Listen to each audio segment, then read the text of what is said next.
Chapter 1. Teachers. Welcome to Konoha. Now let's just skip all the blah blah blah that you've all read countless times and could probably recite by heart. To cut to the chase, it's the Chūnin exams, specifically the month-long break, and our favorite blonde knucklehead needs to get training to kick Niji Hyuga's ass. We find said blonde at the hospital since he wanted to check in on his friends before getting to training. What he doesn't know is that things are about to change rapidly for him, and his dream of becoming Hokage is going to be much more believable than anyone could imagine. Konoha Hospital, just after the preliminaries, day 1 of the month training. Naruto calmly walked into the hospital despite having no love whatsoever for the place. It wasn't that the doctors didn't do their job whenever he was here, or even the indifference they usually showed him. It was the smell and feel of the place. It reeked of disinfectant and death, while feeling like several people were still there even after their bodies passed. Shaking those thoughts away, Naruto entered and was only mildly surprised to see his supposed teacher, Kakashi Hatake, there. Already guessing he was there for Naruto's teammate, Sasuke Uchiha, Naruto was merely going to greet him and check on the others. "Hey Kakashi-sensei," Naruto stated before being rudely interrupted by the man. "Sorry, Naruto, but I'm going to be training Sasuke during the month. However, I've gotten Ebisu to train you," Kakashi stated, not even looking up from his book, which was causing the nurses to twitch their eyes badly. Said instructor came over to the two while giving a nod to Naruto, and Naruto merely raised an eyebrow. Yeah, I wasn't going to ask you for training Kakashi. I was just saying hi. As for Ebisu training me, I mean no offense, but you're a sensor and tracking specialist, and I'm not suited really for either of those. Because of that, I'll have to decline training with you and see about one of the other Jonin or Chūnin for training since my so-called teacher couldn't bother to find me someone that suits my way of fighting. Although, do say hi to Konohamaru for me," Naruto stated, making Kakashi frown and Ebisu to nod with a smile before Naruto walked off to the patient rooms. Ebisu merely chuckled. "You're making a mistake not training that boy, Kakashi," Ebisu stated with his chuckle still going. Kakashi merely frowned. "Why? He's got no talent when compared to Sasuke," Kakashi stated, making Ebisu laugh loudly. "No talent? Kakashi, you're more blind than your handicap suggests. Not only does that boy have more energy and chakra than a quarter of our Jonin roster put together, but at the young age of 14, he could do both variants of the Shadow Clone Jutsu flawlessly. Jutsu, I remind you, that he learned by himself with no instruction or supervision, a Jonin and Kage level technique, and he performs them flawlessly. On top of that, he's an Uzumaki, and I can guess who his parents were just based on that alone. All that means he has more potential than possibly anyone else in the village, and that's without his tenant being a factor. If all that doesn't show his potential, then you truly are blind," Ebisu stated, making Kakashi frown heavily. "That brat is weak and will never live up to his parents or Sasuke," Kakashi stated, making Ebisu frown, but it was someone else that spoke. "Is that so?" A voice stated, making them turn and widen their eyes at the sight of the person. "I think the Hokage would be interested to hear just what your opinion of my godson is," the voice stated with authority while showing his displeasure by grabbing Kakashi by the shoulder. Hard. "Why wait, that's not what I meant." Kakashi tried to plead lamely, but the person wasn't having any of it. "Tell it to Sensei," the voice stated before disappearing with Kakashi, while Ebisu Mary released a sigh of relief, thankful that his opinion of Naruto had shifted after the incident with Konohamaru. After meeting Naruto, Konohamaru had gotten serious about training and had been progressing well. Granted, there were still times of him skipping out on lessons, but Naruto had helped Ebisu realize that Konohamaru had the right to enjoy his childhood before he was forced to grow up when he became a ninja. Ebisu would be a bit relaxed for now, but when the boy became Jonin, then he was going to become a teacher that would help mold Konohamaru into being a Hokage that surpassed his grandfather. Maybe Naruto would be both of those too. Training Ground 3. Later on, Naruto was doing some simple stretches while waiting for someone. After visiting a sleeping Hinata, a stubborn Lee, and a happily eating Choji in the hospital, Naruto was approached by an Umbu, informing him that someone approached the Hokage about training him for the month and to meet him at this training field. So now here he was waiting and hoping the person in question wasn't going to be a lazy ass like Kakashi was. He got his answer as a man walked in looking like a kabuki performer and the kanji for oil on his headplate. The man merely walked up to Naruto and stared down at him, looking him over. Well, you're nothing overly impressive at first glance, but neither was my last student.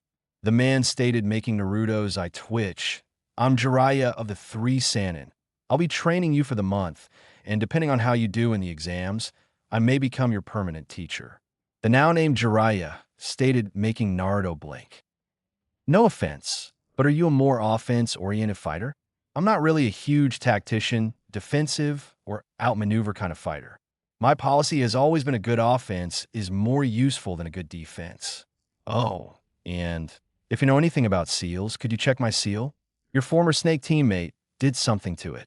Naruto stated since he didn't want his or Jiraiya's time wasted if Jiraiya's skill sets weren't going to match up to Naruto's style, and he wanted to remove whatever the snake did since his control fell out of whack. Jiraiya frowned and examined his seal before he cursed and quickly undid the overlapping seal, causing Naruto to launch back and tumble. Son of a bitch. I'm gonna kick your ass, you gray-haired bastard. Naruto shouted as he got up only to pause at the face of Jiraiya, struggling to hold back some laughs. Not being able to take it anymore, Jiraiya released a loud, rumbling laugh before patting Naruto's head. Oh kid, you remind me of your parents. Jiraiya stayed, making Naruto's eyes widen, but Jiraiya held a hand up to stop him from asking. Yes, kid, I knew your parents, and I'm sad to confirm that they are dead. Before you ask, I can't tell you about them. Not because I don't want to, but because they left strict orders not to tell you till specific times. Jiraiya states, making Naruto stop whatever he was about to ask. Your mother is a secret till you are Chūnin, and your father is a secret till you're Jonin or deemed strong enough to handle things. Both of them were feared and respected shinobi. So with them gone, there was too much of a chance of someone trying to kill you, so you couldn't become as strong as them, or kidnapping you to mold into their weapon. Jiraiya explained, making Naruto both happy and saddened. He was happy since his parents were such badasses, and they didn't abandon him like a drunk asshole had insinuated. He was sad because not only was it confirmed they were dead, but he had to wait even longer to learn who they are. How come you know so much? Naruto asked, and Jiraiya smiled sadly before kneeling down in front of him. Because I'm your godfather, Jiraiya stated, making him widen his eyes. I know I didn't see you, kid, but it was truly because I didn't have time to stop in and see you. I was in the village 5 minutes, and then I was out again taking care of missions and duties to the village. However, always left you gift for your birthday and put money into your account whenever I stopped in. Jiraiya stated, patting his head while smiling sadly, and Naruto nodded with some tears in his eyes. Jiraiya then stood as Naruto wipes his eyes. Now, I want to make up for lost time and give you the training that Kakashi has obviously been neglecting. Jiraiya stated, making Naruto nod with a few tears in his eyes still.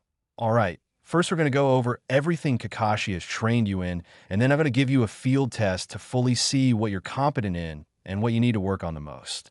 Jiraiya stated, and Naruto frowned. The only thing he's taught me is teamwork and the tree exercise. Even then, the tree exercise was just him showing it once, and then leaving me and Sasuke to keep trying it. Naruto stated, and Jiraiya had to fight back a scowl upon his face since Kakashi has been a sensei for almost 9 months, and that was all he taught Naruto. The Cyclops was lucky Jiraiya didn't send him to the hospital like Tsunade used to do him. Kakashi was lucky since the Hokage had set things up with a simple matter. If Sasuke didn't perform better than Naruto did in the finals, since if Kakashi was right, then even with Jiraiya's help Naruto should fail, then Kakashi was going to be in deep shit. I see. I'll deal with that later, but for now, let's see what you've got. Jiraiya stated as Naruto nodded and got ready. 2 hours later, Naruto was panting slightly as Jiraiya had put him through the ringer in a variety of tests and exercises to see where he stood on different things. Meanwhile, Jiraiya still looked fresh as a daisy, even though his clothes did have some tears and scorch marks. But that was from the proverbial gauntlet Naruto put him through when he trapped an area with everything he had. Jiraiya had to admit the kid had a devious mind when it came to traps, but then add in his stealth and overall brute strength, and the kid could give seasoned Umbu some trouble. He idly mused about signing Naruto up for the village defense force, since the kid could make the enemy really pay the price for trying to get into the village. Add in the kid's stealth, no doubt from him constantly running around in Kill Me Orange and successfully hiding from non-censor types, meant he could be great for assassination and espionage. He almost wished Tsunade was still in the village, since Naruto's raw brute strength could be vastly improved by her monster strength technique. Shaking those thoughts away for another time, he looked at his new student. "All right, meet me here tomorrow to learn your training regiment and get to work on improving what you have already. If you want something to do today, I want you to do the tree walking exercise until you absolutely can't anymore. That should help get your chakra back into sync and increase your control, which will help you learn and master new jutsu," Jiraiya stated, making Naruto nod. Jiraiya then left the area and went to the Hokage Tower, where he found his former teacher, Hiruzen Sarutobi, sitting there finishing some paperwork. Kakashi was talking out his ass. "Kid's got more potential than I've seen in years. Hell, he could put Minato and Kushina to shame if trained properly and given a chance to really shine. And that's not even counting the QB if he decided to use it," Jiraiya stated, and Hiruzen nodded while taking a puff from his pipe. "If what you told me about that organization is true, it would be wise if he knew how to become deadly without using the QB. If they are intent on capturing the Biju, then that stands to reason that they all have skills, contingencies, and plans to take down the beasts and their hosts. That lead me to believe that it would be unwise if Naruto was dependent and focused on using the fox's power against his enemies. Doing so could be disastrous when they come for him and anyone helping him as a result," Hiruzen stated, making Jiraiya nod. "I inspected the seal, and it's still trickling the chakra slowly, and thus Naruto can only tap into it at times of extreme emotional moments or if he's exhausted his normal chakra. Maybe when he's older, I'll help him start tapping into the QB's power. But for right now, I think the tighter the seal, the better in this case, since it will be harder for anyone to interfere with the QB, though that could also alienate the fox and the kid from each other. From what my sources in Kyumo told me, their eight-tailed host has complete control and synchronization with their Biju. That means he has access to all the abilities his Biju does and can even turn into the Biju without succumbing to its rage or base instincts," Jiraiya stated, making Hiruzen nod. "Do what you can, Jiraiya. Get Naruto into top form as a ninja, and then worry about him as a Jinchuriki.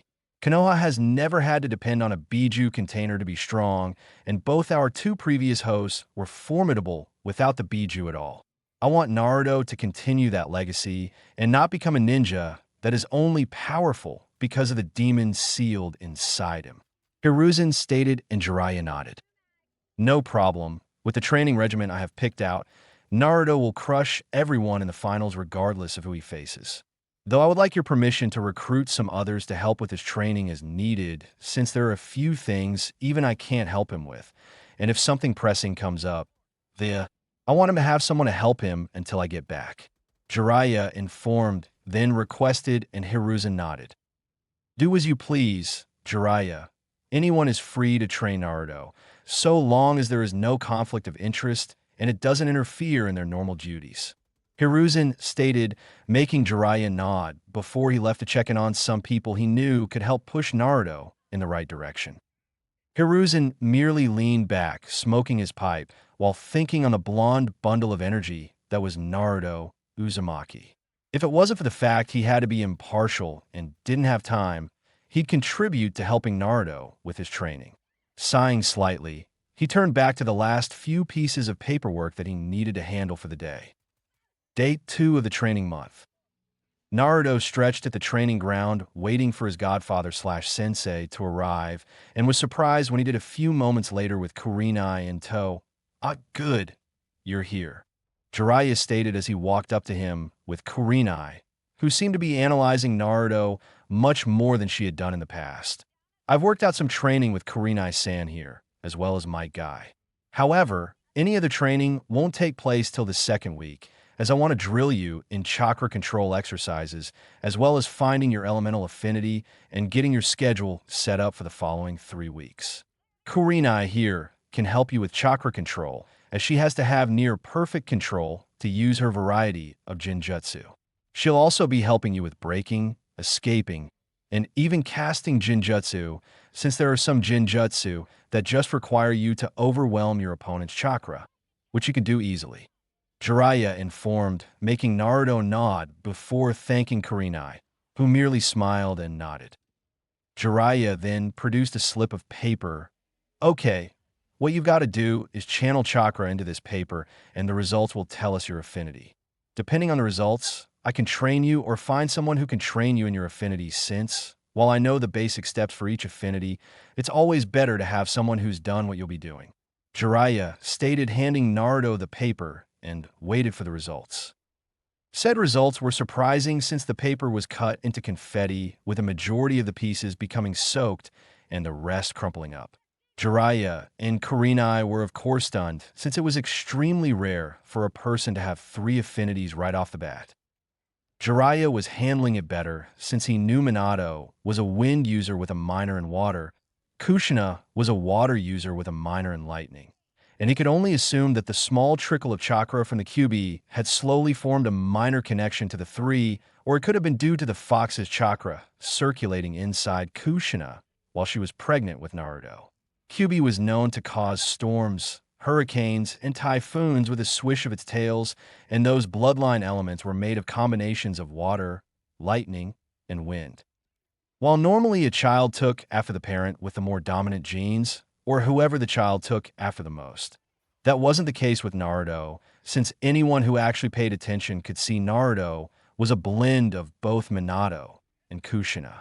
Naruto had his father's hair, build, and eyes, sure, but his face, personality, and overall way of doing things was clearly Kushina.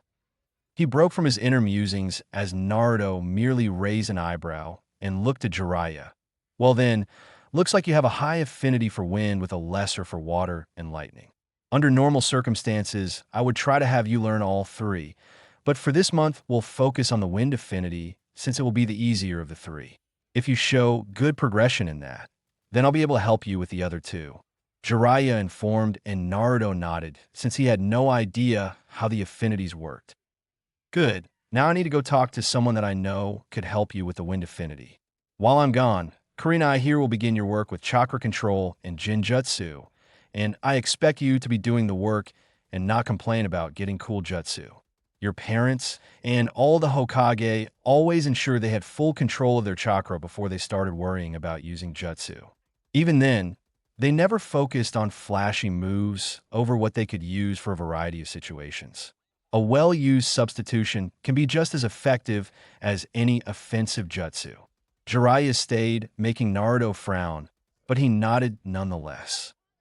Jiraiya knew fully well that basic jutsu could be lethal since he had seen it with Sasuke's mother, Mikoto, who made a name for herself using only Shunshin, clones, and substitution. She'd use Shunshin combined with substitution to move clones around confusing enemies, and even substituted with enemies, so they ended up killing each other while she killed others. She never even used her Sharingan to fight, even after she unlocked it fully. Shaking those thoughts away, Jiraiya nodded to Kurenai before leaving in a Shunshin. This left Naruto and Kurenai alone in the training ground. So what should I do first, Kurenai-san? Naruto asked, looking around as Kurenai was just looking at him. Before that, Naruto, I have something I need to discuss with you while Jiraiya isn't here. Kurenai stated, moving toward Naruto, who looked at her and then blushed seeing how close she was. And what would that be? Naruto asked, making Kurenai smile as she pushed her chest out a bit. Well, I'm sure you recall how Neji treated Hinata in the prelims, correct? Kurenai asked, and then smiled slightly as Naruto stopped blushing and grew both serious and angry. Kurenai continued when he nodded. Well, I happen to care about Hinata as if she was my daughter, and I'm pissed at what Niji did. However, there's nothing that can be done due to the rules and vouchers signed at the Forest of Death. Kurenai stated, and Naruto nodded. Okay, and what does that have to do with me? Naruto asked, and Kurenai smiled. Simple. While I can't do anything, you are not barred for such an action. Kurenai stated, making Naruto raise his eyebrows. Yes, with you as his opponent, he can pay, though Hinata still wants to have him forgiven because she loves her family. With Jiraiya and others training you besides myself, your chances of beating Niji are practically guaranteed, and you most likely won't break a sweat doing it. Hence why I wish to offer you a deal. Kurenai stated, making Naruto raise an eyebrow. A deal? He asked before Kurenai nodded and stood. Naruto blushed again as she pulled her dress down, revealing her perky breasts and hard nipples, and then up showing her scarlet thong-covered pussy. If you break Niji, and, I mean doing everything you can to hurt him short of crippling or killing him, then you can have me. I will sign myself over to you as your servant, slave, concubine, whore, slut, or whatever you want to call it. If you do this for me and hurt Niji for what he did to Hinata and knows never to do it again, then you can have me till the day one of us dies. Kurenai stated, moving her thong to show her pink pussy. Yeah, that is... Naruto stammered before he slapped himself. I would have done that from the start. You don't have to do this. Naruto stated, making Kurenai smile more. I know, but you would have simply fought him till he lost, but I want you to do more than that. I want you to beat him, hurt him, maim him, and anything else except cripple him or kill him, since I know Hinata will never forgive that. I want you to deliver a wrath upon him that not the Hokage, Hyuga clan, Fire Daimyo, or even Kami himself could stop from happening, to make sure he knows never to try to kill Hinata again. Kurenai stated with passion, anger, and ambition in her voice. Even still, I don't think you need to do this. Naruto stated before he blushed as Kurenai leaned in and kissed his lips. The blush was due to both the kiss and his front row view of her boobs. I know, but first off, this is my way of thanking you and giving you an extra incentive. Second, you're a nice boy and will no doubt do many great things, which means I also benefit. Third, despite what I'm offering, you're still resisting the offer, and even just looking at my chest is being avoided by you as you look at my face whenever one of us is speaking. Fourth, you'll also be helping me, she stated, making him raise an eyebrow at the last item. I'm tired of being hounded by dozens of men who just want to sleep with me and then brag about it. Most men don't respect kunoichi and think all we do is sleep with individuals before assassinating them. There's also the fact my apartment complex has been full of pigs, perverts, and assholes, so that's a problem. I'm fully prepared to serve you with my body if it is required, but that's mainly due to the fact I know you won't brag about it to every person willing to listen. You won't try anything if I say no. You're not going to treat me like some toy, and you won't make me sleep like some kind of animal or dress me as a whore to parade around. Kurenai stated, making Naruto blanch at the idea. Hell no, that'd make me no better than that Gato asshole and wave, and I sure as hell will never become like him. Naruto shouted, making Kurenai smile. Kurenai then stood and covered herself again. So we have an agreement then? She asked, making Naruto blink before blushing again. I guess if that's what you want. Naruto stated, making her smile before she kissed his cheek before standing and getting down to business. Good. Now we'll start with different chakra control exercises. Once I see which are either easy or hard for you to do, I'll have you work on the easiest methods, since they will help you get your control progressively better till the harder ones are manageable. Kurenai instructed, making Naruto nod. With Jiraiya. Jiraiya was currently with one Asuma Sarutobi, the only confirmed wind user left in Konoha besides Naruto, and was currently discussing some things with him. Forgive me, Jiraiya-sama, but wouldn't this be a conflict of interest? At the very least, negligence, since I do need to help Shikamaru, even if I can only seem to help him with strategy and planning, since he's not willing to do much else. Asuma asked, then added, making Jiraiya shake his head.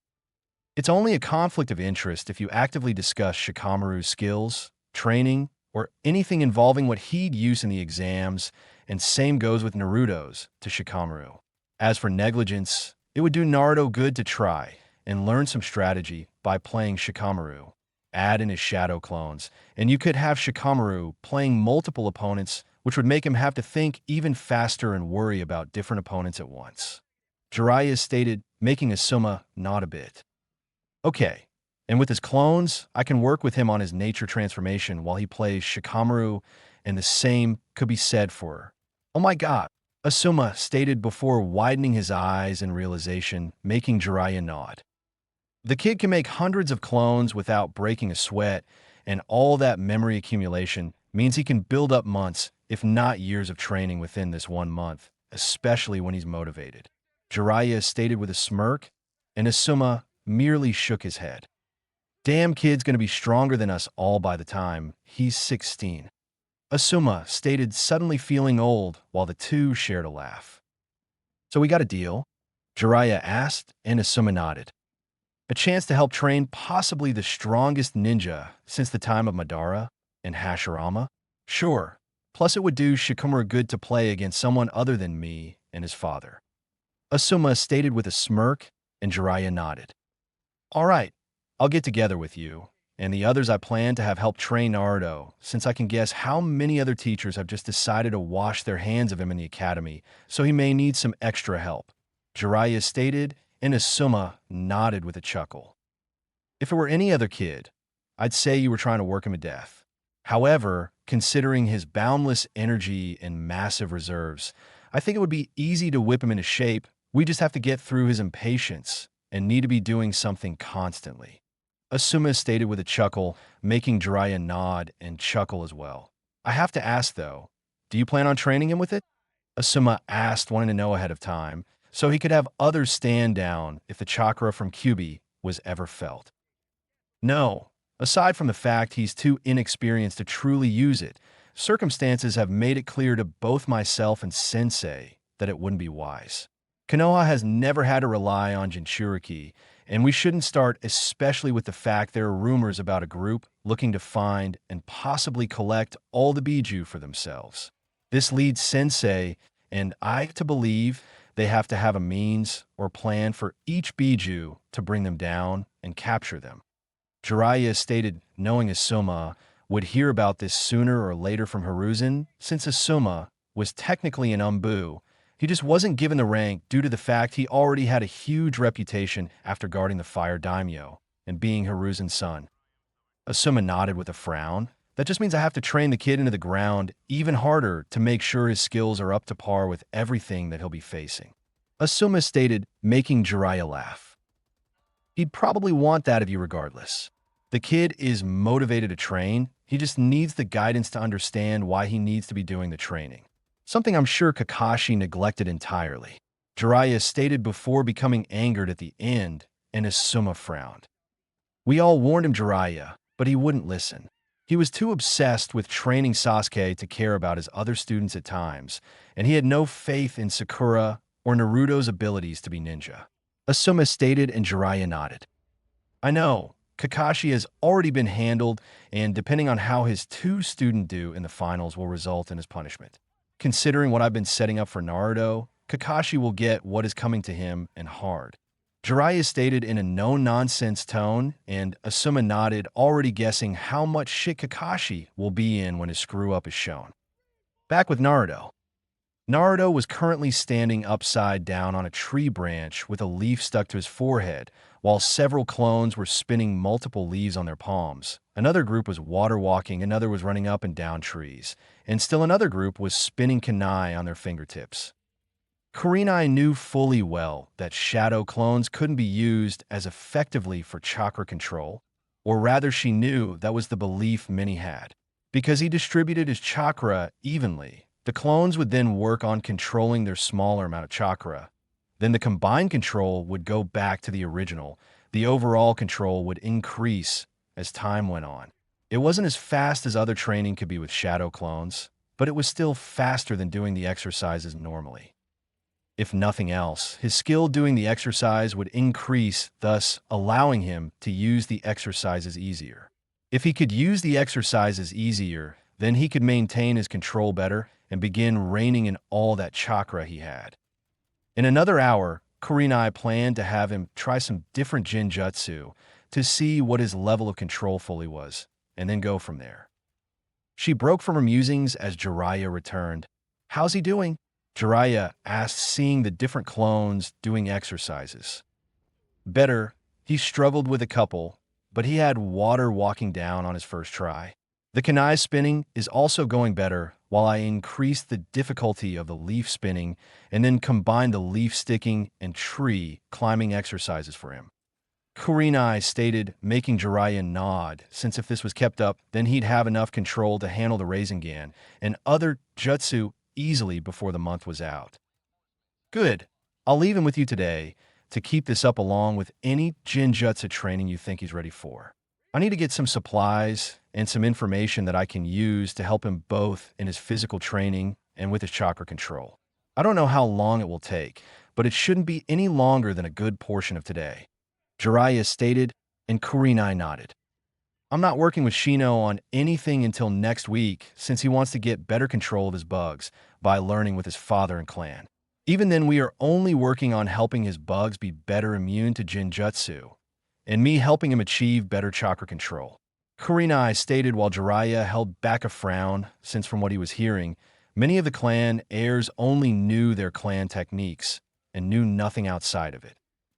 If another war broke out, then they'd get slaughtered, since numerous shinobi had found ways to counteract the skills each clan possessed and kill said clan members. Hopefully them seeing Naruto's soon-to-be wide arsenal of skills would motivate them to branch out. Day 3 of training.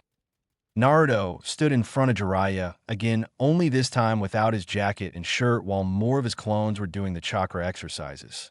Jiraiya was sitting right now, while having some ink and brushes handy along with some armbands, leg bands, and a waistband. "All right, I'm going to need you to stay still while I do this. The seals I'm going to put on you will help with your training and with your control. The first seal are gravity seals, which will make your body feel heavier the higher the setting, while the second seal will lock your chakra to your body and strength. What this means is if you don't have your physical power balanced with your chakra completely, then you'll not be able to move. This will increase your concentration and how well you regulate your chakra. Granted, I'm not making it as strict as it should be, since you have some work to do before your physical power is as good as your chakra, but it will still work. On top of that, you'll also be wearing these bands that have weight seals on them to push your body even further," Jiraiya stated as he began drawing the seals on Naruto, who was doing his best to wait patiently till Jiraiya was done. Naruto then put the bands on just as Jiraiya activated the seals, making him grunt as his arms and legs locked together, and he fell face first in the ground with a loud thud. The gravity seals are set at ×3 gravity, and the weight seals are set at 100 pounds apiece. Since muscles get stronger through tearing and healing, you can adapt to this much faster thanks to the QB healing you, meaning you could do this even faster than the other training regiments with the clones. Jiraiya stated before going over to a tree, sat down, and pulled out a few scrolls. "Once you can move, give me 200 push-ups, sit-ups, squats, punches for each arm, kicks for each leg, laps around the training field, and then laps running up and down a tree," Jiraiya stated causally as he began reading and ignoring the string of curses his new student was spewing at him. A few hours later had Jiraiya looking up and widened his eyes slightly to see Naruto doing the punches while drenched in sweat. He also noticed a couple bottles of water empty beside him and was glad his student wasn't so hard-headed that he ignored his body's needs. Jiraiya mused that if he could get the physical items done by lunch, then he'd treat the kid to ramen, even if it would probably break his wallet. Sure, Naruto needed to eat other things, but if he was going to put this much effort and hard work into training, then Jiraiya could let the kid have his favorite food, even if it wasn't as healthy as it could be. Then again, there was veggie ramen as well as low-salt ramen, so that could be a way to start getting him to eat better. Shaking those thoughts away, Jiraiya returned to his reading concerning his various reports from spies, favors, and informants. The information concerning Suna mobilizing ninja was not something he liked since he knew the Wind Daimyo was slowly strangling the village economically. It was only worse based on the fact that Orochimaru was here, which meant that his former teammate could have swayed Suna to attacking Konoha since they were taking the Wind Daimyo's missions rather than Suna.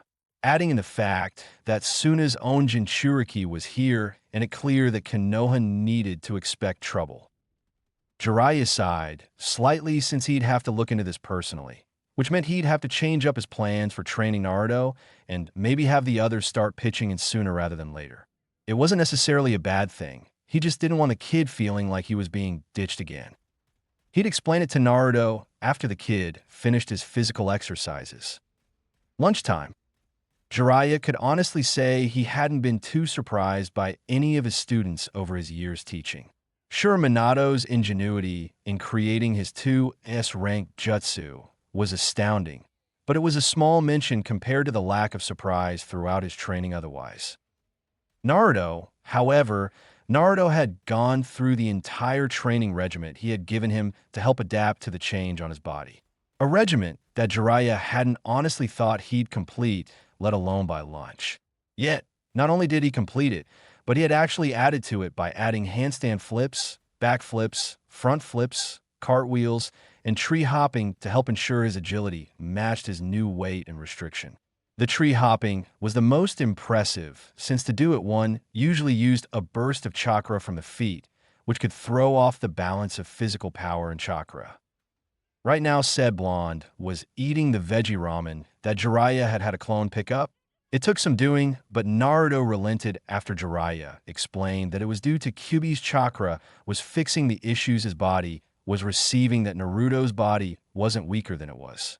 This in turn slowed down any healing he would have received when in combat, and eventually his body would have built up a tolerance, and then his body would feel the after effects. He also played to his ego with the fact that the fourth Hokage always talked about eating properly to keep in shape and ensure they were in top fighting condition. Of course, as soon as Naruto started eating it, he found he actually enjoyed it. He still liked pork ramen more, which Jiraiya could understand. Jiraiya had told him he didn't have to give up ramen entirely. He just shouldn't eat it for every meal, otherwise he risked his health, and at the very least he needed to add fruit and vegetables when eating ramen.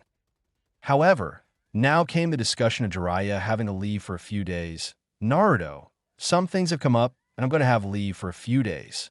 Jiraiya stated before holding his hands up when Naruto was about to protest. I'm not ditching you. Kurenai and some other people I've talked are going to cycle through teaching you as it's needed, and it will all go through the Hokage. Each day you'll go to his office, and he'll have the individual in charge for that day take you to train until I come back, and then I'll join the cycle again. I wouldn't leave if it wasn't urgent and vital for the village.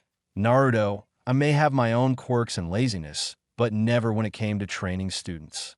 Jiraiya explained and defended, making Naruto pause before finally nodding. Good. Now I've asked the Hokage to oversee you meeting your different teachers each day, as well as who you will see if one is indisposed for whatever reason. Jiraiya stated, making Naruto nod before Jiraiya grew serious. Now, I don't want to hear one word about you giving any teacher I prepared a hard time. They all know what they're doing, but if it feels ridiculous at any point, ask the Hokage about it, so he can confirm if it's actually helping or not. Jiraiya stated, making Naruto nod before the two continued eating. Day 4, Hokage Tower. Naruto was sitting in the Hokage's office waiting for his first instructor to come and get him. As he waited, he was idly talking with Hiruzen, who was doing paperwork at a relaxed pace. Jiraiya had left early that morning and left Naruto a note telling him that if he did well while he was away, then Jiraiya would have a surprise for him when he got back. Naruto didn't really need the motivation since he planned to put everything into the training he'd be getting. He just hoped it was actual training and not just busy work. He broke from his thoughts as the door was knocked on before Hiruzen gave permission to enter and Ibiki Marino entered. Naruto blinked, olishly wondering just what kind of training he was going to get. Ah, Ibiki, good, you're on time. Naruto, Ibiki will be training you in some various items, including reading an opponent getting into their head, increasing your knowledge base, and some other things to make you a more competent shinobi. Hiruzen stated knowing Ibiki could also help Naruto heal a bit from the emotional and mental wounds the village had inflicted on him over the years. Ibiki merely looked at Naruto, who only looked back with no fear or trepidation, just curiosity. Ibiki then smirked. "You're gonna do fine, kid, but I don't hold hands and I don't treat anyone with kid gloves, got it?" Ibiki stated before all but growling at the end and respected the fire in the blonde's eyes, showing he was ready to learn and break himself to do it. "Yes, sir. Mr. Ibiki, sir." Naruto stated with a mock salute, making Ibiki and the hidden Umbu snort while Hiruzen chuckled. "Well, Naruto, are there any questions before I turn you over to Ibiki's care?" Hiruzen asked, and Naruto frowned a moment. "Well, just one, but it's not about my training," Naruto stated, and Hiruzen chuckled. "No, I'm not going to let you wear the hat," Hiruzen stated with a chuckle, only to be surprised when Naruto shook his head. "No, that wasn't what I was going to ask," Naruto stated, wondering how he should ask his question. "Then what is it?" Ibiki asked, genuinely interested in the question. "Well, you two have piles of paperwork due to your positions, right?" Naruto asked, and they nodded. "Well, my question is, why don't you guys ever use shadow clones or elemental clones to help you do it? You guys could get hours worth of paperwork done in minutes." Naruto stated, making the two just look at him with a dead silence in the room. Even the Umbu were beyond their normal silence. Naruto was getting worried he said something wrong when he was engulfed in a hug by Hiruzen, who was crying, "Thank you." Hiruzen shouted in happiness while Ibiki was banging his head against a wall, calling himself a moron. Naruto was almost certain the Umbu were doing the same thing too. Naruto was a little disturbed at the fact the Hokage was hugging him and crying tears of happiness while doing so. Luckily, he didn't have to dwell on it much, because Ibiki spoke up. "Yes, well, I'll be taking him now, Hokage-sama," Ibiki stated before leading Naruto outside the office. Hiruzen sat down and had a grin on his face as he made a few clones and chuckled as he idly heard Ibiki asking Naruto if he could teach him the shadow clone jutsu, both for paperwork and for possible interrogation methods. Hiruzen merely chuckled. Still in his early life, and already he's smarter than every Kage that's existed and even the Nara clan members. I can only imagine what he'll be like when older and receiving proper training and guidance. Hiruzen and his clones chuckled at the thought before dividing the piles of paperwork up, making the stacks much more manageable. The Umbu were also wondering if the kid or Hokage could possibly teach them the shadow clone jutsu, since not only would missions be easier, but the reports would be easier to write too. With Naruto, Ibiki took him to the local shinobi library and began grabbing books from various shelves on various subjects, including nature transformation, basic field medicine, plants used for medicine and poison, psychiatry, psychology, nerves in the human body, and more. Ibiki knew he couldn't add much to Naruto's training till he got some things ready, so he decided to use his first day as a foundation building. He could get the groundwork for his future lessons and the others' lessons to make it easier to build up his training regiment. By the end of it, he had close to 100 books and set them down on a desk before putting Naruto at it. "Now, I want you to read every single one of these books. I don't care if you use shadow clones or not, but I want you to read these, and then I'm going to quiz you on them.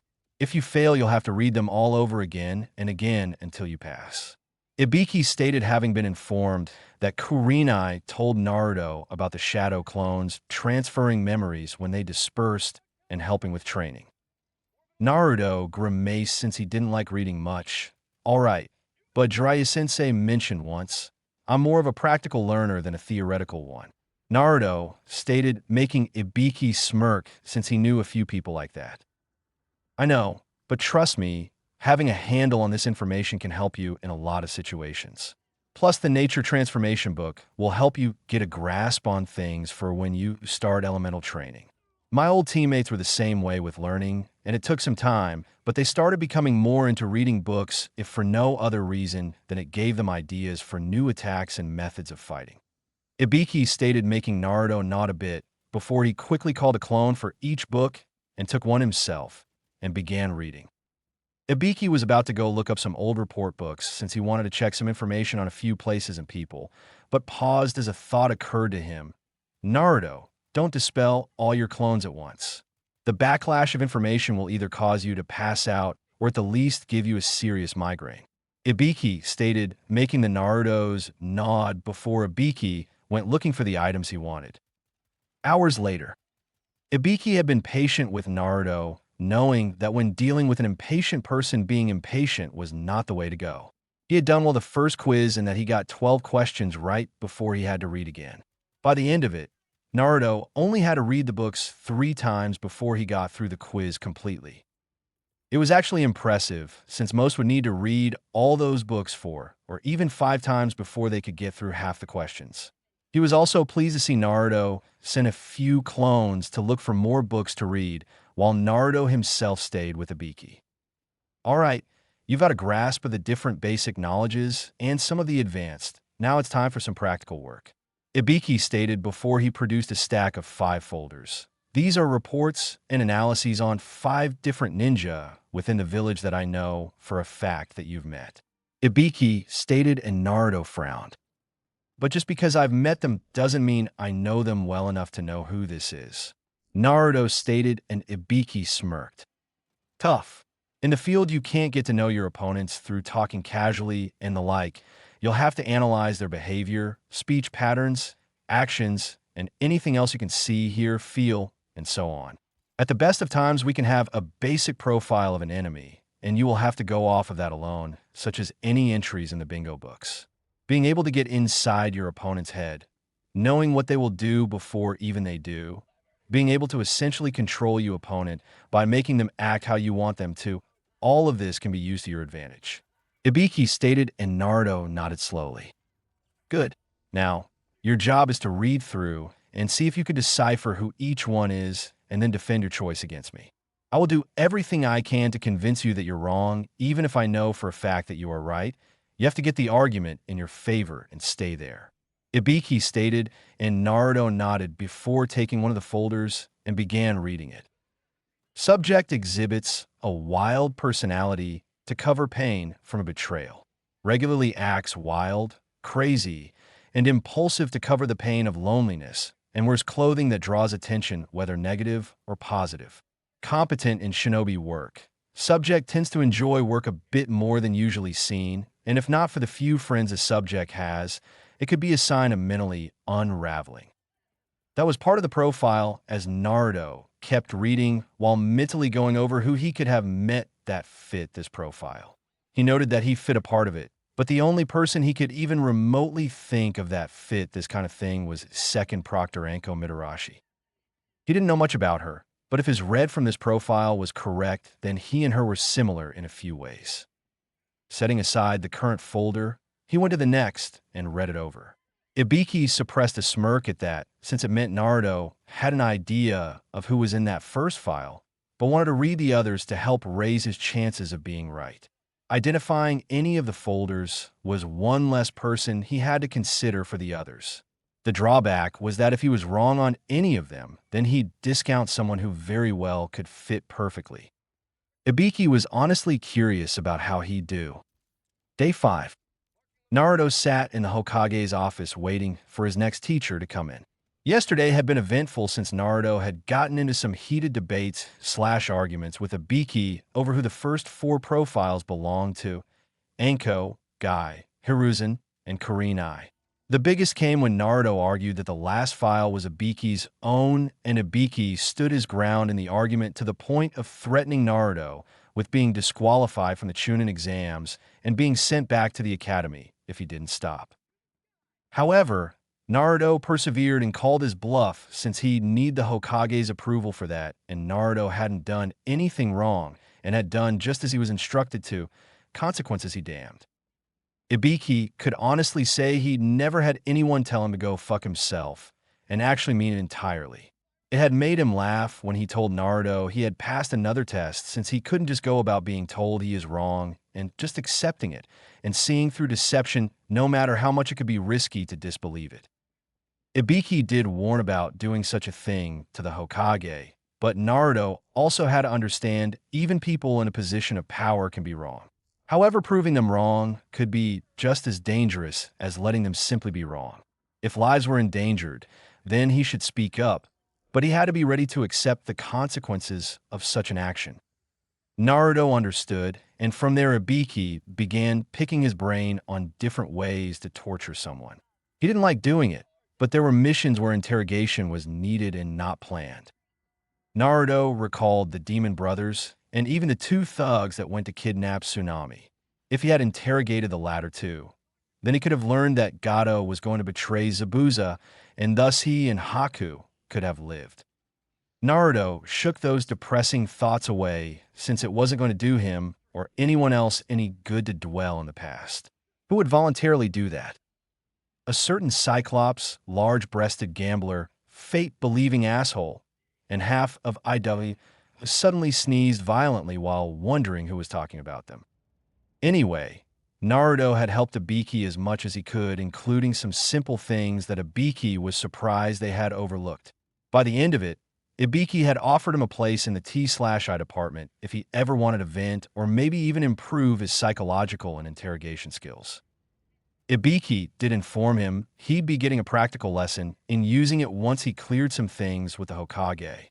Naruto wasn't sure if he should be excited or worried about testing out these kinds of skills. At the here and now, he broke from his musings as the door opened and in walked Asuma Sarutobi. "Hey Dad, I'm here for the kid to train." Asuma stated to Hiruzen, who nodded and motioned Naruto to go with him. Naruto complied and followed Asuma as they went to the Nara household and found Shikamaru laying back looking at the clouds while 3 shogi boards were set up near him. When they got close, Shikamaru looked to them and raised an eyebrow at seeing Naruto. "Hey Naruto, hey Asuma-sensei, what's up?" Shikamaru asked with a yawn, making the two chuckle. "Well, I'm helping Naruto with some training during the month and figured it would do you both some good if you and he played shogi together. Naruto needs to learn some patience and strategy, while you could use a new opponent, especially one that is unpredictable like Naruto. So while I'm training him via his clones, you'll be playing him in 2 of his clones, as it will let you learn to keep multiple strategies in play and beat more than one enemy at once." Asuma stated, making Shikamaru look surprised, while Naruto merely shrugged and made a batch of 102 clones. This surprised Asuma while shocking Shikamaru. This is the same Naruto that couldn't make 2 normal clones? Shikamaru thought incredulously since he could tell that the clones Naruto used weren't normal ones. That was evidenced against Kiba when the clones could actually hit him and not just phase through him. He decided not to dwell on it too much since it would prove troublesome, and Naruto normally was troublesome enough without adding more to it. Asuma merely shook his head in amusement.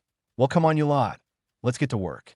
Asuma stayed as he led 100 clones to a different area to train in wind release. Naruto and the 2 remaining clones shrugged before each sat at a different board with Shikamaru in the middle of the 3 with one on his left, one on his right, and one in front of him. "You'll have to help me out a little at first. I've never played." Naruto stated, making Shikamaru shrug before they started playing. With Asuma. Asuma was standing by watching the clones begin the first exercise of the wind affinity, cutting leaves with their chakra.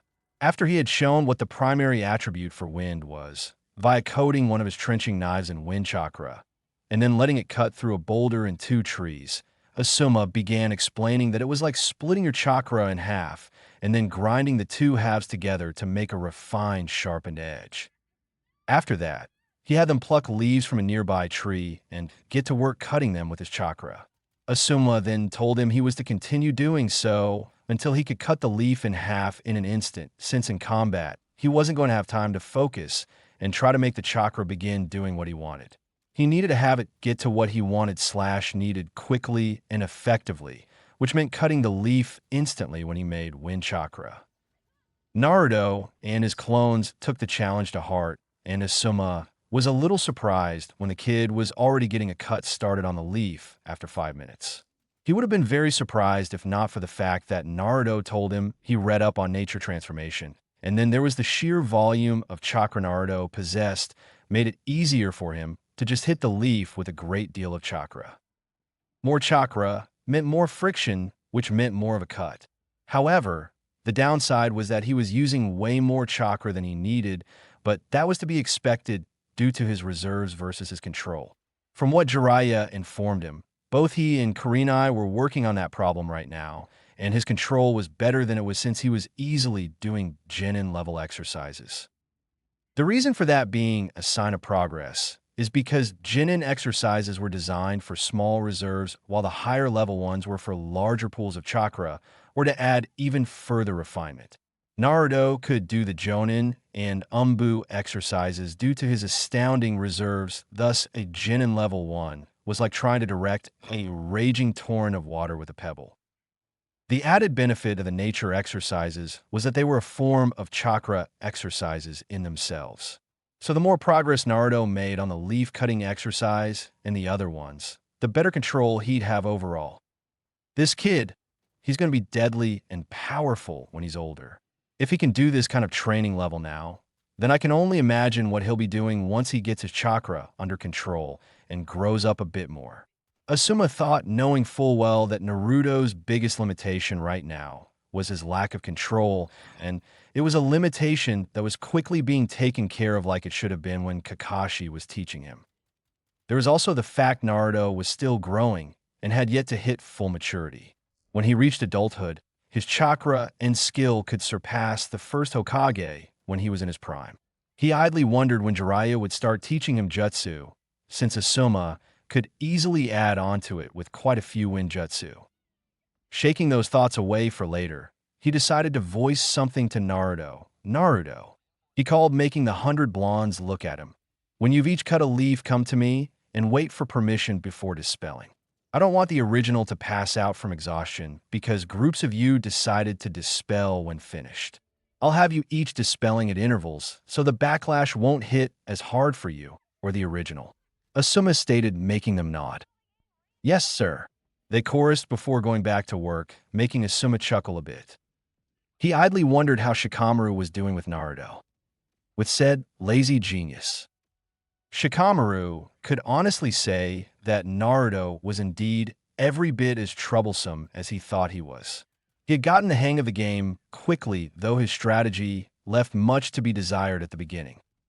The troublesome thing, despite Shikamaru liking this bit of troublesome, was Naruto would do moves that he hadn't calculated at all, and it made no sense.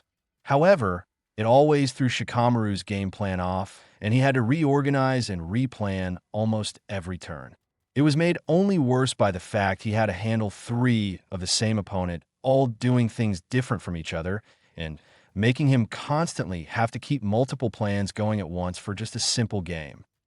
He quickly realized why Asuma wanted him to play Naruto. If he could get this frustrated and confused in a game against an opponent like Naruto, then how quickly could he lose his cool in actual battle? There was also the fact having to keep readjusting his plans. Almost every move made him think on his feet faster and helped adjust against multiple enemies. Especially when he's facing 3 opponents who don't play/fight the same way. He knew for a fact his father would even have a hard time handling 3 Narutos playing him at once, since they all played differently despite being the same person. This led to the conclusion that the shadow clones could think independently, and while the original had decided on one course of action, the other 2 had decided differently. He'd have to ask his dad about the shadow clone jutsu, since it seemed way too advanced for Naruto to have just learned it without some kind of teacher, but neither Sasuke nor Sakura could use it, so that begged the question of where did Naruto learn it? He shook those thoughts away since he couldn't afford to get distracted. Naruto had already almost checkmated him 3 times and was only getting better the more games they played.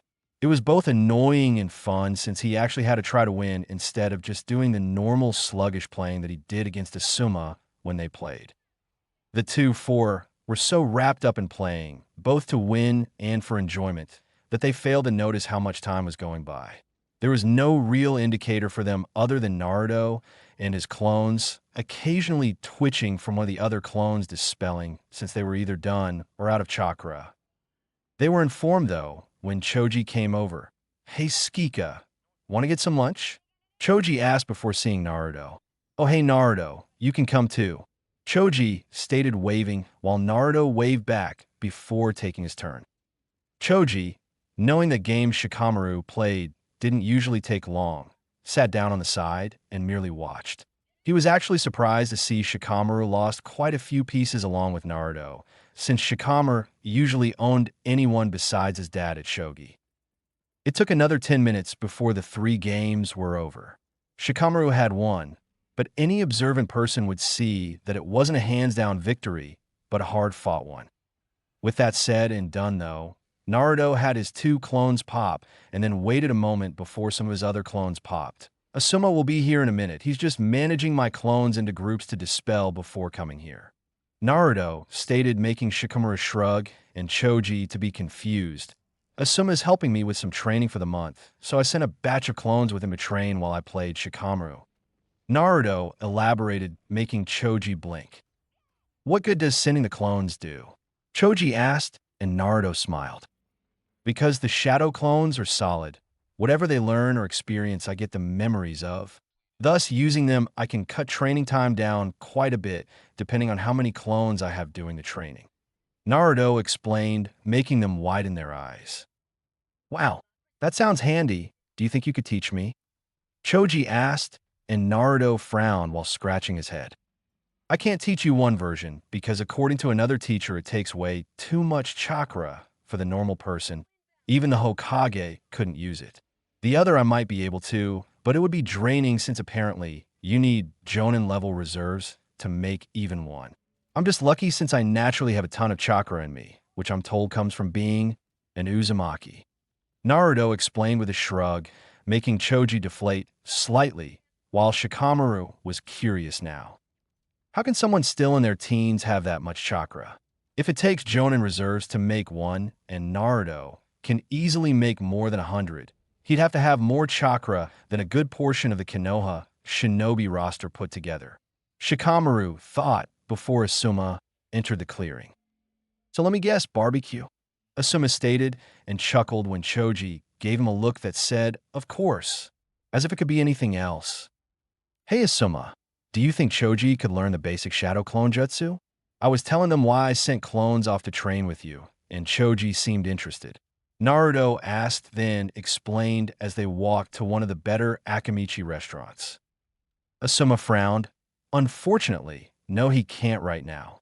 His reserves aren't high enough yet, and making one could cause him to pass out along with the clone," Asuma stated, making Choji slump his head in defeat. "Choji, you need to find a training method that helps you and not the one that helps Naruto.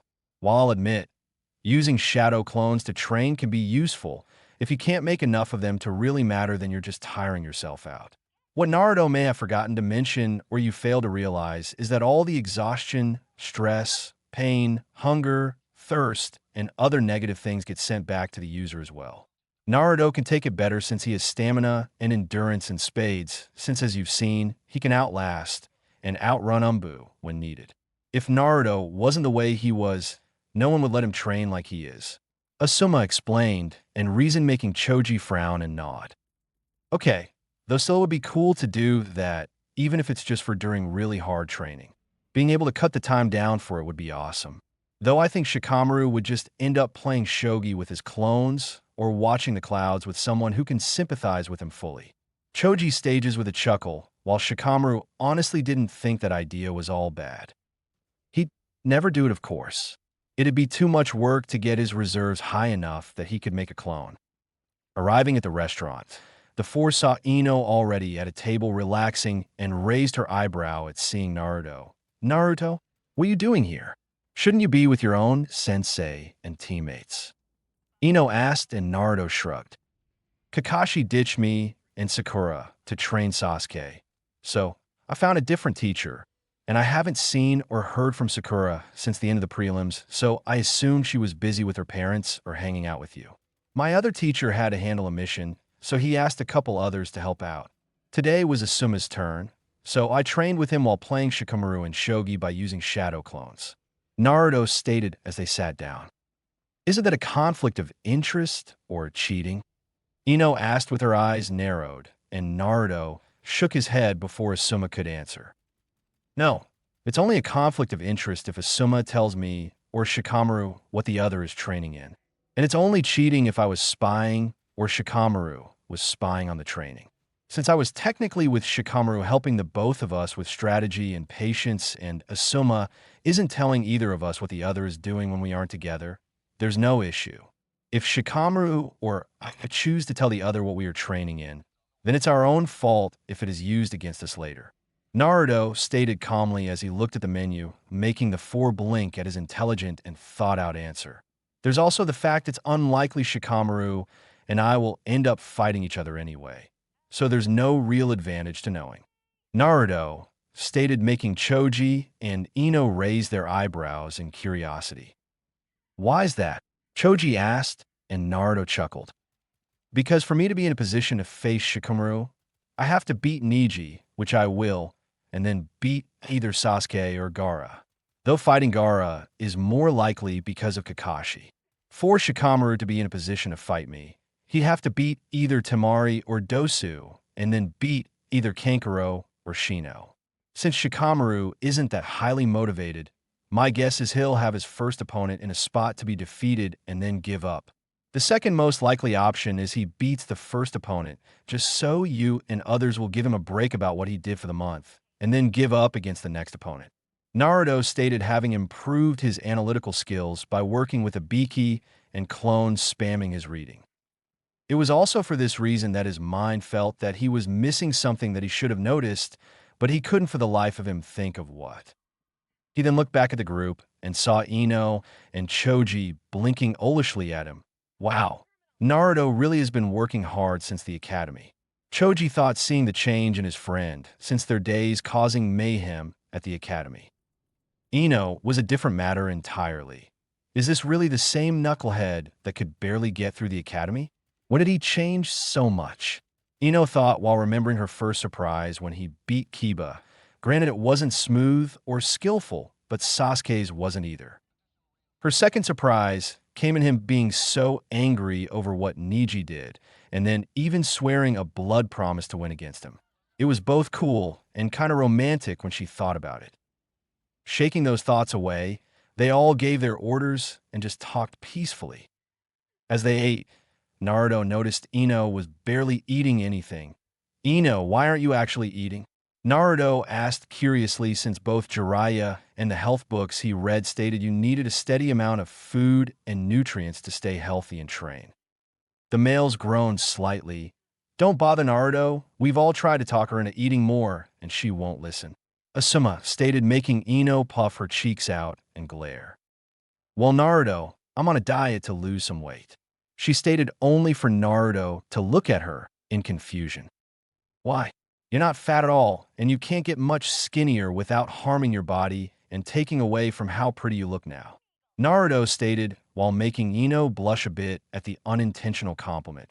You need to eat and keep your strength up in order to train, since not eating takes away your stamina and will make your body start eating your muscle to keep the nutrient levels up. That can in turn make you vulnerable in a fight and cost you or a teammate their life. If you're worried about gaining weight, then just balance it with hard work training so you'll gain muscle instead of fat. Naruto stated, since it was the truth. I don't want to get bulky or fat though. Ino protested, and Naruto raised an eyebrow. Have you seen any kunoichi that are bulky or fat? Naruto asked, and Ino opened her mouth before closing, since she really didn't see any kunoichi like that. Actually, all the kunoichi she had seen all had bodies she'd kill for and assets that would make any guy's head turn. Plus, they had skill and power to back up their womanly bodies instead of being scrawny or uptight like several civilian women were. See, if you're that worried about it, then why don't you ask some of the veteran kunoichi how they balance food and training? Like Kurenai Yuhi, Anko Mitarashi, or even your own mother. Then you'll have someone to give you advice and help you stay in shape without starving yourself.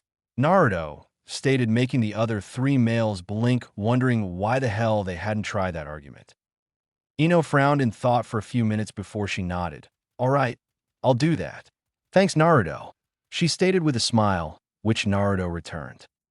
Asuma merely smiled and shook his head. That kid does it again. Changes someone without fully realizing what he's done. And if my eyes aren't fooling me, I think my blonde student just gained a bit of crush on my temporary student. Asuma thought, while noticing Ino still having a bit of the blush Naruto caused earlier on her face. Asuma could only hope that Ino would take her training seriously now and not be at risk when they took harder missions in the future. Day 6. Naruto was once again within the Hokage office, only this time he had arrived even earlier than the previous 2 days. The reason why was because Hiruzen decided to do something to help Naruto by teaching him politics, economics, diplomacy, and some of the school subjects that Naruto was lacking in. He made a mental note to have a little sit-down with the different teachers of the academy. There was a strict policy of just letting a child go through the academy knowing they were struggling with some subjects and then doing nothing to correct it. He knew the head of the academy didn't have an issue with Naruto. The woman had been there a long time, including when the academy once taught the basics of sealing, so she knew fully well the difference between the item sealed and the item holding said seal. Hiruzen had had many meetings where the head had showed various complaints that Hiruzen had to put down from teachers and parents wanting Naruto banned from the academy, or at least from being a ninja. It was both infuriating and saddening. The sad part being there were so many stupid people in the village. Anyway, Hiruzen was doing this since thanks to Naruto's revelation about getting through paperwork, Hiruzen was more relaxed and had more free time. One would think he'd be spending time with Konohamaru, but the boy had started the academy and Hiruzen wasn't going to get in the way of that despite the temptation being there. He wasn't worried about Kono's status getting him any favors or pulled punches since he was sure the teachers knew better. Especially since he made it clear to all the instructors that if they showed favoritism towards Kono in any way, then there would be hell to pay. Back to the point though, Hiruzen could do this since it wasn't showing favoritism as Naruto wouldn't be using these skills in the finals, so there was no unfair advantage. Even if someone complained, Hiruzen could simply write it off as payment for a service Naruto performed for the Hokage in the village. It also reminded him that he had yet to pay Naruto for that unofficial mission in regards to him not only saving Irika's life, but also protecting the Forbidden Scroll and capturing a traitor. Even if he wasn't technically a shinobi yet, Naruto had performed 3 services for the village, with 2 being of critical importance. He'd think of some way to repay Naruto later, since it was almost time for his next teacher to show up. Naruto, your next teacher will be here soon, so make a batch of clones that can stay here and keep learning while you go train. Hiruzen stated knowing that Naruto's talent with shadow clones meant he could do multiple trainings at once. Naruto nodded and made 3 clones for each set of work before sitting and relaxing until the door opened. Standing there was Might Guy in his usual attire and his smile. Ah, Naruto, you're here already. Excellent. You're blazing with flames of youth, Guy stated before exclaiming loud enough that the windows rattled. Yes, sure. I take it you're helping me with speed and taijutsu? Naruto asked, making Guy nod with his nice guy pose. That's right. If I can't help get you into shape within a month, then I shall run around Konoha on my hands for 500 laps, Guy stated with his pose still in place.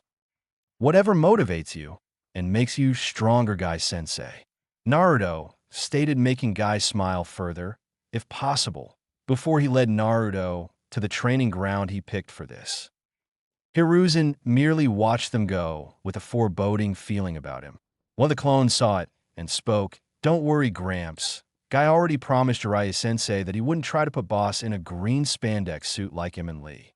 The clone stayed, making Hiruzen sigh in relief before he turned to helping the clones. Training Field 52. Guy stood across from Naruto, who decided to forego his jacket since it wouldn't be helpful right now, and looked at him intently. All right, now do you have a preference for taijutsu or have learned any taijutsu styles? Guy asked, and Naruto shook his head, making Guy frown. I see. Well, the benefit of that is you can learn one style easily since there will be no conflicting stances in your mind. Guy stayed making Naruto sigh in relief since he thought it was going to be a big problem. All right, since Lee and I specialize in the strong fist style, it would be best not to have you learn that right now, as it would put you at a disadvantage against Niji. He's seen myself and Lee training and using it too many times for it to be fully effective. Guy stated knowing there was nothing wrong about stating an obvious fact like that. With that in mind, you and I are going to have a spar, so I can get a feel for your preferred fighting style, and then help you from there.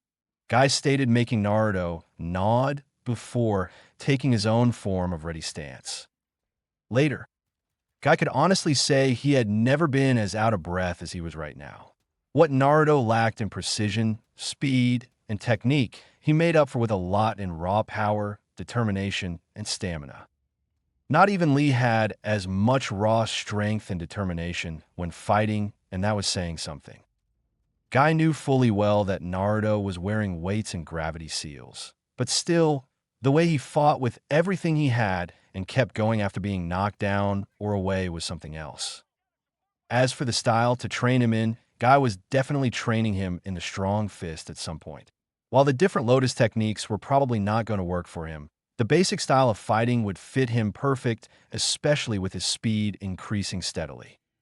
For now, though, there were a couple of styles that would fit Naruto, and one stuck out as the best option for him to increase his skill and help him in the long run. All right, Naruto, I've seen enough. Guy stayed making Naruto relax and take some calming breaths. Naruto isn't even breathing heavily yet, and we've been fighting for a good 3 hours. Guy thought before shaking those thoughts away. I've got a style that should suit your needs both currently and in the future. The only issue is I'm not well versed in it, so I can get you started and help you with it, but can't fully train you in it. Guy stated making Naruto frown in confusion. I may be a taijutsu master, Naruto, but that doesn't mean that I've mastered every style there is. It just means that when it comes to taijutsu, I am very hard to defeat and that I've mastered at least one style. Guy stated seeing Naruto's frown and making Naruto nod. Now, since I can't fully teach you the style I have in mind, I'm going to teach you a style I know very well that can help set the groundwork for the style. The reason being that they are very similar to each other, but one relies more on speed and deflection, while the other is pinpoint accuracy and power in the hits. Guy informed and then elaborated on making Naruto nod again. Good. Now the style we will be starting with is the Ekani fighting style, and upon getting the hang of it will set the groundwork for the Wing Chun style that I believe will be of use to you, even if it doesn't fully fit your style of fighting. Guy informed, causing Naruto to get a fire in his eyes that told Guy that the boy intended to master them both. Part of Guy actually believed he could too. All right, let's first get you comfortable in the starting stance. Guy stated as he began instructing Naruto on the different forms of Ekani that he can work towards, as it was based around giving options and different characteristics of fighting for their user. The user also had to be able to endure attacks too, since sometimes the best way to strike an enemy is to let them get a hit in before making them pay for said hit. Wing Chun, though, was an all-around form of fighting, as it was about quick, precise, accurate strikes while deflecting and reading your opponent's moves quickly and effectively. The user, though, needed to build up muscle and tolerance around the forearms, since they usually were used for blocking a variety of hits, and a wooden training dummy with multiple arms was used. One user was reported to have taken down 10 highly trained taijutsu users single-handedly all at once. Naruto could honestly say that he was looking forward to the training a great deal. Day 7. Naruto was still a bit sore from his taijutsu training the previous day, but it had been well worth it. Thanks to the shadow clones, he had been able to get the stances they had covered down so he could move into them on reflex.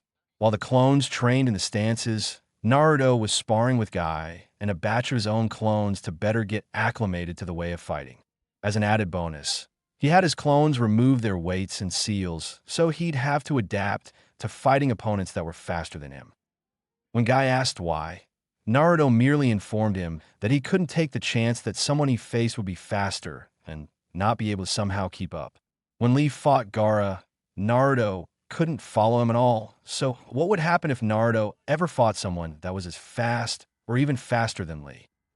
The answer, he'd get his ass kicked 6 ways to Sunday.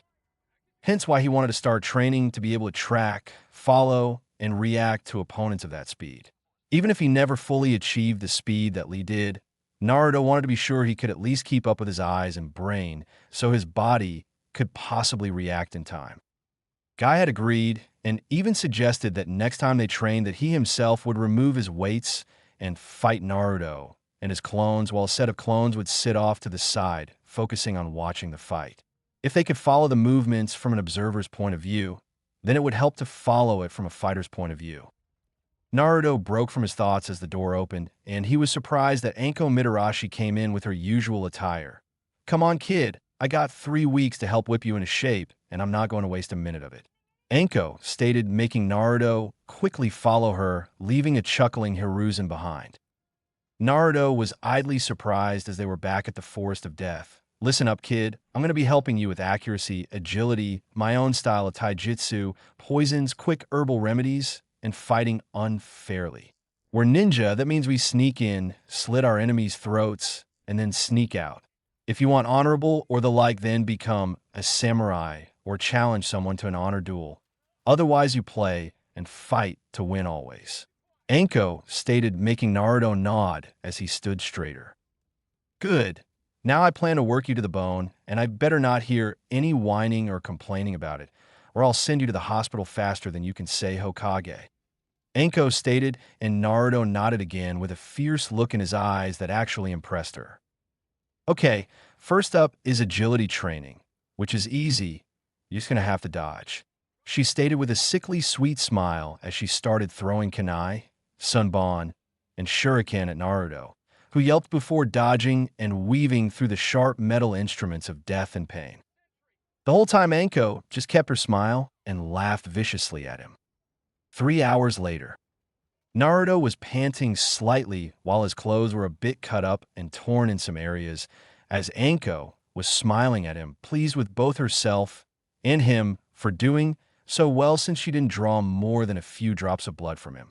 The few times she didn't throw at him, she'd attack in taijutsu, using her flexibility and agility to attack him at different angles. Naruto looked at his clothes and frowned. "At this rate, I'm going to need a bunch of new clothes," he thought, since the training was slowly killing all of his clothing and dwindling it down to near nothing. He broke from his musings as Anko spoke up. "Not bad, kid. I've seen Chūnin do far worse than you did, and you didn't even have any real warning. At this rate, I'll have you able to dodge almost anything," she stated with a sickly sweet smile that made Naruto sweat drop a bit. However, a thought came to his mind that also reminded him of something concerning Kabuto, Anko's sensei. Naruto started making Anko freeze and look at him in surprise, which confused him. "Sensei?" Anko asked in confusion, and Naruto shrugged. "Well, you're teaching me, aren't you? Should I not call you sensei?" Naruto asked, and Anko blinked before shaking her head. No. It's fine, just never had anyone call me that before." "Anyway, what did you want?" Anko asked, and Naruto blinked before speaking. "Well, I was just wondering why you have the smell of snakes around you exactly. Is it because of the forest, or is it something else?" Naruto asked, making Anko stiffen slightly and turn away with a saddened expression.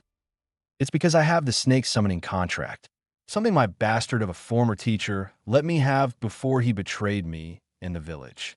"Why do you ask?" Anko stated bitterly before looking at Naruto questioningly with a slight undertone of anger. "Well, it's just you're not the first that I smelled the scent of snakes on. There was that creepy guy Orochimaru in the Forest of Death, then the Sound Team, and then another Leaf Shinobi, but I guess it could have been if he was hanging out with you," Naruto stated, making Anko tense a bit at the first mention, narrow her eyes at the second mention, but she was confused on the third. "Who was that?" Anko asked, since she was around a few people, but no one ever mentioned smelling of snakes. "That guy Kabuto Yakushi," Naruto asked, making Anko frown. "I've never met or interacted with the guy," Anko stated, making Naruto frown. "Well, if he didn't get the scent from her, then he had to have gotten it from—" "Oh shit," Naruto started thinking before widening his eyes in horror. "What is it, kid?" Anko asked with a frown. Anko, was your teacher Orochimaru? He asked frantically, making Anko nod. Then we need to get a Gramps now. The village could be in trouble. Naruto stated, and Anko frowned before quickly grabbing him and using a Shunshin to get to the tower quickly. Hiruzen, of course, was surprised at Naruto and Anko appearing in his office. Anko, Naruto, what's wrong? He asked, seeing Anko looking serious and Naruto looked frantic. Gramps, I think Orochimaru has a spy in the village. Naruto stated, making Hiruzen and Anko stiffen. That's a bold claim, Naruto. Do you know who and have proof? Hiruzen asked, and Naruto nodded. His name is Kabuto Yakushi. Ever since I've been working with Ibiki Sensei, I've started going over people I've met to have a read on them inside my head, and something kept sticking out about Kabuto that I couldn't place until I talked to Anko Sensei. Naruto stated, making Hiruzen frown and look at Anko. Apparently the guy smells like snakes, but I've never even met the guy, and there are no indigenous snakes in the Forest of Death. Anko stated, and Hiruzen frowned further before asking an Umbu to retrieve Ibiki to join them, which he did a few minutes later and was being filled in. That's suspicious, yes, but is there any other evidence? Ibiki asked, since they needed to be sure, and all three turned to Naruto. Well, for one, he's taken the Chūnin exams 7 times now. Naruto stated, making them widen their eyes in shock since no one took the exams that many times without something being seriously wrong. Ibiki quickly got his file and looked it over. He's right. All 7 times he made it past the second exam, and then suddenly just quit, claiming he had no more chakra to go on.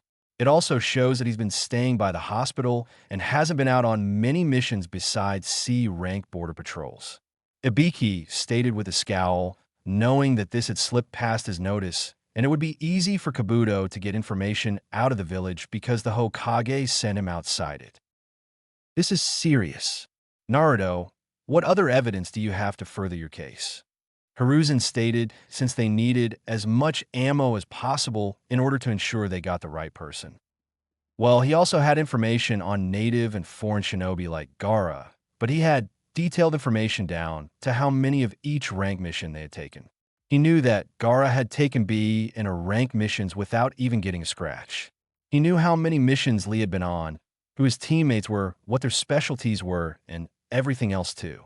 Naruto stated, making them all look on in shock and horror, since there was no way a genin could access that kind of information without some form of treason occurring. Ibiki, get Kat and her squad and find this boy and his teammates. I want them found, captured, and interrogated, no holds barred.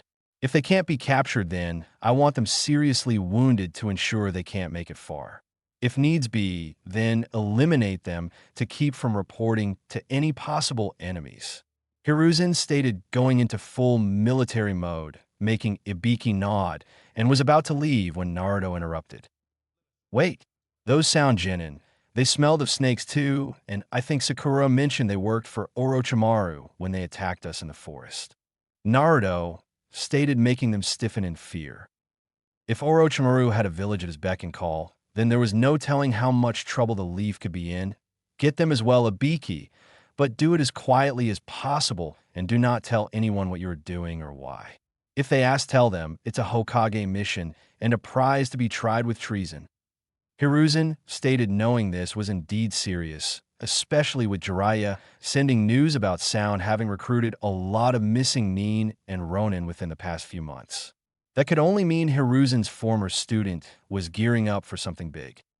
Without wasting a moment, Ibiki was gone to carry out his orders while mentally reminding himself to possibly get Naruto placed in the intelligence corps. If he turned out to be correct on this, then he could have saved countless lives for the village. Hiruzen sat back in his chair and sighed. Not for the first time was he feeling his ever-growing age coming upon him. He then looked at the blonde youth in front of him and couldn't help but see his parents at that age overlapping him. This boy, he may have just yet again performed a service for the village greater than anyone but a few in a room would know. If he keeps this up, he may just take this hat from me himself. Hiruzen thought with a happy smile, knowing Naruto was truly shaping into the shinobi he knew he could become. Naruto, if this information turns out to be accurate, you will be well rewarded and compensated for not only protecting Konoha from an outside threat that could be greater than we know, but also for identifying and removing spies that have been able to hide for too long. Hiruzen stated in his Hokage-like tone and presence, making Naruto chuckle while scratching his head in embarrassment. I like you, kid. You ever need anything, let me know. However, don't expect me to take it easy on you any days that I'm still going to be training you. Anko stated with a sadistic grin, and Naruto merely grinned back. I'd be insulted if you did, Anko-sensei.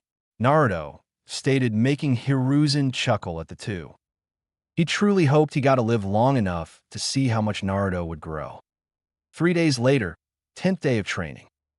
Naruto was walking with Ibiki and Anko in the T/I Tower doing his next bout of training, the practical kind. He was here to try his hand at breaking a prisoner and getting the information from them.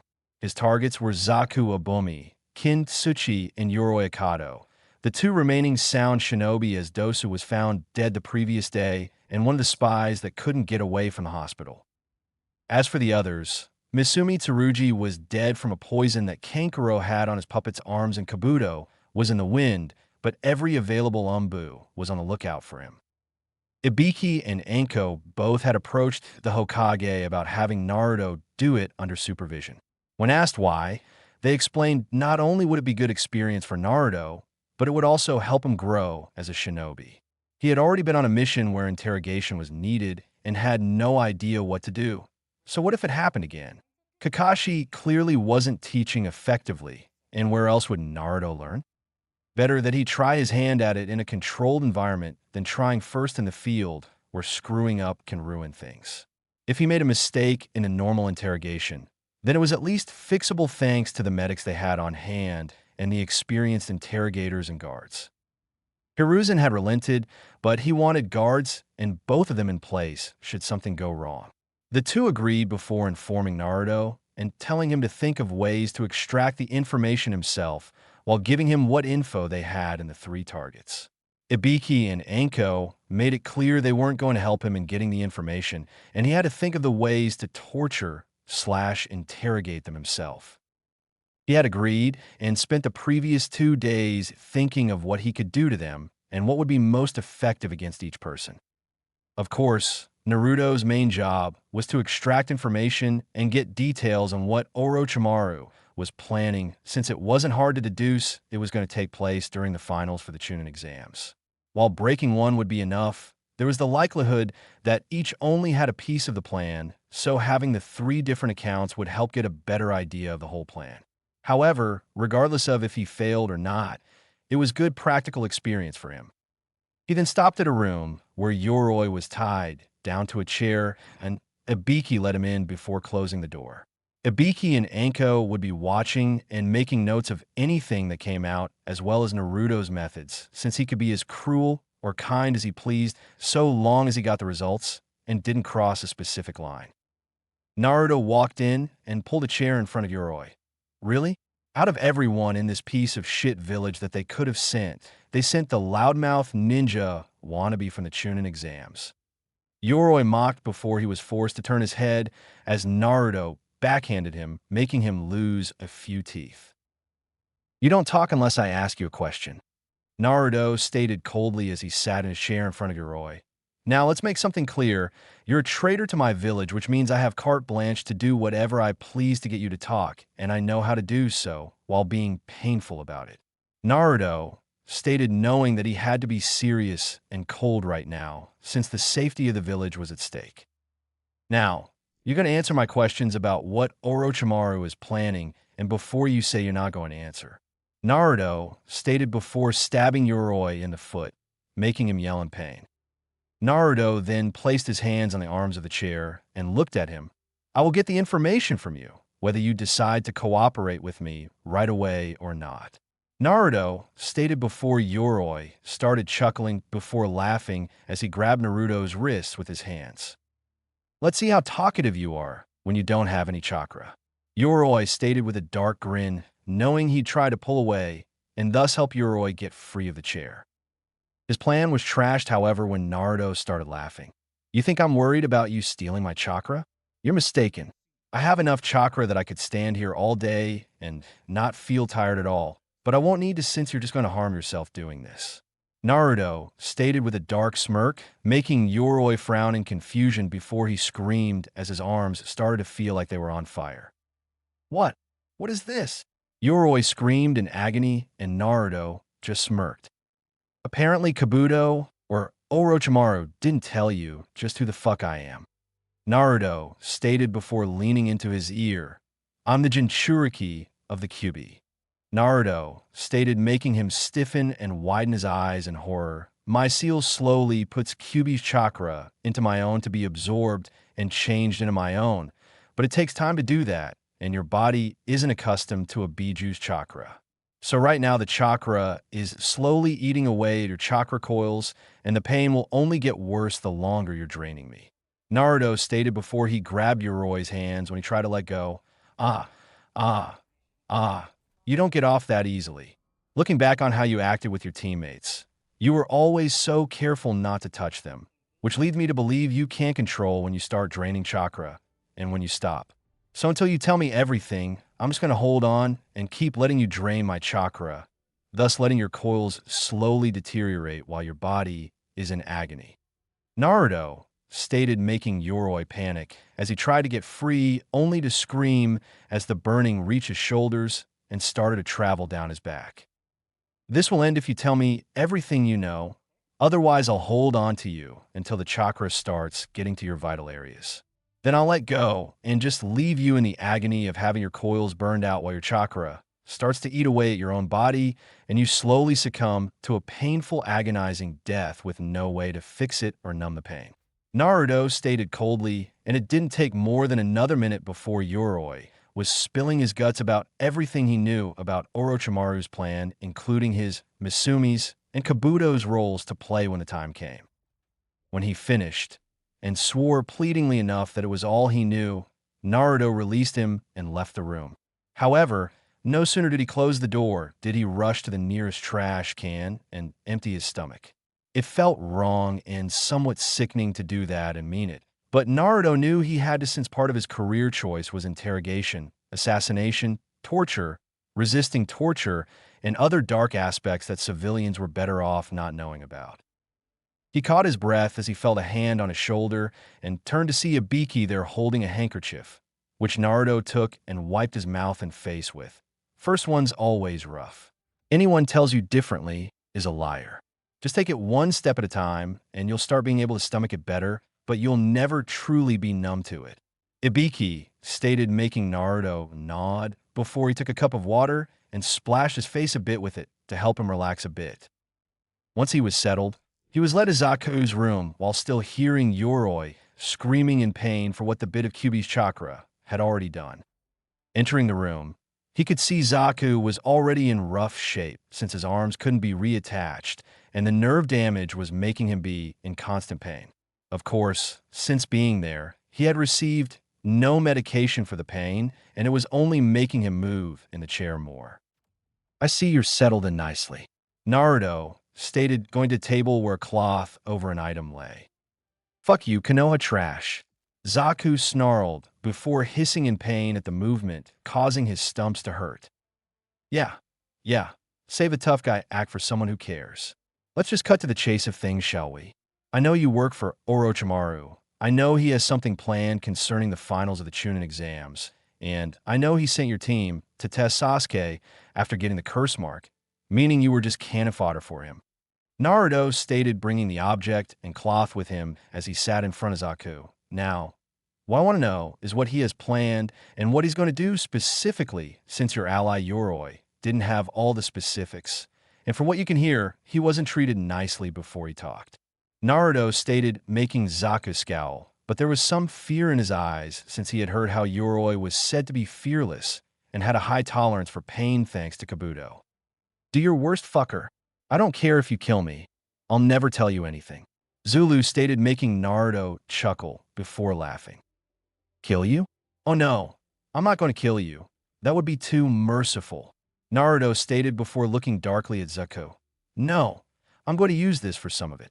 Naruto stated, removing the cloth, making Zaku's eyes widen, since it was Dosu's melody arm. "You bastard! You killed Dosu!" Zaku shouted before grunting as his stumps flared up. "No, I didn't. Apparently he had a bone to pick with Suna's Jinchuriki and died because of it," Naruto stated, making Zaku stiffen since he knew who that was. "But back to your troubles. We've studied this and know the basic workings. What I'm going to do with it is connect it to your chair so that every time you move, it will send a chime that will not only cause excruciating pain, but will make your brain start making the nerve endings flare up, causing greater pain," Naruto stated, making Zaku pale slightly.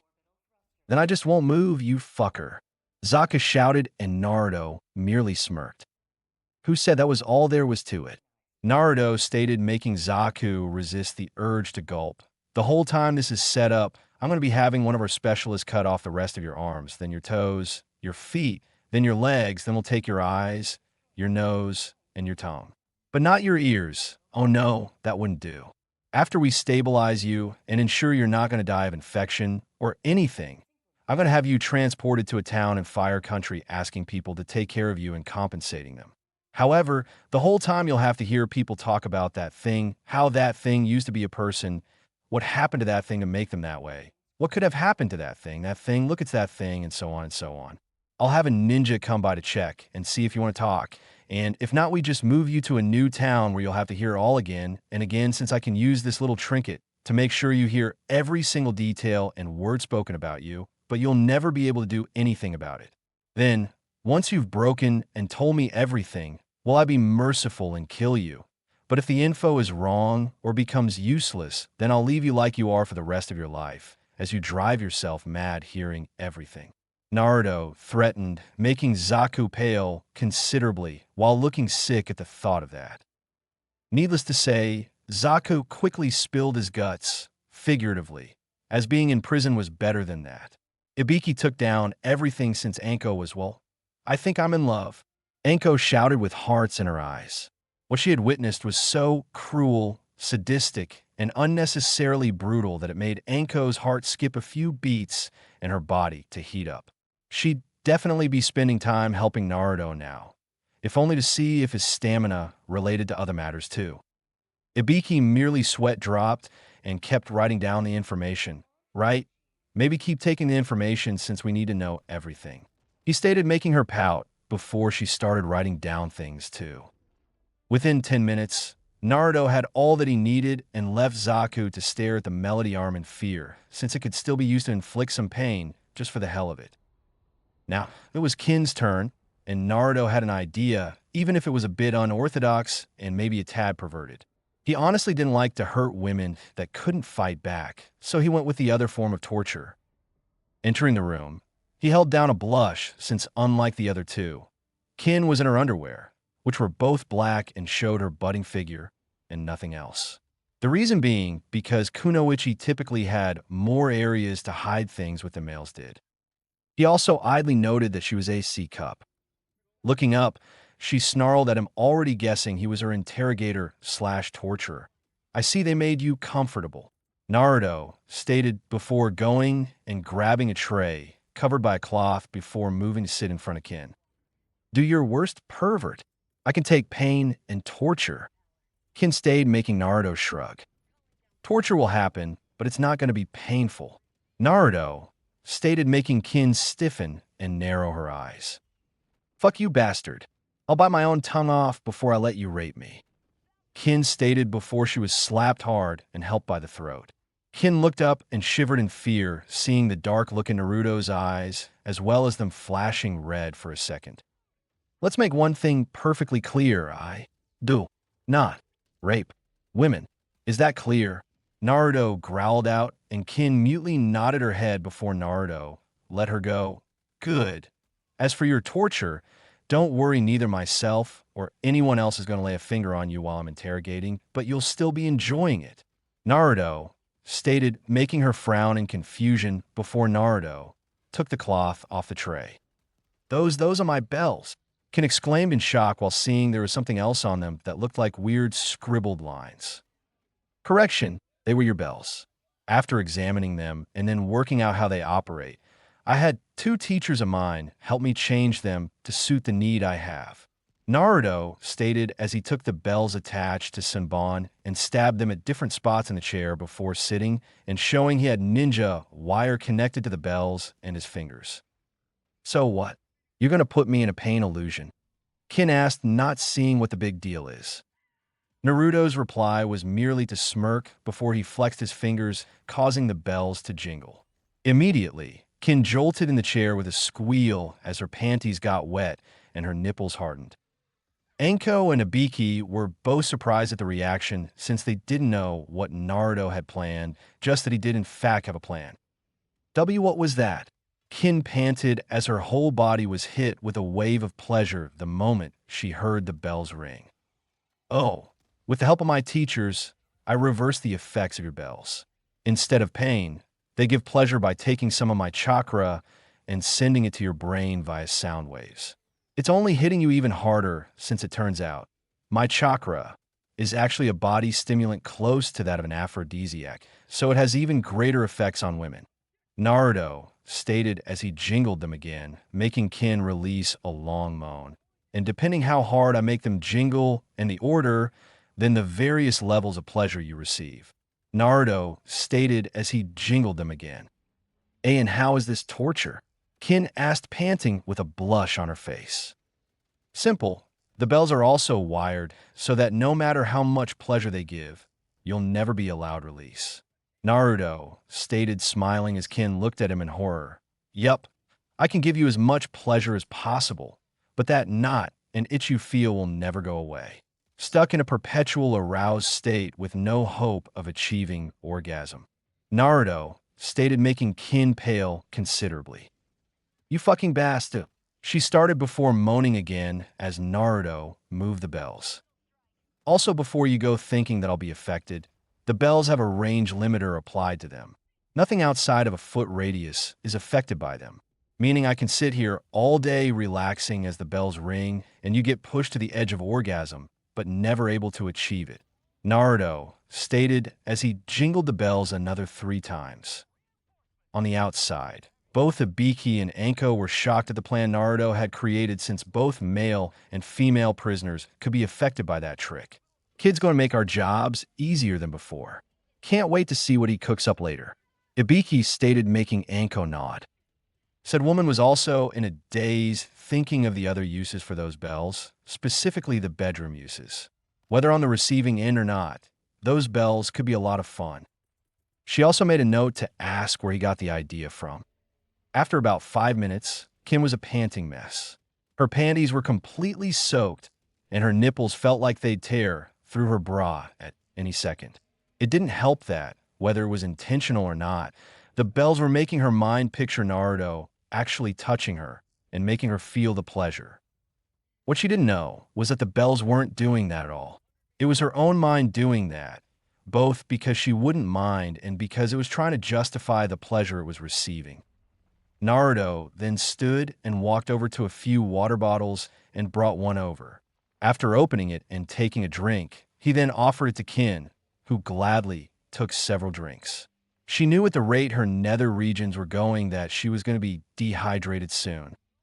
Naruto then removed the bottle and capped it, letting Kin take some breaths. Are you ready to talk? Because I can keep doing this for hours. Naruto stated, getting Kin to whimper. Please, no more. I'll talk, just please let me come. Kin pleaded, since she couldn't fathom suffering this for hours when her body was already in this bad a shape after only minutes. Tell me everything, and then I'll let you. Naruto stated, making Kin whimper before she started telling him everything, with Ibiki and Anko taking it down in detail. Once she was done, Naruto nodded and then jingled the bells differently than he had before. The effect was instant as Kin threw her head back and squealed loudly as she came harder than she ever had before in her life, causing her to soak her seat and her underwear. Kin hunched over, gasping and panting from the experience. She almost felt like she was floating during the experience, as it was that pleasurable and satisfying. Well then, besides someone coming in to re-verify the information you gave us, we're done here. Naruto stated as he stood to leave. Wait, Kin asked, breathlessly, making Naruto pause. Please, take me as your slave. She asked, making Naruto stiffen and the two senior interrogators to raise their eyebrows in surprise. I know what awaits me, death or imprisonment in an unimaginable hell. I don't want that. The pleasure the bells gave me, my mind saw it as it all coming from you and made up various scenarios for it. Please, I'd rather have the pleasure than the pain, and I've already betrayed my village entirely. Kin stated in a desperate tone as her body wanted a full sexual release instead of just a sensational one. Naruto was silent a long moment before he answered. I can't promise anything. I don't know the laws and procedures concerning this, and I believe the Hokage has a say in it. If it is possible, then I will do it so long as you actually want it to happen and not just because you're in a haze of lust and pleasure. Naruto stated as he looked back at her before heading for the door. Thank you, Master, Kin stated as Naruto left and found Ibiki and Anko there waiting for him. Naruto merely looked at Ibiki as they walked to deliver their reports to the Hokage. She's not wrong in the fact all that awaits her is a cell in a prison or execution, since she not only joined a traitor's village, but also helped a plan to invade the village. While not common nowadays, captured ninja have become slaves either to the ruling authorities or the one who broke them. It was usually used for captured ninja that had bloodlines, a unique skill or trait, or considered extremely talented that offspring from them would benefit the village, should they have any. Especially if their owner had a bloodline as well, since that increased the chances of a new bloodline or a child with both. Normally, the Hokage has the final say, but usually they allow it for the person that broke them unless a lord or lady requested the person be their slave. Ibiki explained since it was true, and Naruto merely nodded. I see. Well, if the Hokage gives permission, then I will offer her the chance when her mind is clearer than it was in there. I don't want to take her in and then have her resent me because it wasn't what she honestly wanted. Naruto stated as he'd take her in if she wanted, but he sure as fuck wasn't going to exploit, force, or use her in any way. He wasn't like Zabuza, seeing someone as a tool until they managed to prove themselves enough. And he sure as fuck wasn't going to be like Gato. That's respectable, kid. Just make sure your enemies don't always know that, or they may try to take advantage. Ibiki stated since a person could have honor and respect, but you can't let it be the leading forces when in battle, since in their world the only thing that mattered was you won and lived and your enemies lost and died.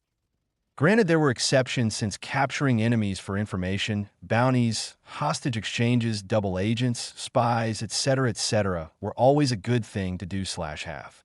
They were more key in wartime, but having them in times of peace meant there was a chance of preventing war. Ibiki broke from his musings as Naruto nodded. I know, Ibiki-sensei. Naruto stated, making Ibiki nod as they walked before Anko chimed in. By the way, kid, where did you come up with that torture for Kin? Anko asked, and Naruto chuckled slightly while scratching the back of his head. I had help from Jiraiya-sensei and Kurenai-sensei.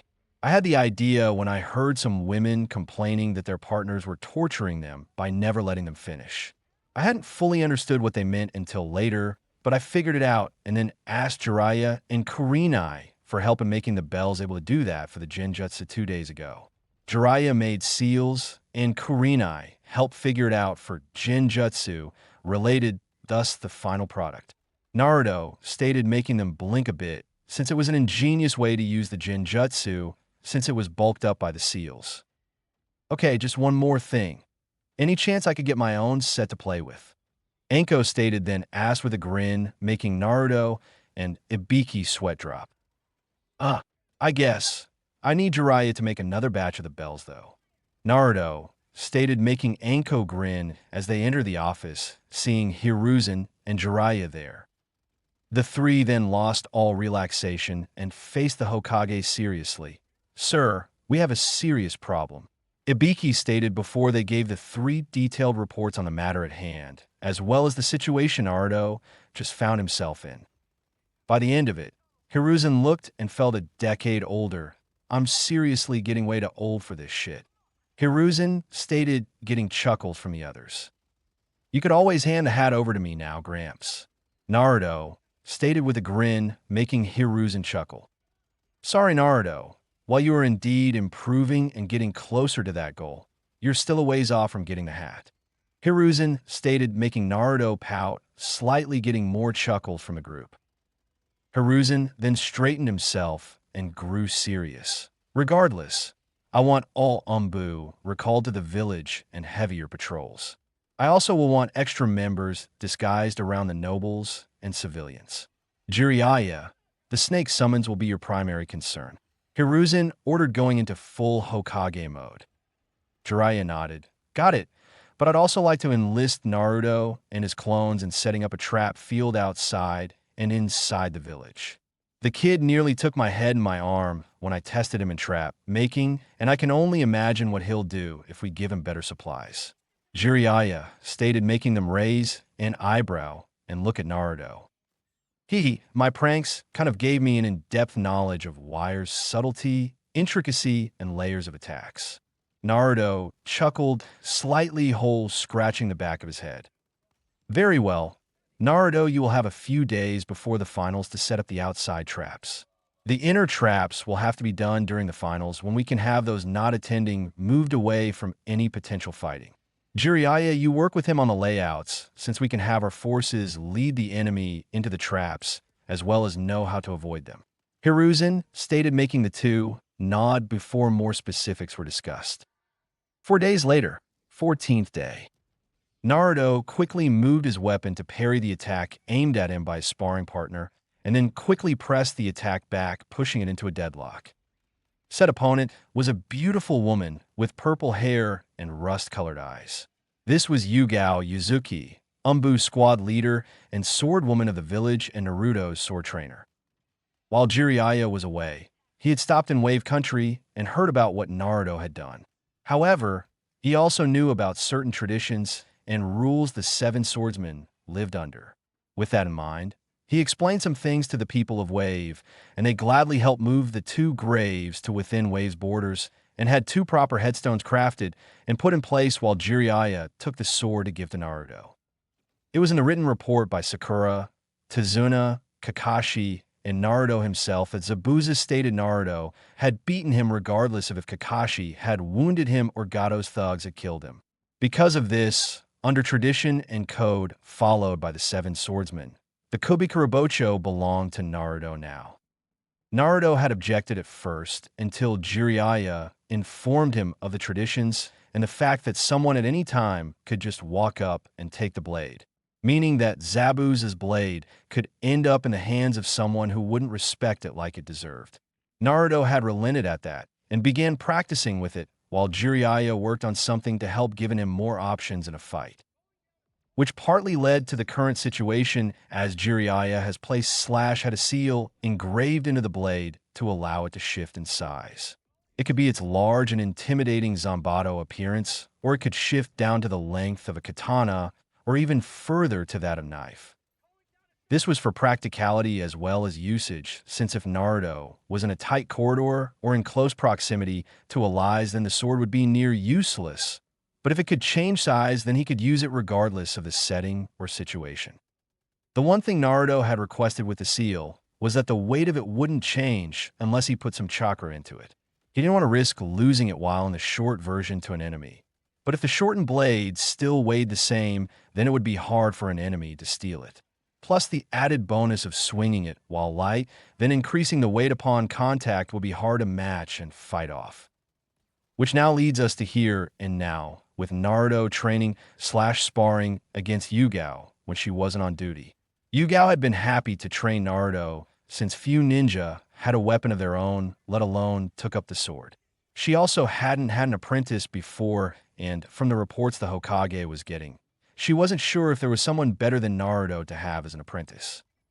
The first day, she had him perform stances and basic swings before having him do them over and over again till he could do them on near reflex, which wasn't hard because of the shadow clones. After that, she started helping him with more advanced attacks and forms leading up to now with them clashing blades on near equal ground. It was nearly equal since Naruto had the strength and speed, but Yugao had the experience, finesse, and mastery of the weapon on her side. As usual, though, The battle was proving to be too close for either to get a significant advantage over the other. Yugao could handle his attacks better, but Naruto could power through hers, making them nearly evenly matched since Naruto still had stamina to spare while Yugao would get winded soon. The two finally called it a draw and sat down taking a breather. You've improved a lot, Naruto. To think less than a week ago, you could barely handle the sword, and now you're fighting me to near equal ground. Yugao stated, though there was more pride than jealousy since Naruto was essentially putting years of hard work into his training through the shadow clones. He just happened to get the payoff faster than people normally did. Thanks, Yugao-sensei. That means a lot, but I couldn't have done it without you.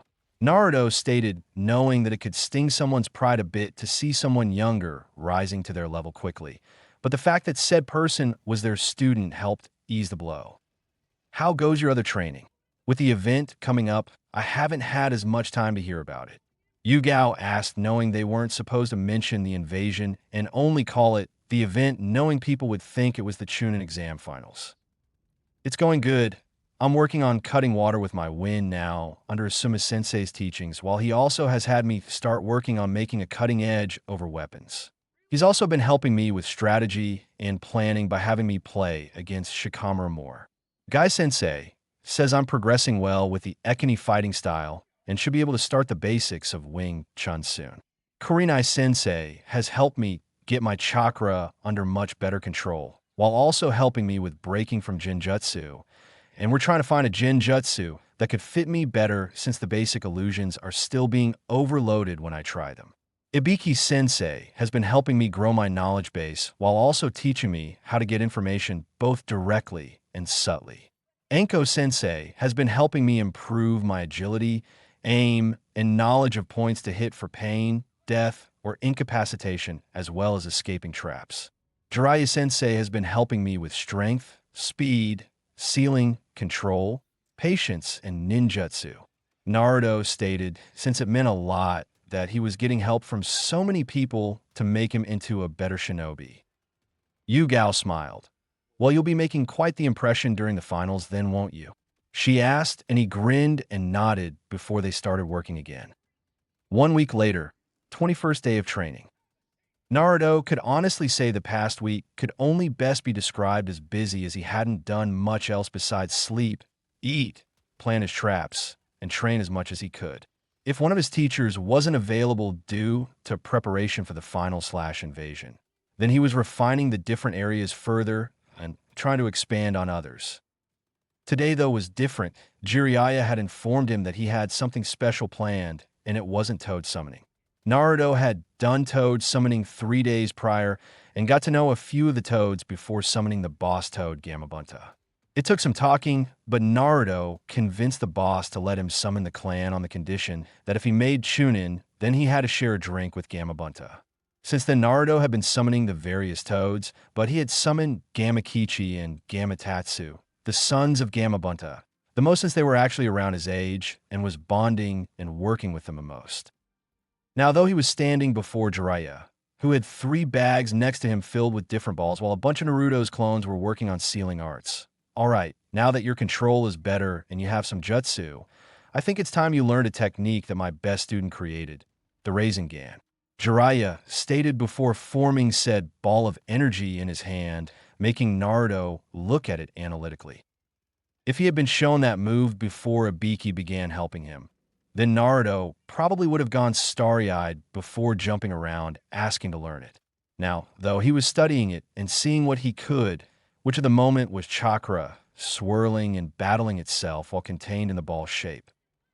Jiraiya smiled, seeing Naruto taking the time to analyze the jutsu when shown to see if there were any secrets to be gained from it. It was leaps and bounds beyond how he was 3 weeks ago. Now, this jutsu is a close combat in your face type of jutsu, Jiraiya stated as he slammed the ball into a boulder, destroying it into small pebbles. Naruto merely raised his eyebrows in surprise as Jiraiya turned to face him. All right, now the first step is rotation, he stated, handing Naruto a water balloon. Your job is to rotate the water to the point that the balloon bursts. Jiraiya stated, taking his own balloon, causing it to instantly explode. Naruto frowned before he held his balloon and focused, causing the balloon to shake and bubble slightly before a couple minutes later the balloon burst. Jiraiya was actually surprised as it took him 3 days to get the first step done, but he also knew that Naruto had way more chakra than he did, so the force wasn't that hard to create for him. Good job, you're doing it much faster than I or my previous student did. Now I want you to keep doing it until you can do it nearly instantly, since your opponent could take advantage of the time it takes you to make the jutsu regardless of how little time it is. So the shorter time the better, since it will give your opponent less time to react. Jiraiya stated, making Naruto nod before he sat down and took the bag of water balloons and got to work. An hour later had Naruto bursting the balloon at 1 second of activating the churka, which Jiraiya told him was the best they could hope for since it was actually faster than that. The reason being is that it took Naruto a quarter second to think to do it, 1/4 to actually do it, 1/4 for Jiraiya to perceive him doing it, and finally 1/4 for Jiraiya to react to it. So in reality, Naruto was getting it done in about half a second despite them not being able to track it faster. Good job, Naruto. Now the next step is power. Jiraiya stated as he took a rubber ball and caused it to burst loudly. This rubber is stronger than the balloons, and there's no water to churn and help burst it. Jiraiya stated, handing one to Naruto, who quickly made it pop on one side. I figured this would be a bit easier for you than it was for me, but that's only because you have so much chakra and you're getting the control over it. However, you still have to keep working on it till the whole ball bursts, not just gains a hole. Jiraiya stated, making Naruto nod before he took another and started again. This time he took longer, letting the churka build up before releasing the control, making the ball burst into pieces. Better, but you can't take the time to build up the power, so keep going. Jiraiya stated as he went to check on the clone's work. Naruto could have used his clones to do this much faster, but when it came to jutsu, he wanted to be able to perform it first before using clones to refine it better.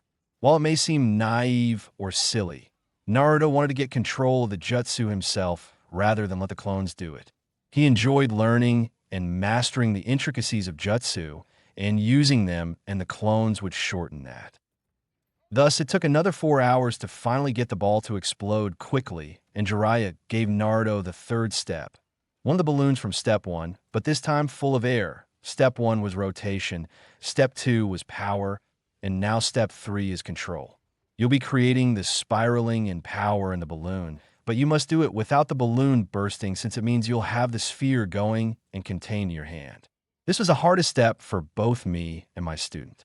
The way you're progressing should indicate that you'll have it at least close to ready by the end of the day.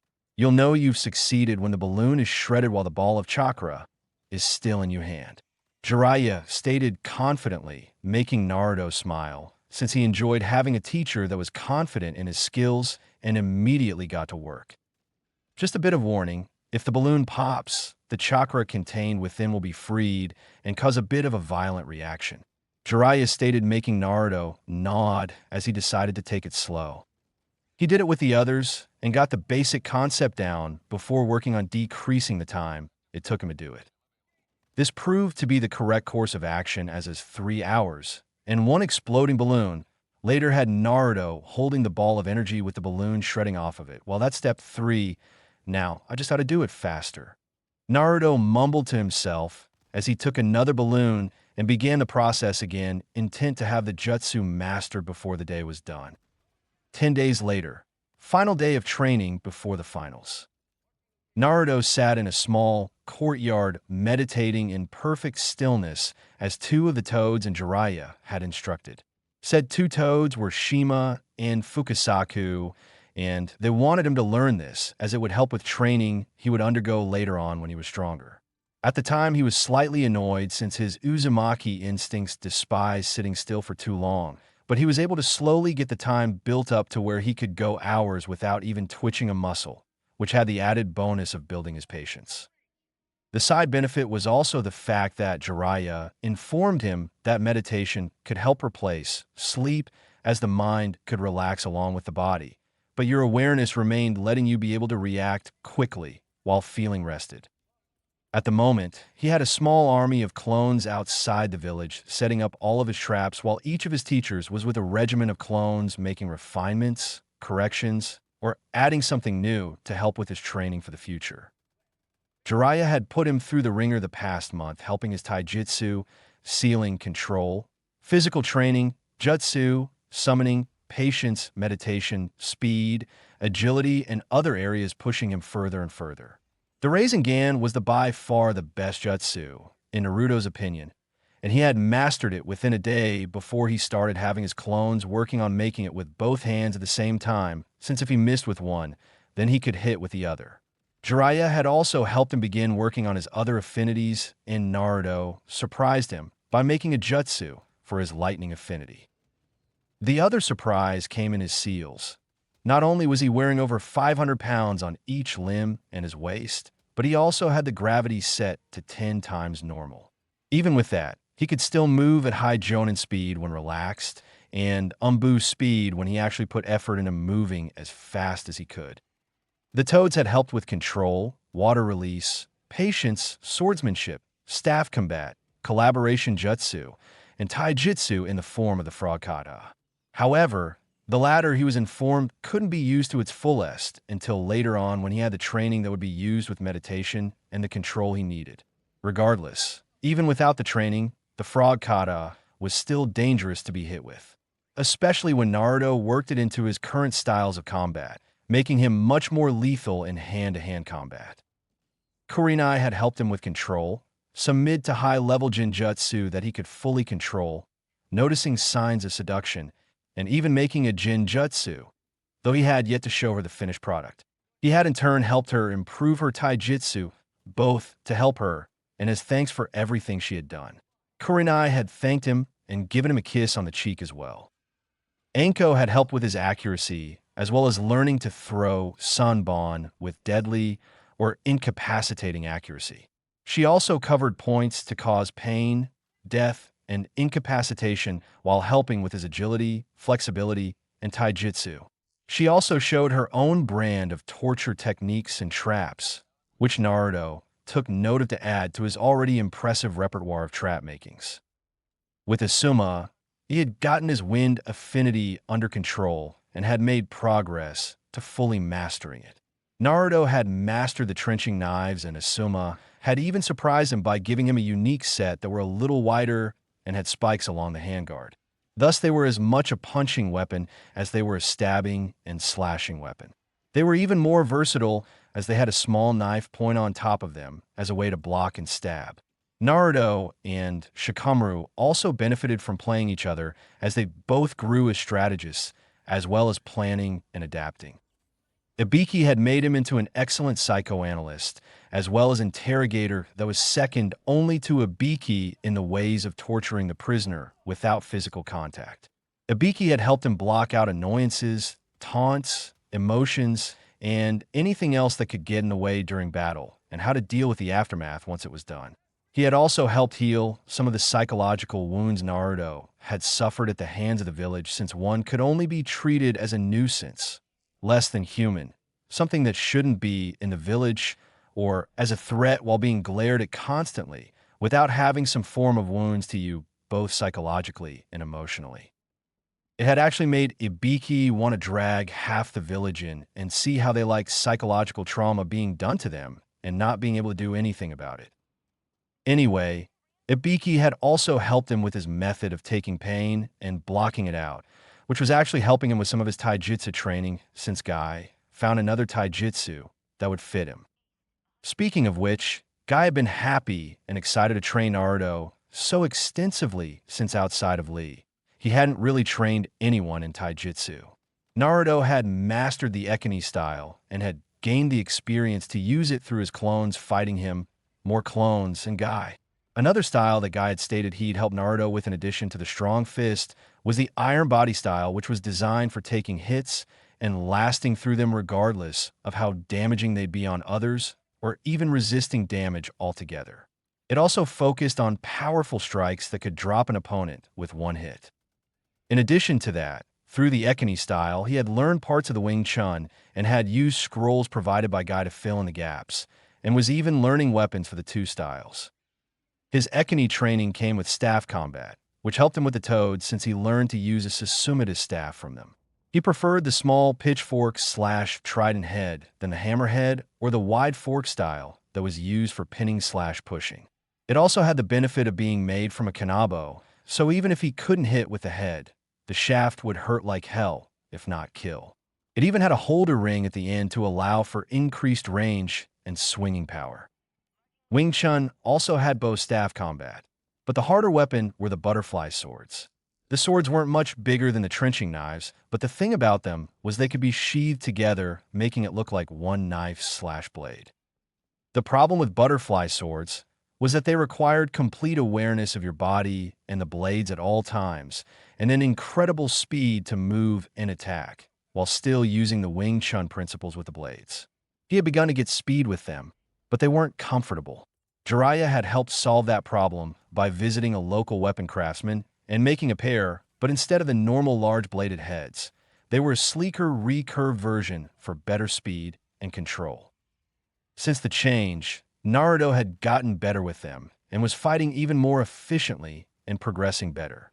Even Jiraiya and Guy were impressed by what Naruto could do with the blades as he and his clones sparred to get a better handle on them. Even with the weights and gravity, Naruto could still move faster than a few could track with those blades.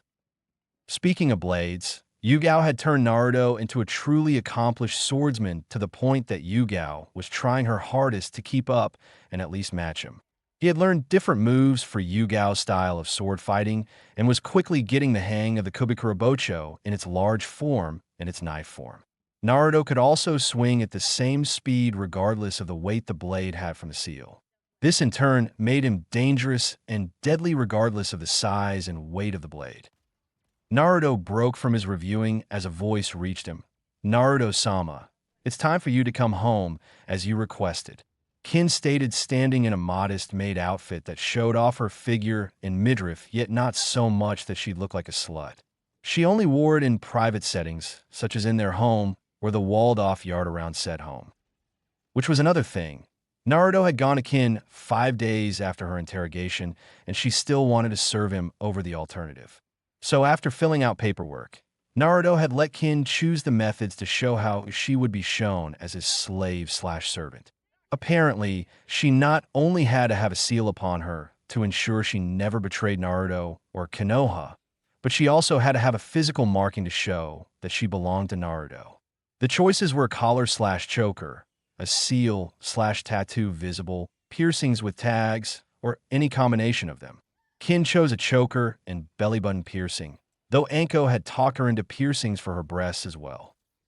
Since then, he and Kin has been living in their new accommodations. Said accommodations were the old apartments Naruto lived in, but Hiruzen had bought the place, renovated it, and turned the entire top floor into a penthouse before giving the deed to Naruto under the direction of payment for 3S rank missions integral to village security and safety.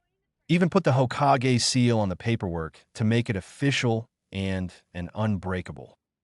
Meaning anyone with a problem with his ownership and living arrangements could take their problem and shove it up their asses since no one would listen. Kin had also helped him with training, as she had told him about the different sound-based jutsu and attacks her village had. It had given him some ideas and had a series of clones begin experimenting on it with a few promising results. He'd still need to experiment a bit, but if the early showings were this promising and then he'd have some attacks that were unique to him and him alone. Shaking those thoughts away, Naruto stood and smiled at his roommate/servant since Kin refused not to stay in the penthouse with him. "Thank you, Kin. Let's head home. We got a big day tomorrow," Naruto stated, making her smile and nod as the two walked back to the complex. Tomorrow, Naruto had a tournament and a war to win, and he'd ensure all of his opponents knew his wrath. Deep within Naruto, a certain fox watched with interest. Chapter 2, Experience. Konoha, Chūnin Exam Stadium, day of the finals. To say that Konoha was bustling with activity would be an understatement. Shops were open early, having extra workers doing advertisements, showing off their different wares and trying their best to get the wealthy visitors to stop in and purchase their wares at reasonable prices.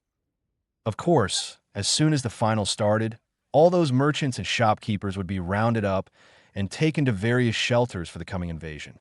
While the more knowledgeable highly doubted there would be many getting inside the walls after seeing the layout for Naruto's proverbial and literal minefield of traps, they still needed to be more safe than sorry.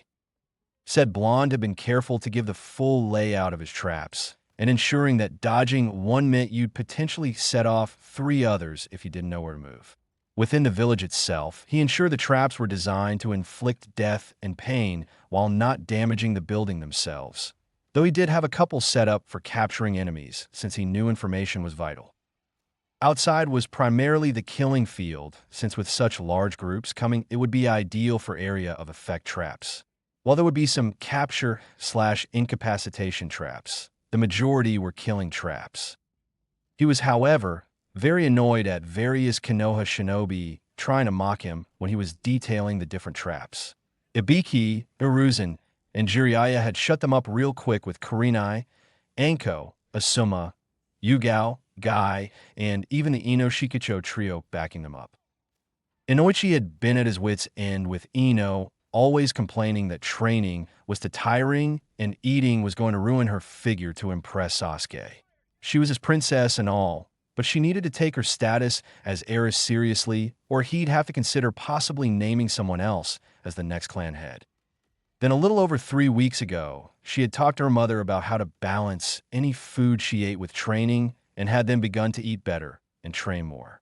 She was even asking him for more training and etiquette for being clan head. When he asked what brought the change on, she had gained a small blush to her face, making him think Sasuke had done something to motivate her. Imagine his surprise when she told him it had actually been Naruto to motivate her to train and eat better when he had pointed out health risks, and that no kunoichi was fat and had bodies that she had wanted to have. It made Inoichi happy that his blossoming little girl was taking this more seriously and was apparently shifting her attention to a better future boyfriend. Inoichi had nothing against the kid, quite the opposite. Sure, the pranks had both amused and annoyed him, but after talking with the boy, at Ibiki, Jiraiya, and the Hokage's request, he had seen what a kind-hearted and caring young man he was and had helped him with the trauma the village had caused, intentional or not. He hadn't liked Sasuke because not only was the boy arrogant and rude most of the time, though it had lessened recently, but Inoichi was still not sure he should be a shinobi given the fact Sasuke never had therapy following the attack by Itachi. From what he heard, not only had the boy found the dead bodies, but Itachi had also put him in a genjutsu that forced him to witness the killings firsthand. If that wasn't a sign for needed psychiatric counseling, then Inoichi wasn't sure what was. Still, Ino had been progressing well and wasn't as big a fangirl as she was before. He and his wife, Alia, really needed to find a way to thank Naruto for helping Ino out of being a fangirl and begin being a serious kunoichi. For Shikaku, he was usually only half listening at meetings, but when the words Orochimaru and invasion came up, he became wide awake and paying full attention. Upon seeing Naruto giving the detailed explanation and report concerning the traps, Shikaku had analyzed him too, since he had seen a change in Shikamaru, becoming more and more clear as the days went by. Not only were his strategy skills improving, but he was also starting to play shogi in an unpredictable manner, making Shikaku struggle a bit to beat his son when they played. If he applied that same principle to his combat strategies, then his opponents would likely struggle to keep up. He'd also seen a fire in his son when it came to training that was rare for one of their clan members. When asked what caused it, Shikamaru had stated that Naruto had mentioned something during one of their games. Said something was that if Shikamaru ended up fighting someone who knew how to fight Nara clan members, then what did that leave Shikamaru? The answer, nothing but his wits and intelligence, which could be overwhelmed by a more skilled or greater in number opponent. Thus, Naruto had pointed it out that not only could Shikamaru get himself killed, which was bad enough, but also get Ino, Choji, and Asuma killed. However, Naruto had informed him that there was a much worse possible fate for Ino if she were to be captured. As such, Shikamaru had stepped up his game, no pun intended, to get a wider variety of attacks and options when on the battlefield. Thus, despite it being a lot of work and a drag, Shikamaru had spent time learning more of his clan arts as well as starting elemental jutsu, with his element being lightning. Shikaku had been surprised at the turnaround, but had understood the drive behind it. Of course, Yoshino had loved it, claiming it came from her side of the family, and Naruto had merely found the right motivation to bring it out. Shikaku was just glad she was focused on their son trying harder and thanking Naruto, then smacking Shikaku with her frying pan. Choza was similar to Shikaku, as Choji had come home one day and wanted to up his training. Choza, not seeing a problem with it, agreed and upped his training and was surprised to see how strongly he was going at it. Choza had gotten a similar explanation that Shikaku did, but with the addition that Naruto had explained to him that hurting those who threatened your home, families, and friends didn't make you a bad person. Rather, it put you in the right to harm that person for daring to threaten what you decided to protect. There were limits, of course, to how far one should go in certain situations, but the important thing was to be ready when those situations came up. Choji still didn't prefer to fight, which was understandable, but he wasn't going to hold back against an enemy anymore either. Choza and Chara, Choji's mother, were happy with that since they didn't want Choji getting wounded or dying in the field because he wasn't willing to fight an opponent seriously. In short, the original Ino-Shikicho were very much thankful and indebted to Naruto. Thus, they were going to back him up, especially when the Hokage and Jiraiya had such confidence in his skills. Said confidence and backing was rewarded as Naruto detailed the layout of his various traps, both inside and outside the village, should any enemy get inside and then flee. Those fleeing could be herded towards the traps after all. He then outlined which traps were activated by wires, which by seals, and which by a small pulse of chakra, as well as which traps were lethal, incapacitating, or capturing. By the end of it, all the hecklers had shut up and were amazed at the intricacies in the traps as well as the power in seals. The Umbu present were a little less surprised, at least by the traps, since they knew how good Naruto was with pranks, hiding, and outrunning/outlasting pursuers. Naruto had stuck around to answer any questions before heading out, so the various groups could memorize the layout and then get rid of the outline since an enemy spy could find it and warn others. At the here and now, though, we find various people, both from Konoha and not, filling the stadium to watch the fights. Well, the majority were a good-sized chunk were there to either attack Konoha or ambush the attackers when the time was right. Among those there from Konoha were the different genin that didn't make it past the qualifiers and their Jonin senseis, minus Kakashi of course, and Kin with all of them sitting together. When asked why Kin was sitting with them, the Jonin merely stated that she had decided to stay in Konoha and the Jonin were ensuring none of the drunker members of the village tried anything. Anyway, all of them were excited to see the fights, though Asuma and Anko had placed bets on Naruto winning the whole thing. It may have looked bad to bet against Shikamaru, but Asuma had placed a bet on Shikamaru winning his first match. He had done so mainly at Naruto's prodding, and since the kid had the devil's luck, Asuma decided to go with his advice. It wasn't that Asuma didn't have faith in Shikamaru, but you never did know when that lazy Nara tendency would kick in and make him decide it was too much work and then forfeit. Besides, both he and Shikamaru knew Shikamaru couldn't beat Naruto in a fight, especially when adding the fact Naruto could fight everyone competing and still have enough chakra and stamina to spare for a match against a Jonin or three. Kurenai, though, was focusing on Niji Hyuga and was looking forward to the pain Naruto would cause him for nearly killing Hinata. He had even technically done it more than once since the injury she sustained to her heart kept acting up afterwards, forcing her to remain in the hospital up until today. If it wasn't for the fact Hayashi and his wife insisted that a doctor be in the room at all times to monitor her, Hinata could have died before help arrived. Even now, one of the best medical ninja in the village was sitting just behind them in case Hinata had any more issues. Her saving grace was the fact the Hokage had assured Kurenai that his third student, Tsunade Senju aka the greatest medical mind currently in the world, would be coming back to the village after the invasion. He would have sent for her earlier, but he didn't know if it could take a month or even longer, and with the threat of Orochimaru, he couldn't risk anyone capable of tracking and handling her being away. Kurenai had understood since she knew the village came before two genin, Hinata and Lee, regardless of the genin's status in the village. Guy was also anticipating the fight, both for his viewing and to show Lee what hard work counted for. He was lucky that the Hokage had given permission for Lee to be there, though he knew it was also due to Naruto requesting it as well.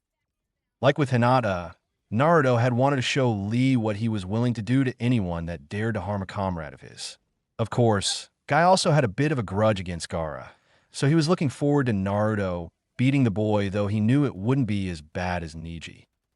Despite the seriousness that Naruto showed, Guy knew he couldn't hate Gaara that much just for the fact Jiraiya had informed him of Gaara's life.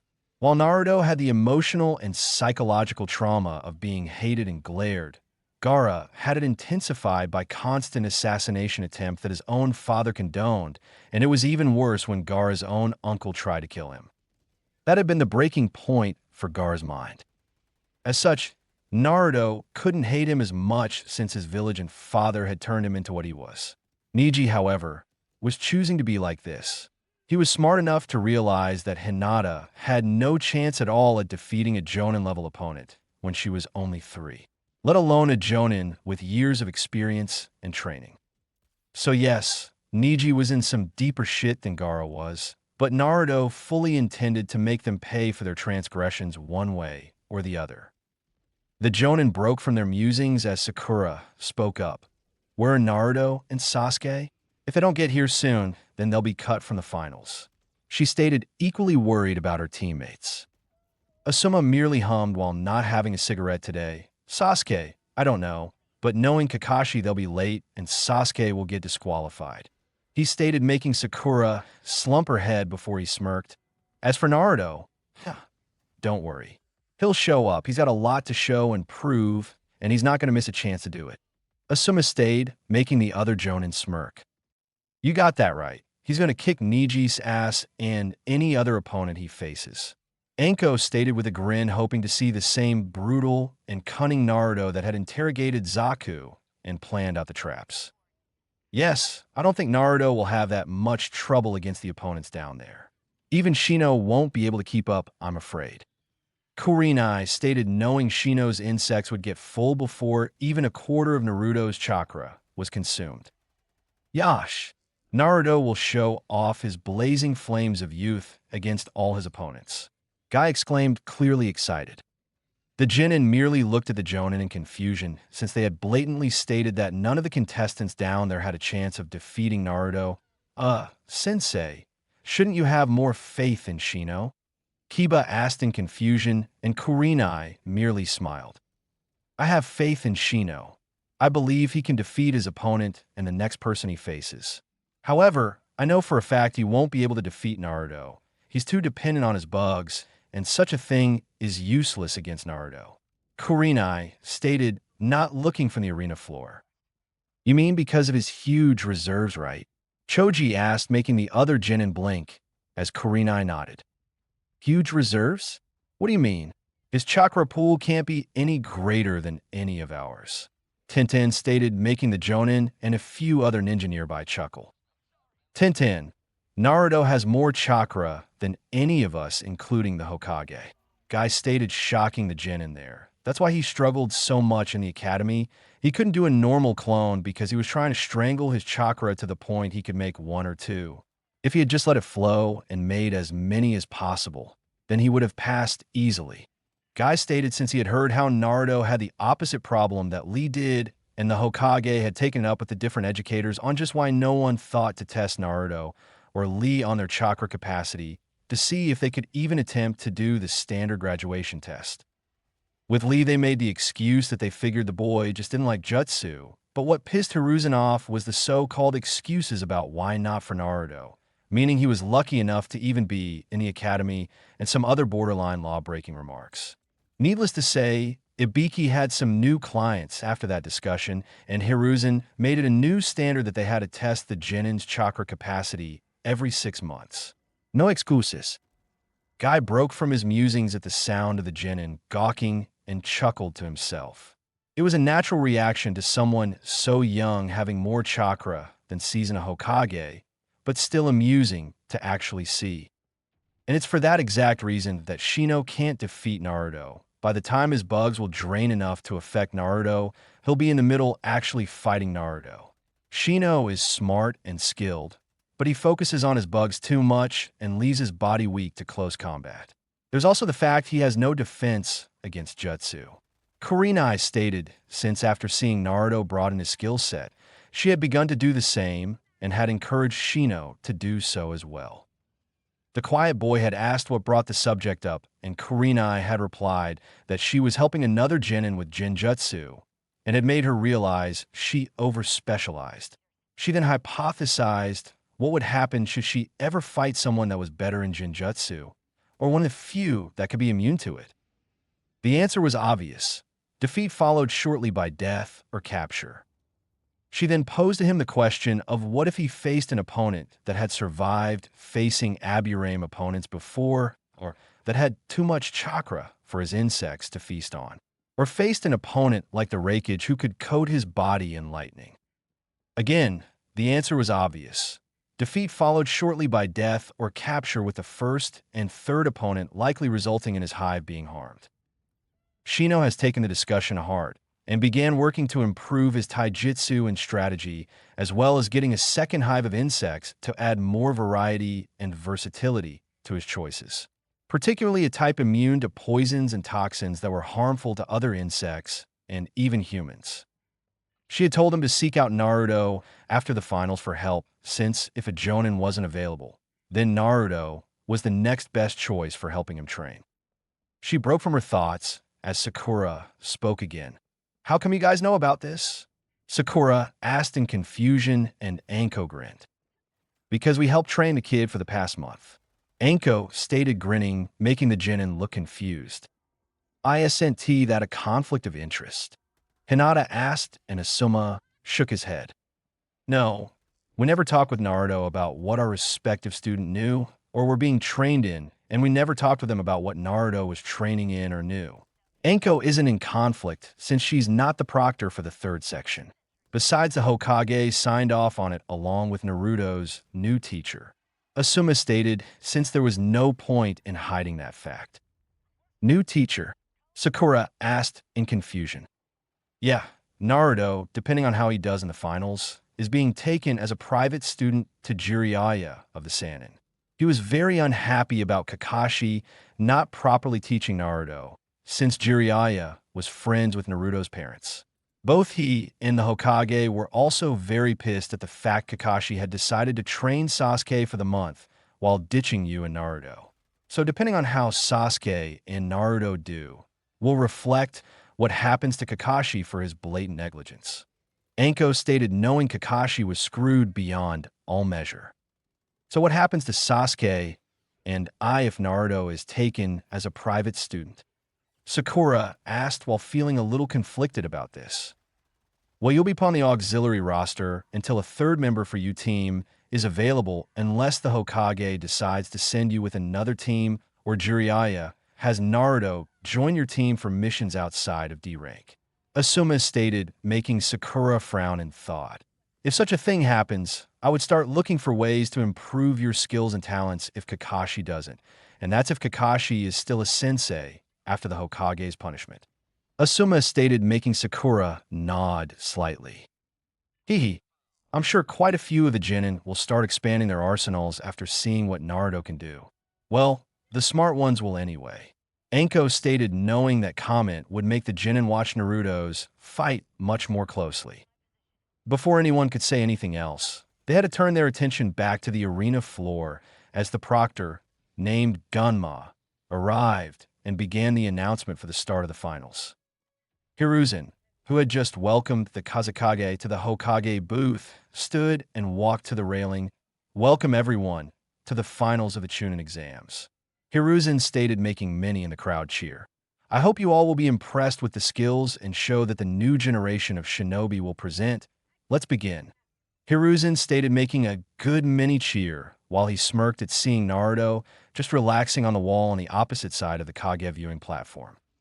All right, will everyone except Naruto, Uzumaki, and Neji Hyuga please leave the arena floor? Gunma called as Neji was left standing there smirking as if it was obvious that he was going to win. Naruto, Uzumaki, please come down. Gunma stated before there was a loud crash in the arena across from Neji. Everyone, minus Naruto's teachers, wondered what happened as the dust cloud hung around. When it cleared, everyone was surprised as they saw the new and improved Naruto.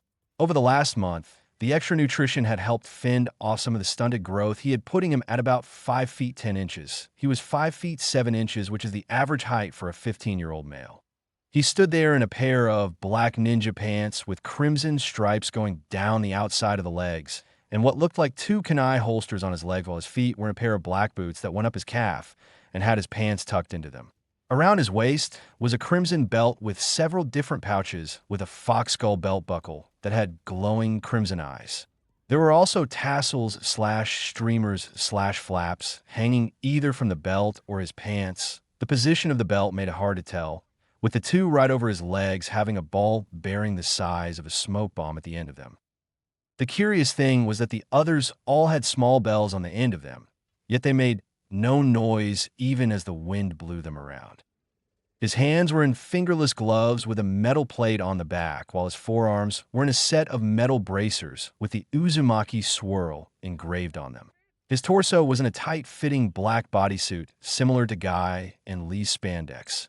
Only this was even more form-fitting and looked good, as it showed Naruto's refined muscles. Over that, he wore a crimson Jonin-style flak jacket, only it had even more pockets and padding than a normal one, and still over that he wore a black hooded duster coat that was blowing in the wind while the Uzumaki spiral was emblazoned on the back in crimson. If the hood was down, they'd see he also had his forehead protector on his, forehead. However, all that could be made out was his eyes shining within the hood and his mouth being expressionless. All in all, it was like night and day when comparing how he was now to how he was a month ago. All the males looked on in surprise, while the women all blushed, whistled, drooled, shouted in glee, suppressed a nosebleed, or gawked at the appearance, as his clothing showed off his muscles and body really well. Even Sakura and some of the married women were blushing at the sight of him. Gama merely smirked. "You cut it close, kid," Gama stated, and Naruto merely turned his head towards him before back to Neji. "I was here the entire time. I just didn't want to be down here where the air stinks," Naruto stated, confusing everyone before he continued. "Since everything that comes out of my opponent's mouth is a load of bullshit, the smell quickly becomes unbearable," Naruto stated, shocking many at him, cursing while Anko laughed and Neji glared heatedly. Then again, that could just be the stink of his fear. Naruto continued as he egged Neji on, making him more and more infuriated, while Anko was just laughing in the stands. Gama merely snorted before he called the match to start and quickly jumped away as Naruto and Neji merely stared at each other. Well, Naruto stared since Neji was glaring at him. Before Neji could say anything, Naruto moved his arms, making Neji jump back and take his gentle fist stance. "Little jumpy, aren't we?" Naruto asked with a smirk as he removed his coat and then his vest, making many women in the stands whistle in appreciation since it let his upper body be displayed to them all. Poor Hinata was blushing red and had steam coming out of her ears, but she was endeavoring not to faint simply because her perverted side would not be denied the chance to see Naruto's body. Kurenai was blushing too, while having a bit of drool as she imagined that body over her pleasuring and taking her when she swore herself to him. It was making it a bit uncomfortable to sit there as her panties were getting wet. During the month, she had bonded with Naruto and was actually seeing all the things Hinata found attractive in him. She honestly gained her own crush/growing infatuation with him. It only grew the more time they spent together, whether training, talking, eating, or just relaxing together during the month. Anko was just straight up humping Naruto's form while drooling a bit. Sure, she had seen some of his improved body and training, but his training clothes were normally what remained of his jumpsuits and the like, which hid his body rather well. Now, though, his body was practically on display with only the thin layer of fabric separating her from seeing his naked muscle body. Temari was blushing while her mind couldn't comprehend the before and after images for the loudmouth she saw at the start of the exams. Holy shit, he's ripped. What the hell has Konoha been feeding him? Temari thought, as the Naruto of a month ago didn't have that kind of body, at least that she saw since his clothes were baggy, and was wondering what the hell he did to gain it in such a short time. Kin was also blushing since she had seen her master come out of the shower a few times, though thankfully, or perhaps regrettably, she had only seen him without his shirt on. However, she had gotten some new doses of pleasure as Naruto, after her requests and endless begging, had given her massages that included her breasts, ass, and pussy. And although Naruto had only used his hands and tongue so far, Kin had been a panting, quivering mess from the pleasure and had tried to return the favor, but had only been successful once. Said one time was when Naruto came home angry because he heard Hinata's injuries had been causing her to nearly flatline multiple times. Kin, seeing the frustration, decided to help and immediately push him on the couch before undoing his pants and giving him a blowjob. Said activity had lasted over 20 minutes before Naruto finally released and filled Kin's throat and mouth, which she swallowed before cleaning Naruto. Naruto had thanked her, and she happily kissed his dick and told him anytime. It wasn't that her master didn't want to give her pleasure and get as good as he gave, but for the month he wanted to stay focused on beating his opponents over bedroom fun. Kin had completely understood since she knew her master was rather protective of his comrades and village, and what Neji and Gaara had done was cross several lines that in Naruto's book you were never to cross. That didn't stop her from trying to seize another chance to relax her master if the opportunity presented itself, though. Even if one hadn't presented itself yet. Back to the field, Naruto sealed his coat, vest, and bracers away before popping his neck audibly. Before Neji could react, Naruto began to fly through hand seals, making him go on edge and making the various ninja look on in surprise at the speed. After the 50th, or was it the 80th, seal, Naruto spoke, ninja art, field of life. Naruto stated as he slammed his hands onto the ground, causing a yellow bubble to spread across and envelop the field. When it reached the wall and stopped, a couple of pulses began echoing through the bubble as Naruto stood there. Neji merely looked around in confusion as his Byakugan showed the field was covered in chakra, but nothing was happening to him, the field, or his opponent, so what was the point of this jutsu? Up in the stands, the Jonin and Genin were confused as well as they hadn't heard of this jutsu before, and the Jonin didn't recall Naruto ever mentioning this jutsu to them. Any idea what that jutsu does? Asuma asked, making his comrades shake their heads in the negative. No, Naruto mentioned he had something planned for Neji in their fight, but he wouldn't tell me anything other than it was going to let him keep a couple promises. Kurenai stated knowing he had promised Hinata to win, promised her that Neji would suffer, and quite possibly promised Hayashi something as Jiraiya had told her that Naruto had met with the clan head and his wife during the month. Naruto didn't tell her what was discussed, just that he had another promise to keep when it came time for fighting Neji. Kurenai broke from her thoughts as Naruto cracked his knuckles audibly as he looked at Neji with eyes cold enough that it wouldn't be surprising if Naruto could cry ice. Now Neji, I believe I owe you an untold amount of pain. Naruto stated as he looked at his opponent that would soon be his victim. Please, fate has already declared dash. Neji's rant was stopped as he felt a stinging pain on his cheek.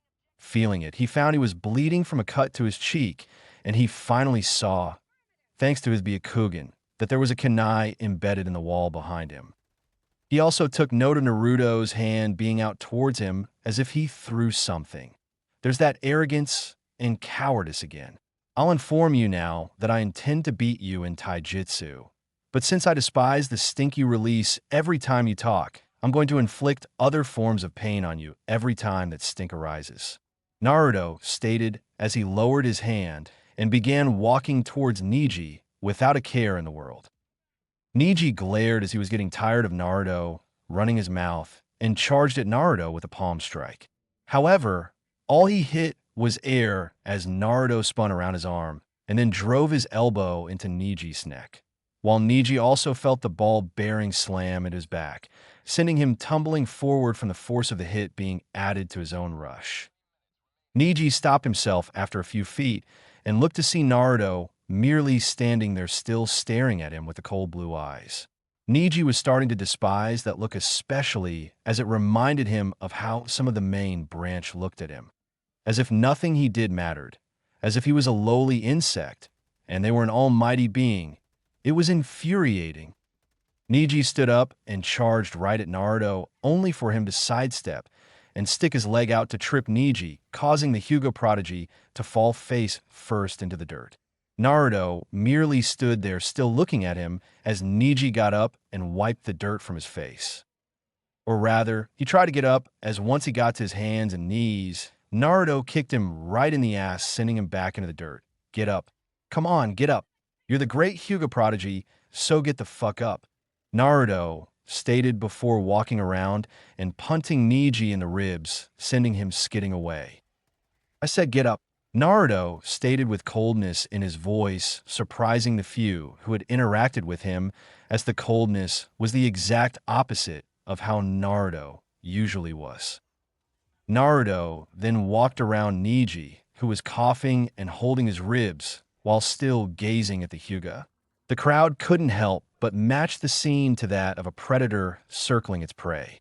You know, Niji, for the entire month I've had really nothing to think about other than the various ways I wanted to maim, beat, and kill you, Naruto stated as he walked while a few tensed at the last mention. But you see, I have a bit of a problem due to the fact I made a couple of promises that in some ways conflict with each other, Naruto stated before booting Niji in the ribs again, sending him back to the ground, gasping for air. You see, I swore on Hinata's blood that I would kick your ass. I also promised someone that was feeling pretty wrathful towards you that I would make you suffer. It's still on top of that, I also swore to your aunt and uncle that I wouldn't kill or cripple you. This was compounded on the fact that Hinata wouldn't be happy with me killing you, and while we aren't close, I do consider her my friend, Naruto stated, making said girl blush. Naturally, this left me in quite the predicament since I needed a way to fulfill all three promises without violating any of them, which is where some research I conducted comes in, Naruto stated before kicking Niji in the face, knocking a few teeth out. So please do get up since I need to vent some aggression and keep my word, Naruto stated, stopping in front of Niji as he got up. Niji wiped the blood and dirt from his mouth before glaring at Naruto. You think you know everything. You know nothing of the Hyuga clan. I lost dash, Niji stated angrily before getting cut off. Yeah, you lost your father because he died to prevent a war with Hyumo when they tried to kidnap Hinata, Naruto stated in a mocking tone. Get over yourself. Hinata was 3, and you expected her to be able to do something against a seasoned Chūnin? You're even more delusional than I thought you were. If you should be mad at someone, then it should be the ambassador or Hayashishima, not Hinata, Naruto stated neutrally. You preach about fate being absolute, but the fact is you're the biggest hypocrite there is, Naruto stated, making Niji scowl. You go on and on about your destiny, fate, and all that, but your destiny is to serve and protect Hinata, and what do? You attack her, beat her, put her down, and nearly kill her, when the moment she was your opponent you should have surrendered knowing you would never strike her. Thus, you're a lying, hypocritical sack of shit, Naruto stated, making Niji grit his teeth in anger. Niji then launched at him with a palm thrust that Naruto deflected before catching the arm under his own and delivered 3 brutal punches to Niji's gut before giving a punch to the face and then a backhand to the face. Naruto then grabbed him by his robes and slammed his head into Niji's face a few times, ensuring his forehead protector made contact with Niji's nose, causing it to break. Naruto then lifted him off the ground before slamming him back first into the dirt and then kicked him away. Rolling his shoulders, Naruto merely stood there as Niji tried to get up, You see Niji, I know what makes you tick. You claim fate controls everything not because you believe it, but because it's your excuse. You use fate as a crutch. Naruto stated as he walked towards Niji before kicking in the face, causing him to roll over. You use it to justify anything you do that would normally get you in trouble and to give cause to vent your anger. You knew fully well that you couldn't beat Hinata if both of you were serious about winning. All she'd have to do is activate that pretty seal on your forehead, and you would have lost instantly. So what do? You tear down her confidence. You break her spirit. You twist and manipulate her feelings towards family to ensure she can't possibly fight at her best. I saw it when Lee was fighting Gaara. You were angry and scared at what you saw because Lee's skills were something you thought a dead last could never achieve.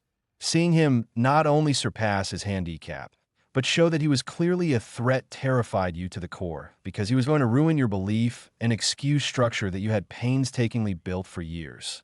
Naruto stated shocking Niji's team. The crowd, though, was stunned at how analytical Naruto was being as he planted his foot on Niji's chest. You see, Niji, I know how to set you off. I know how to make you angry. I know how to make you lash out. I know what makes you think, what makes you react, and I know how to tear you apart. Naruto stated, stomping hard onto his chest, making him gasp and cough up some blood. Naruto merely snorted at him before moving away, and Niji grit his teeth and quickly got to his feet before launching out a palm strike to Naruto's spine. However, all he hit was air as Naruto sidestepped him and grabbed his wrist tightly. Naruto then brought his knee up right into Niji's elbow, shattering it and making him scream in pain. Naruto then twisted around, pulling Niji into a chokehold. Niji grit his teeth and clawed at Naruto's arm as he fought to breathe. See this, Niji? This is what happens when a snake swallows its own tail.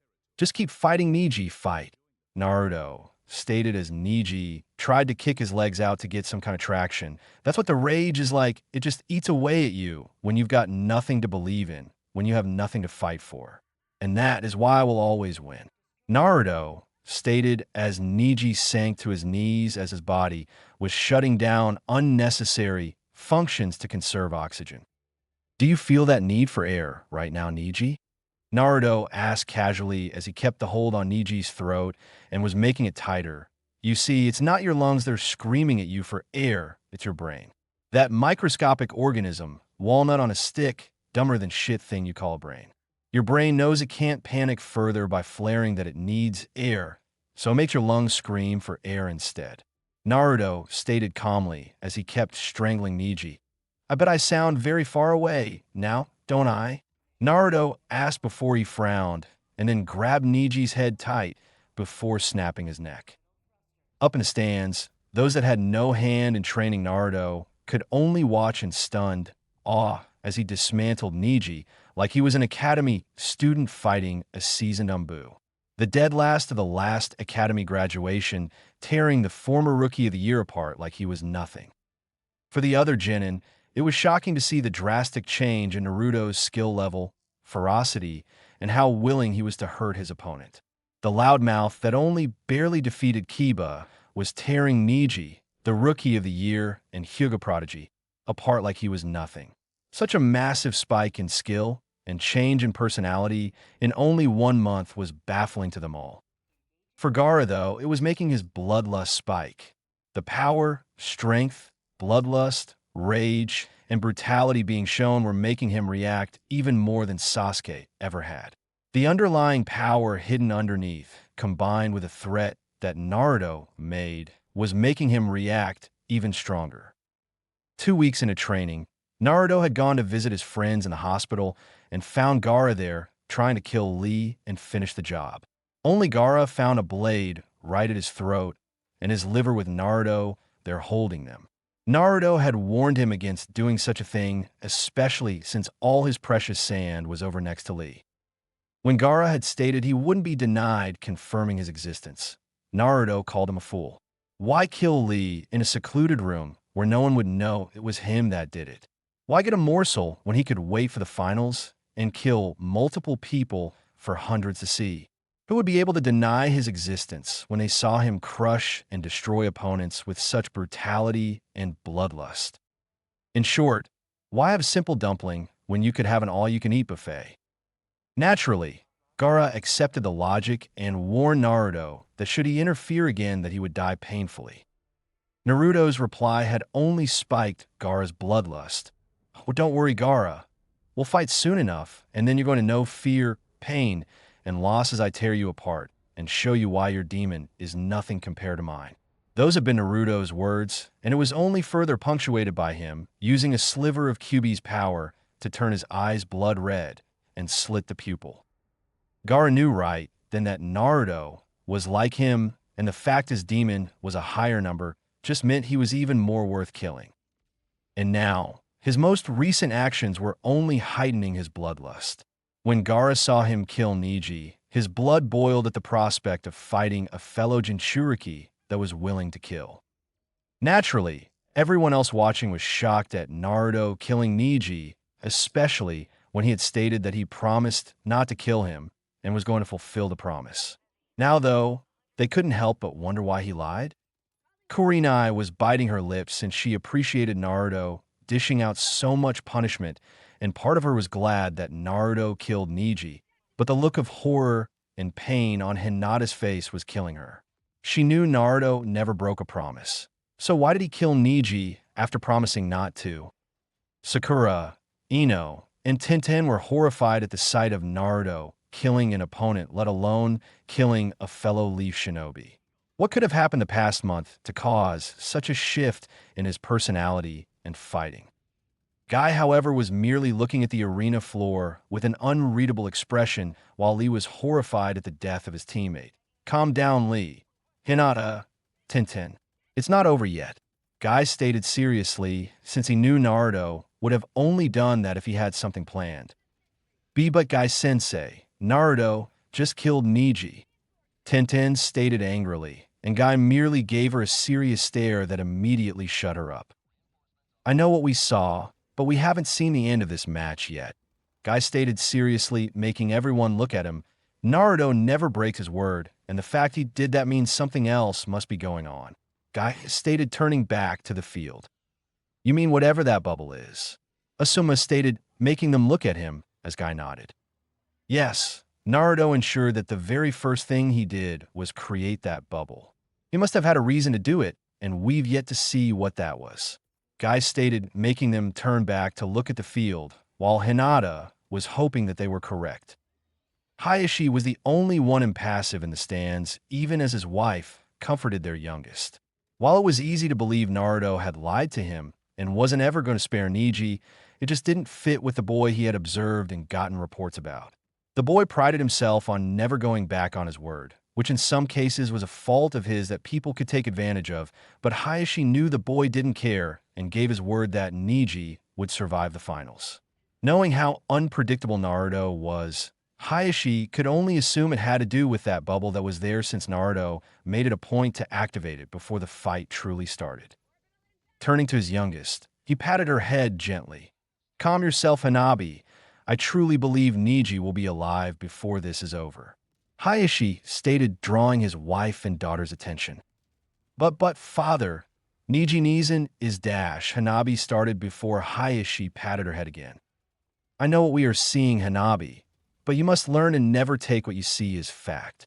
We have yet to see what that bubble Naruto created even does, thus we don't know if what we are seeing is truly what the final outcome is," Hayashi stated, knowing a ninja could never take anything at face value or they risked losing their life. Hayashi then turned his attention back to the field as Hanabi worked to calm herself and looked to the field along with her mother. Back on the field, Naruto looked at Neji's body with indifference before he moved back to his starting spot and snapped his fingers, causing a pulse from the bubble to retract.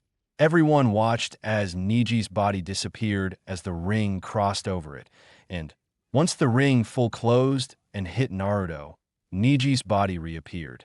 However, the shocking thing was that he sat up and started coughing and gasping for air. "Holy shit, Slash, what the fuck? Slash, what the hell is this? were the various thoughts of the viewers, including Hiruzen and Orochimaru, as they were witnessing a dead man being alive again. Naruto merely looked at Neji as he kept coughing and rubbing his throat as he gulped down air. "Ready for round two, Neji?" Naruto asked in a bored tone as Neji looked at him in confusion. What was that? I felt the pain and death, but here I am," Neji stated as he and the viewers noticed his arm wasn't broken and neither was his nose. The bubble.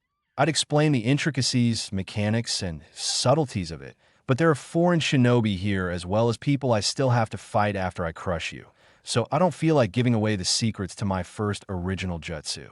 Naruto stated, surprising everyone that he had created the jutsu. So let me simplify your situation for you. So long as this bubble is up, I can reset you, me, and the field back to how we were when the bubble first went up. What this means is that I can break you, cut you, beat you, amputate, and kill you over and over again and bring you right back to life with a snap of my fingers. The benefit is that your body will still feel and remember the pain even after you're restored, meaning that you're going to feel every wound, every punch, every death like it was really happening, and then remember what it feels like.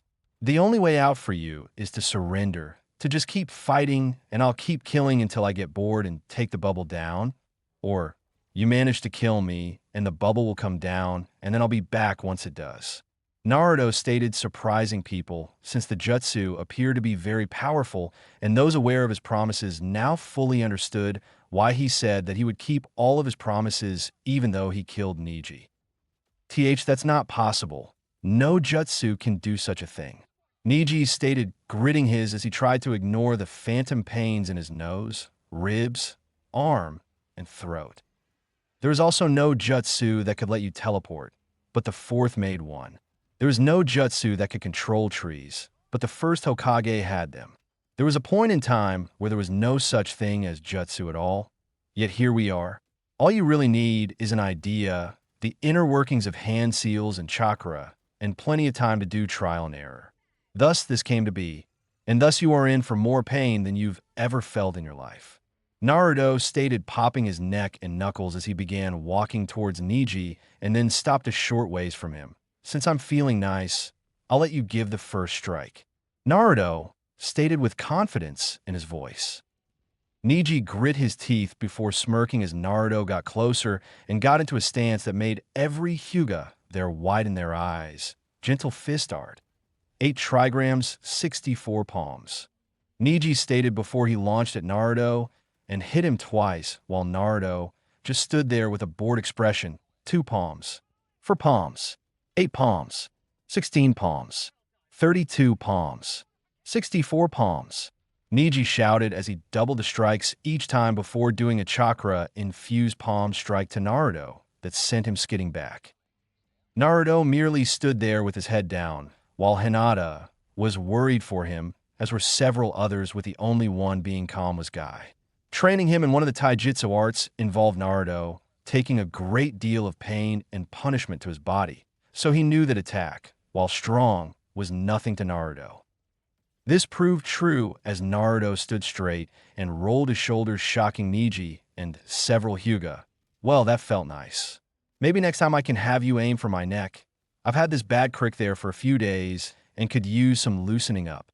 Naruto stated, standing there not at all bothered by the hits he took. I am possible. Neji stated in shock, since no one should be able to just shrug off an attack like that. Hardly. The problem with sealing off chakra points is the fact that against someone with enough chakra, it's useless since I could just force my chakra points back open with a mass wave of chakra through my system. And really, with your chakra being forced away because of my chakra, those little finger pokes do absolutely no damage to me. Though I will give you props for that palm strike, it actually tickled. Naruto stated, since his body was just a wall of solid muscle, and with chakra being regulated through him to harden the muscles, it just meant that any hits were not going to reach his organs. Neji's chakra attacks did hit his chakra points, but they didn't go any further than that. Neji grit his teeth in rage before he launched at Naruto, unleashing a barrage of attacks as he did. Unfortunately for him, Naruto had known how he would react and was ready for him. Naruto quickly deflected the blows with ease, making the blows miss him by a mile. Naruto kept this up for a few moments before he turned sideways and began to deflect the attacks with one arm. Finally, he pushed him away with a bored look on his face. "Come on, stop trying to hit me and hit me," Naruto stated, making Neji grit his teeth and attack again. This time Naruto just leaned back and stepped back, dodging before he brought his elbow up, knocking one of Neji's strikes away and throwing him off balance. Naruto then brought his hand to Neji's midsection and did a 1-inch punch directly into his right kidney, making him gasp in pain. Naruto then followed it up with one more 1-inch punch to the same kidney, dropping Neji to his knees as he was clutching his side. He was then sent back as Naruto Spartan kicked Neji right in the face, breaking his nose again. Naruto stood there and shook his head. Seriously? This is it? This is the famed and proud prodigy of the Hyuga clan? I'm starting to feel insulted for having my expectations raised so high, and I only get this farce, Naruto stated as Neji glared and cradled his side as he tried to stand up. Up above, Hiruzen sat impassively, though inside, he was impressed and proud of how far Naruto had come and was showing his skill. The brutality he understood, since Naruto had made it clear from an early age that he'd harm anyone that dared to hurt someone he counted as a precious person. He also understood the hidden second reason for his beating of Neji. The longer he took, the longer his clones and their forces had to ensure everything was secure and ready for Orochimaru and the Sans forces, and the longer Orochimaru had to put off on launching said invasion. He knew his former student well. His plans being delayed and put on hold for Kami knows how long would irritate and anger him, which would begin making him sloppier and thus make it easier to kill him.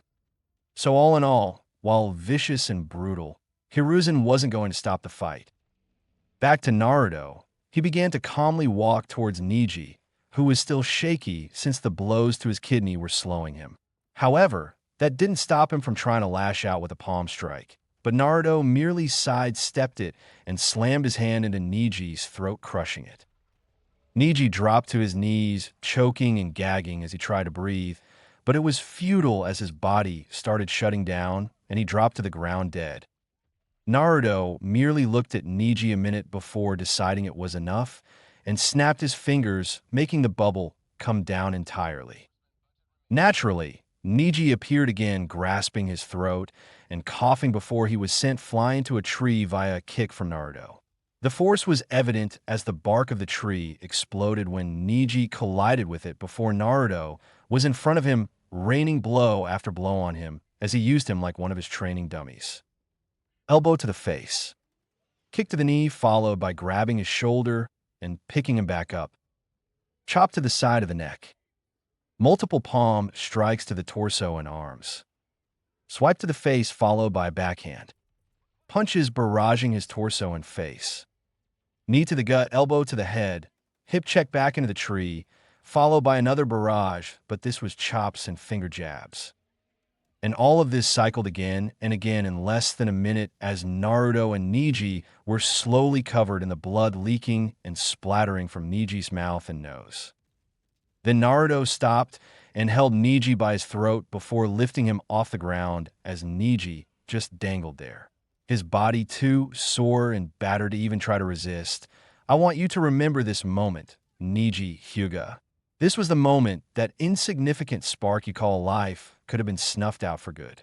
And it's not fate that shows you mercy.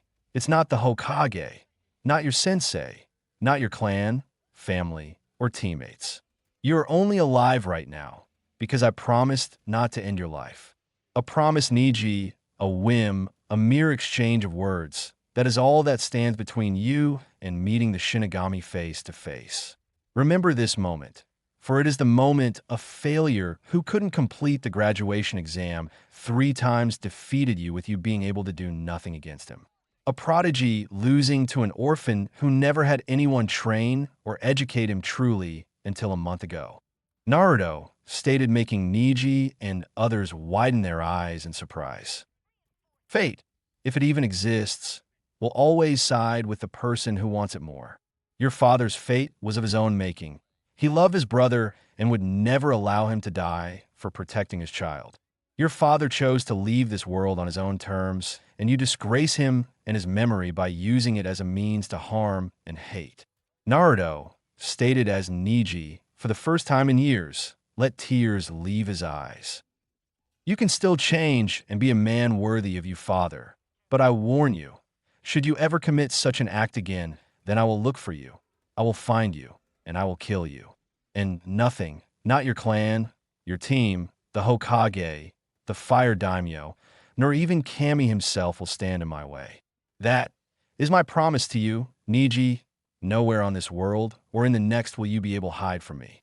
Do you understand? Naruto informed, threatened, and then asked as Niji mutely and weakly nodded before Naruto tossed him to the center of the arena. You can call it, he's done. Naruto stated as he walked for the stairwell. Winner, Naruto Uzumaki. Genma called as the medics came to retrieve Niji, and the people that taught Naruto over the month were the first to start applauding. They were soon joined by others throughout the stadium, with some cheers echoing out too. Hayashi then kissed his wife's and Hanabi's heads before standing to go and speak to Niji, since it was time he learned the truth. Hanabi, though, was still stuck on just watching Naruto until he disappeared into the hallway leading to the stairs, and Hitomi was the same. The other genin were just frozen in stunned awe and shock at seeing Naruto break Niji down completely and utterly. Hinata was mainly just grateful Naruto hadn't truly killed Niji, though she was blushing since he had technically done all of that for her, even if it was because he didn't like Niji's action. It showed that he did indeed care. Kurenai, meanwhile, was smiling and blushing since she knew what Naruto's victory meant, and she wasn't opposed to it since she had spent the last month getting to know him while training. While she would hope for a more romantic relationship, this one with Naruto wasn't going to be bad. It didn't hurt that Kin had told her about his tongue, hands, and dick either, so she knew there was something to look forward to. She broke from her thoughts as Anko leaned in towards her ear. Guess he owns you now. Anko stated with a whisper and smirk, making Kurenai blush a bit more since Anko had heard her and Naruto talking about it one day and had been teasing them since. Kurenai, though, smiled and whispered back, yes, he does, but don't be jealous. I'm sure he'll fuck you too. Kurenai stated, making Anko, yes, badass bitch Anko, blush before she looked away, making Kurenai giggle softly. Naruto just keeps getting stronger and stronger, while I don't think I've improved at all since we became a team. Sakura thought, both impressed with Naruto and saddened for herself, though she was happy for Naruto and that he got to show off what he could do.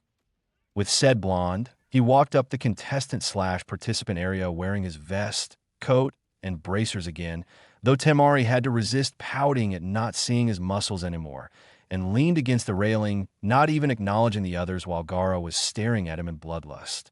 It didn't help that he still had the blood splatter on his shirt.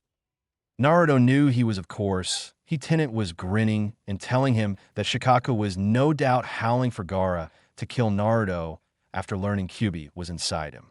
Naruto and Kyuubi had actually come to a bit of agreeable terms since Naruto was becoming serious and stronger, which suited Kyuubi since if he had to be sealed in someone, they had better be one of, if not the biggest badass there is. Anything else was insulting to Kyuubi.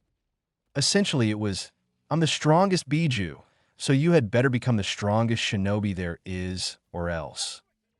Of course, neither of them were delusional to believe Naruto could handle anything coming at him on his own right now. He was strong and skilled, but had no real combat or life experience and wasn't anywhere near his peak capabilities yet. Then add in the likes of Orochimaru running around. Naruto would need Kyuubi's help to survive those types of encounters without going into a berserker rage. Thus, Kyuubi would give him access to as much chakra as he could handle before going berserk, and Naruto would be on his own in any other situation.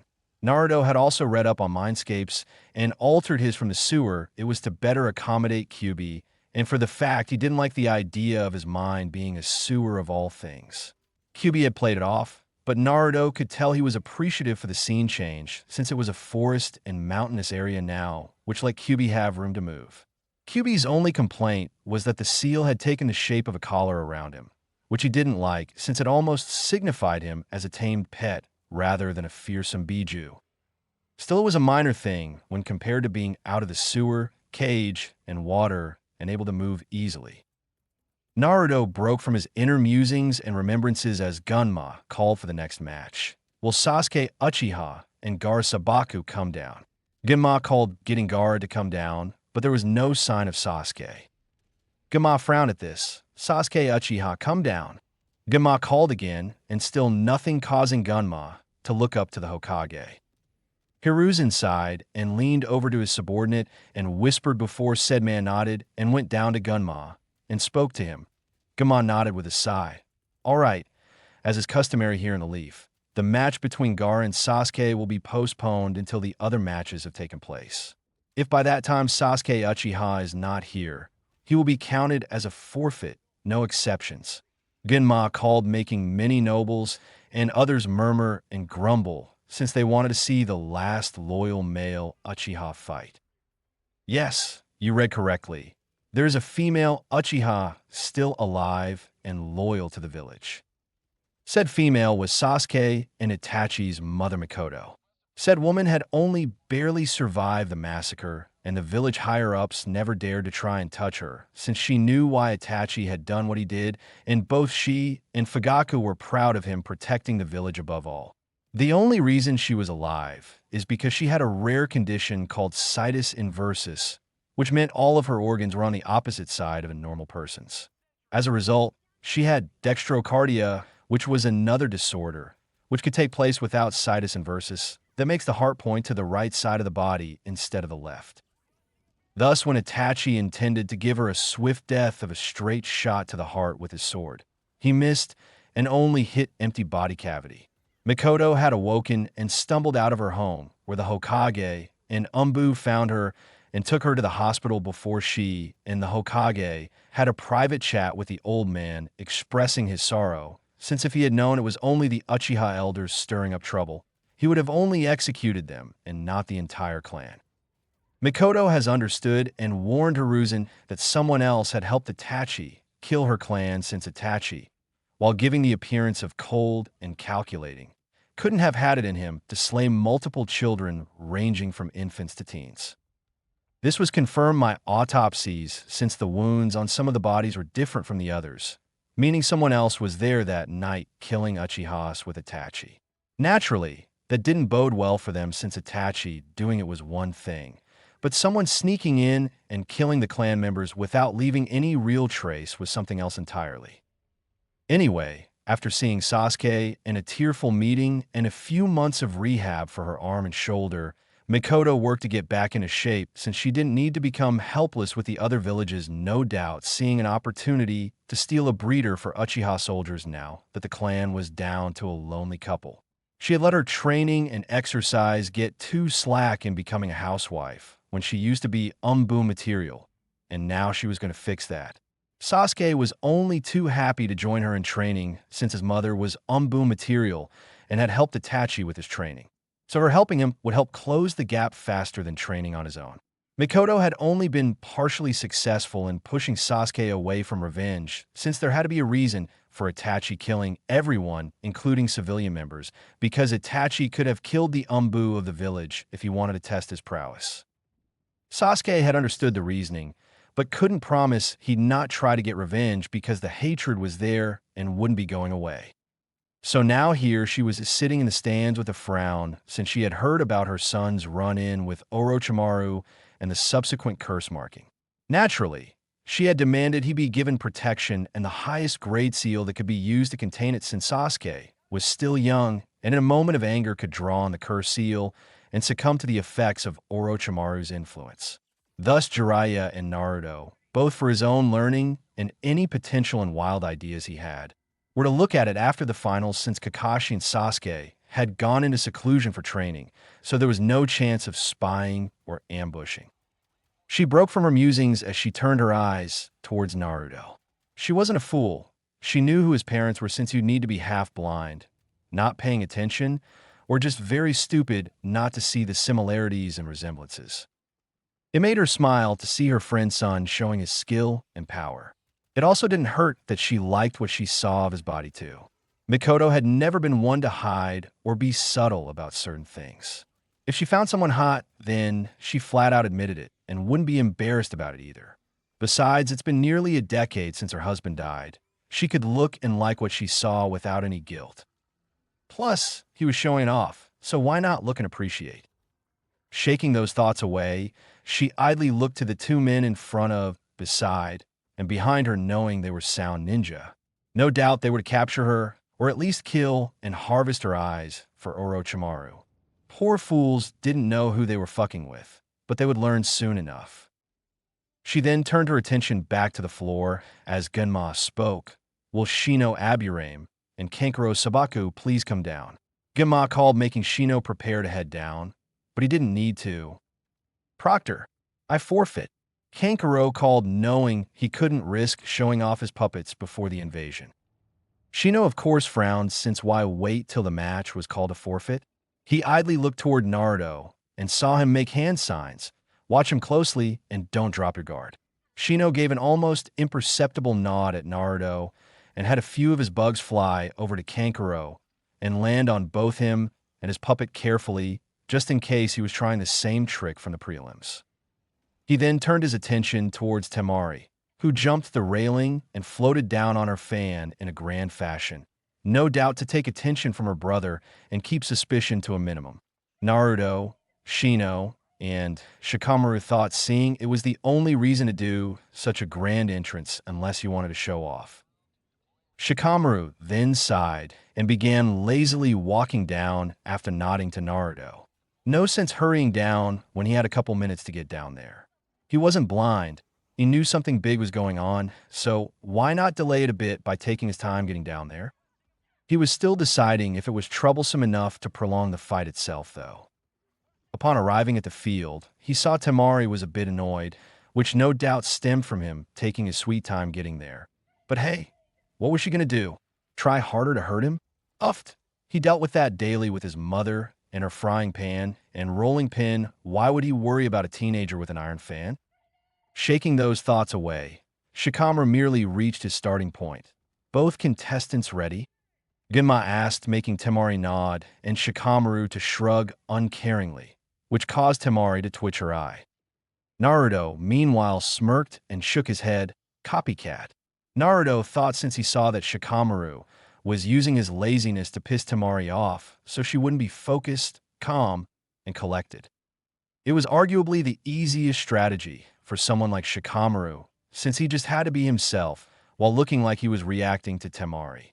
Naruto has primarily done it as a way to break down the thick wall of bullshit that Neji had built up for his beliefs and delusions, which meant Naruto had to tear it apart to get through to his brain and get it back to thinking intelligently. Naruto then turned his attention back to the field as Gunma called the match to start and jumped back.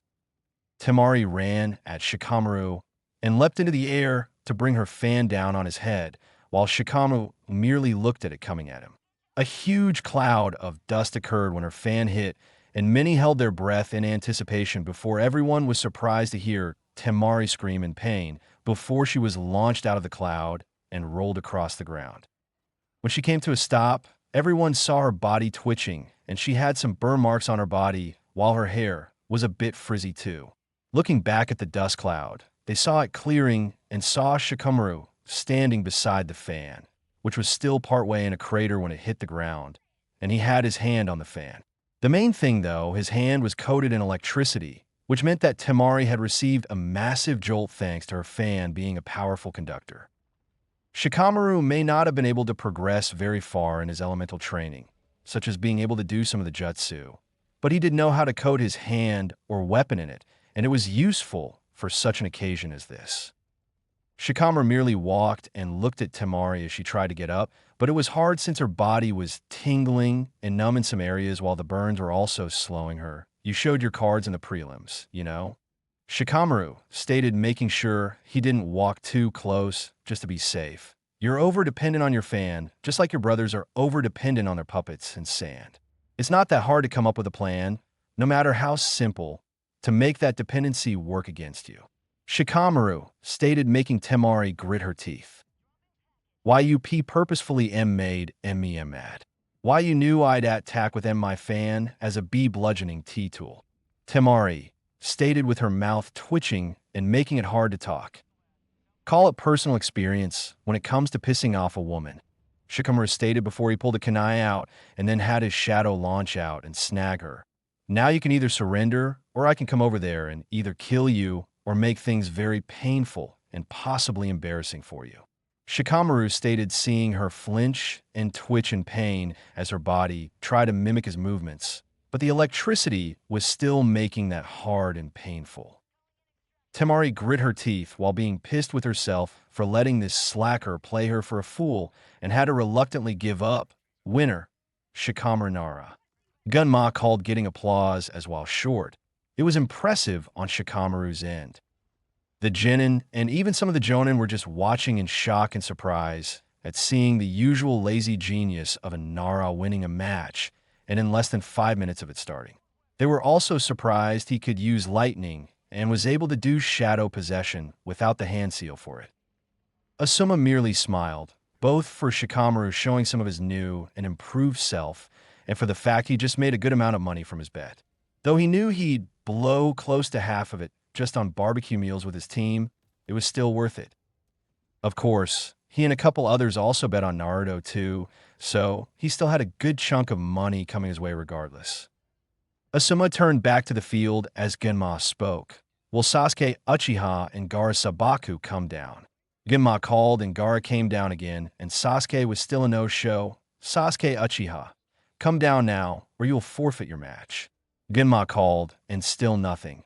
Due to his absence, Sasuke Uchiha is disqualified from the competition.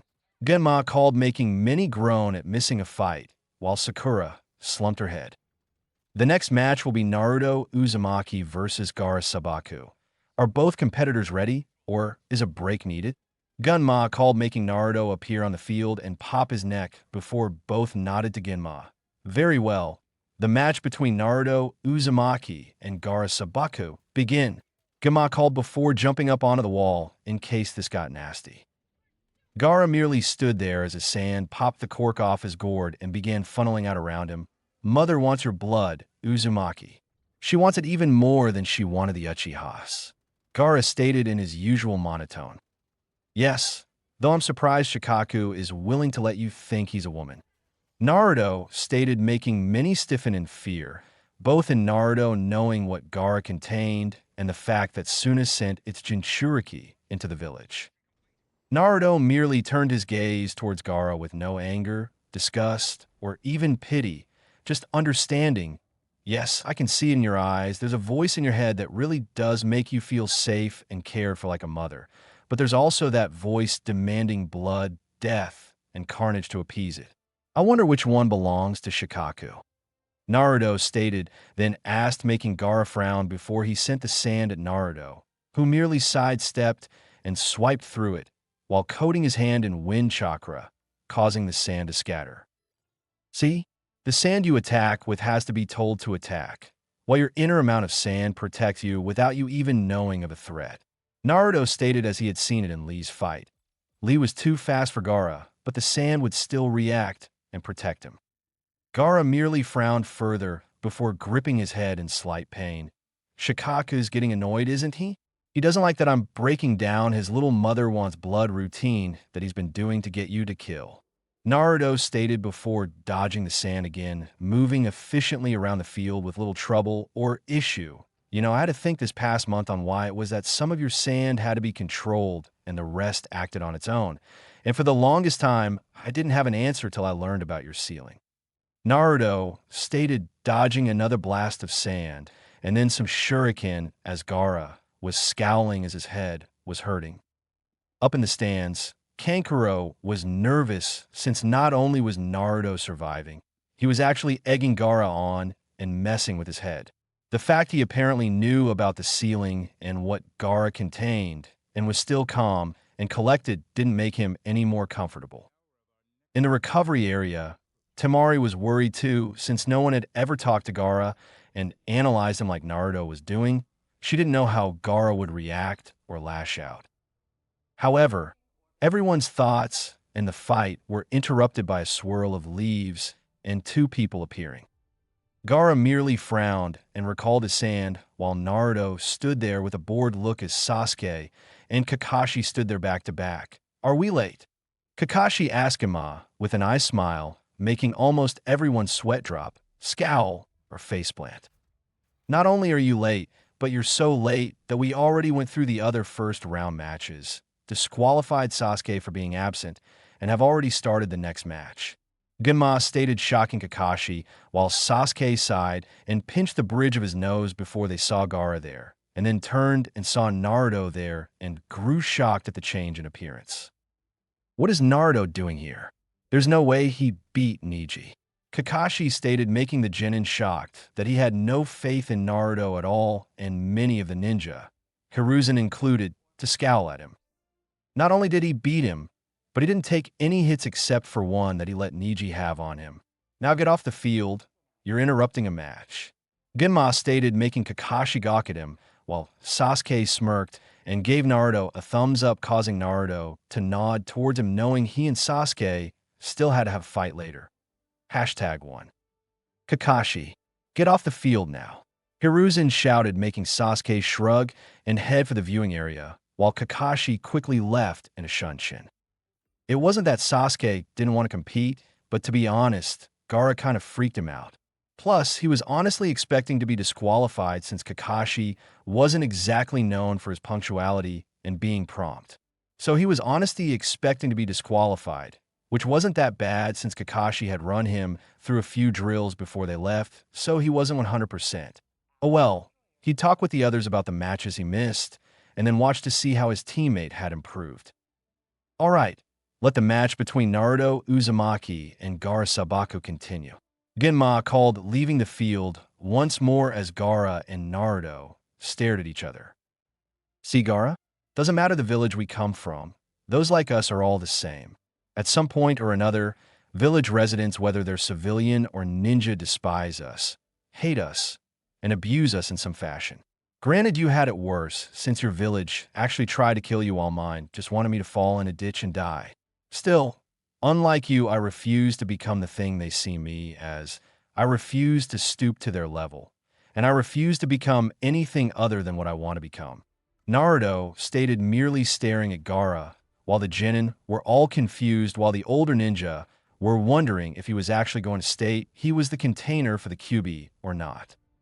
Hiruzen and a few others merely sighed, since Naruto was free to tell whoever he wanted and only hoped the younger generations wouldn't turn their back on him should he reveal his secret. The Sand and Sound Shinobi, though, were scared shitless at Naruto, hinting he had a Biju sealed inside him too. "That just makes you weak. Why help others when you could just fight for yourself?" Gaara stated as his sand floated around him. Naruto snorted. "Because what's the point of existing if you're all alone? What's the point of being the best if you have no one to share it with? How can you get stronger when all you want to protect is yourself? Your mother knew this lesson. It's why her strength is so impressive," Naruto stated, making the Sabaku siblings tense. "Choose your next words carefully, Uzumaki," Gaara stated in a rare bout of emotion and showing anger. "You really don't get it, do you? That sand that protects you, it's your mother. She died as you were going through the ceiling, and I'm willing to bet she forced her will, love, and spirit into the seal and infused it in your sand. That's why it always protects you and never attacks anyone. She doesn't have it in her to harm people, but she's not going to let anyone hurt you either," Naruto stated, making the three siblings widen their eyes in shock as Gaara held his head in slight pain again. "You can hear them, can't you? Two different voices fighting it out in your head, wanting you to follow their own advice and not the others. But you don't know what to do or who to trust since the voices get jumbled and fight each other. But that's okay. You see, I did this to give you a bit of closure and peace from your Biju, but I still have to beat you because my own Biju will not tolerate losing to one of its siblings, especially since Shikaku was the prideful brat of the bunch," Naruto stated as Gaara grit his teeth, while the genin around the place and the nobles were shocked at Naruto, stating he and Gaara held one of the Biju inside them. Naturally, Any and all sand shinobi were scared out of their minds at the fact Naruto held a Biju, and since Shikaku was the lowest on the tail count, Naruto assuredly had a stronger one sealed inside him. It wasn't looking like the invasion was that good of an idea. Don't get me wrong, Gaara. I feel for you and sympathize with you. But you made a costly mistake. You not only crippled a friend and comrade of mine, but you also tried to kill him twice. And that is unacceptable. Naruto stated with his voice gaining an edge and demonic quality that caused many to flinch away as Naruto's eyes became ice cold. Before anyone could say anything, Naruto vanished from his position and Gaara's sand quickly rose to protect him from harm and exploded as a foot passed Gaara's head by mere centimeters. However, when the sand tried to grab the foot, it burst into smoke, showing it was a shadow clone before several more bursts of sand occurred as Gaara saw various limbs get within spitting distance of him. The problem Lee faced was that he had only one body to attack with, but I can make hundreds. Naruto's voice echoed from around the area as explosion after explosion of sand occurred. I also figured out one little flaw in your sand. Naruto stated as the sand kept exploding before Naruto appeared before him a distance away with a smirk. Boom. Naruto stated, confusing everyone before a sizzling sound occurred, and they saw dozens of kunai with explosive notes. Gaara had time to widen his eyes before a massive explosion occurred, scattering sand all over the field and causing Temari to grow worried for her brother. As the smoke cleared, they saw Gaara standing there panting as his sand protected him. But from the singe and burn marks in his clothes, the sand had only barely gotten there. It was also worth noting that a portion of his sand had turned to glass from the intense explosion. Naruto smirked before he began a string of hand seals, lightning style, Rain of Chidori. Naruto stated, surprising and shocking many at the name, especially Sasuke, Guy, and Kakashi. Naruto smirked and looked up, causing everyone else to do so, as dark storm clouds had gathered and everyone widened their eyes at seeing a swarm of chirping birds made of lightning launch from the cloud and heading right for Gaara, who quickly used his sand to shield him. However, that was what Naruto wanted. As the birds impacted the sand, they exploded in a large display of lightning going in all directions and even fueling some of the other birds to become even bigger. In fact, the lightning was so intense that it was superheating the sand and turning it into liquid glass. However, this just distracted Gaara from the next attack. Said attack came from a half-dozen clones launching out of the ground and flipping through hand seals water style, wild water wave. The clones called, spewing large torrents of water at Gaara, who quickly made more sand and commanded it around him, turning the sand to sludge. But that was only the first reaction. The second reaction came as the birds began hitting the soaked sand, destroying it, because the hot and cold fighting each other caused it to become instant glass and shatter. Gaara grit his teeth, since no one had ever pushed him this hard or found ways to combat his sand. It was making him feel elated, scared, excited. Finally, someone worth killing, and that could give him a real fight. Yes. Fight me, Uzumaki. This is the most fun I've had in years. Gaara stated with a bloodthirsty grin as the ground began turning more and more into sand as it lashed out and grabbed the clones and Naruto, sand coffin. Gaara called as Naruto looked at him impassively, while many tensed, having seen what that move could do to people. Sandbird dash. Boom! Naruto said before he and his clones all exploded, forcing Gaara to shield himself with his arms since his usual sand was depleted.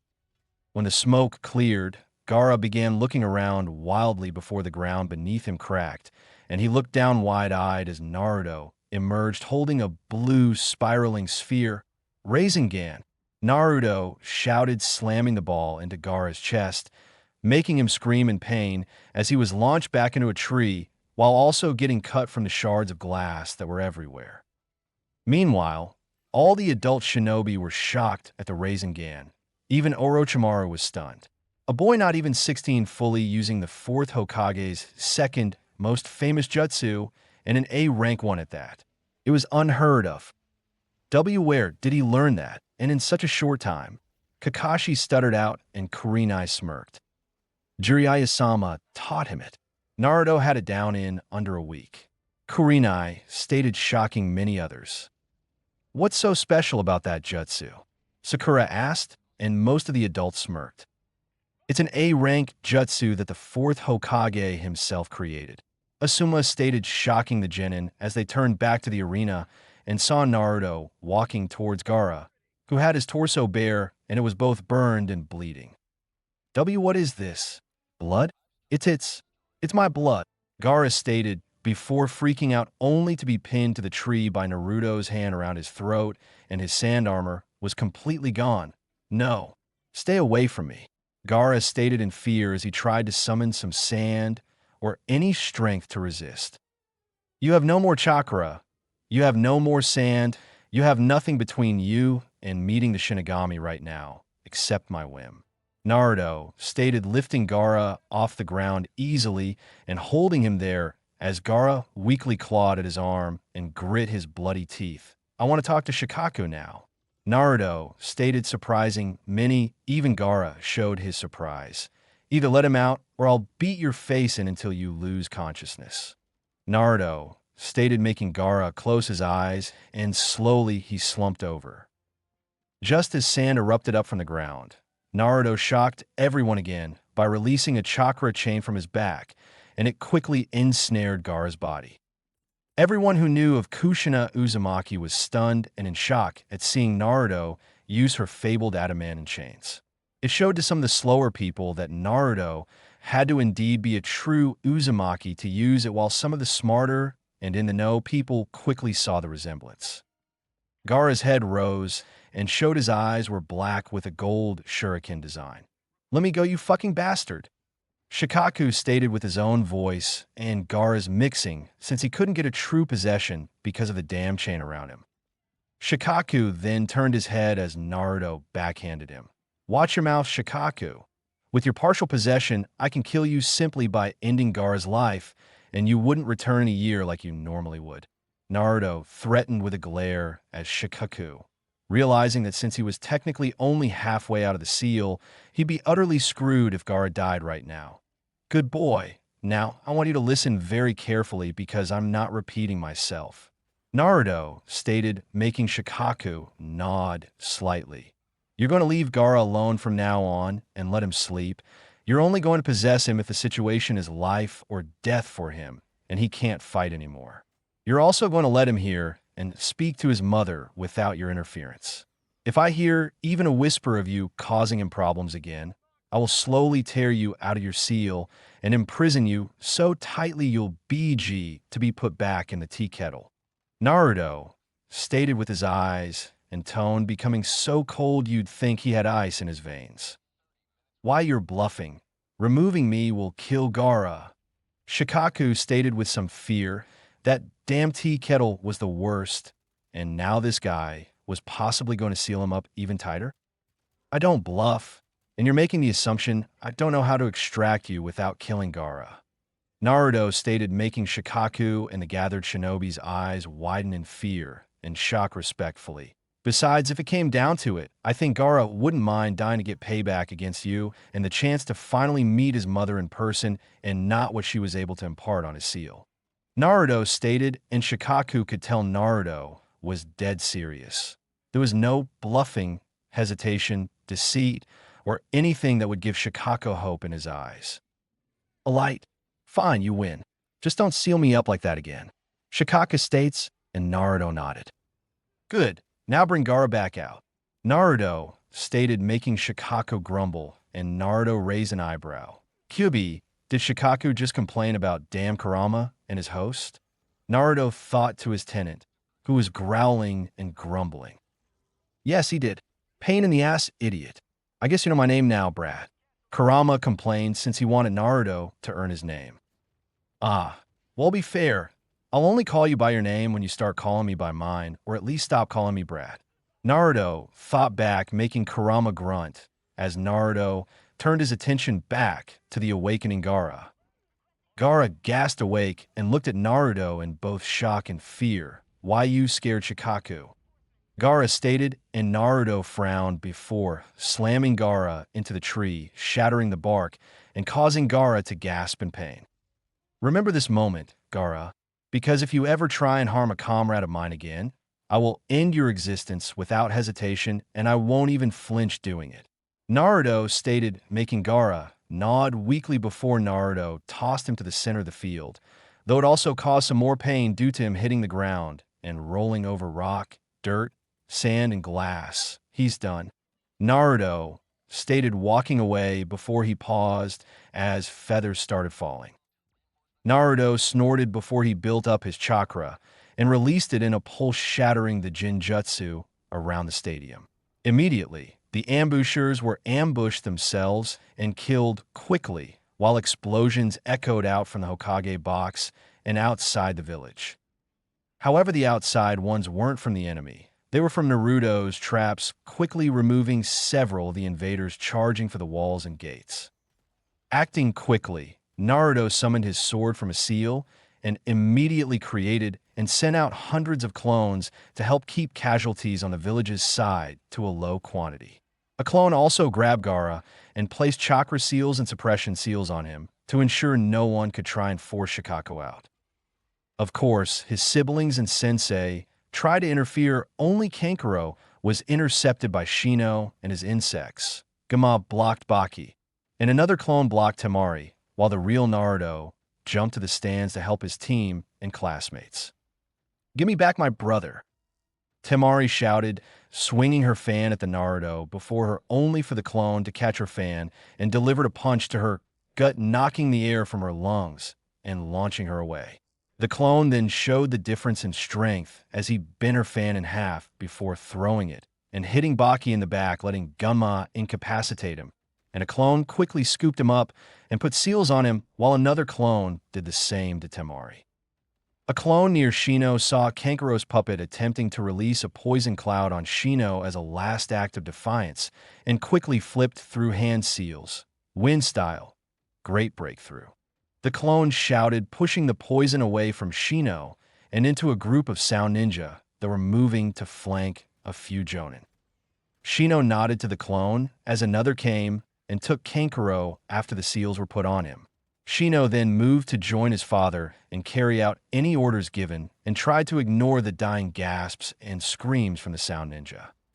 The real Naruto quickly cut down a sound ninja near him before throwing a kunai into a Sand Shinobi's head as he attempted to flank Anko, while still keeping an eye on his former classmates. Sakura, Ino, Choji, take formation around Lee. I don't want these assholes trying to target him while he's wounded.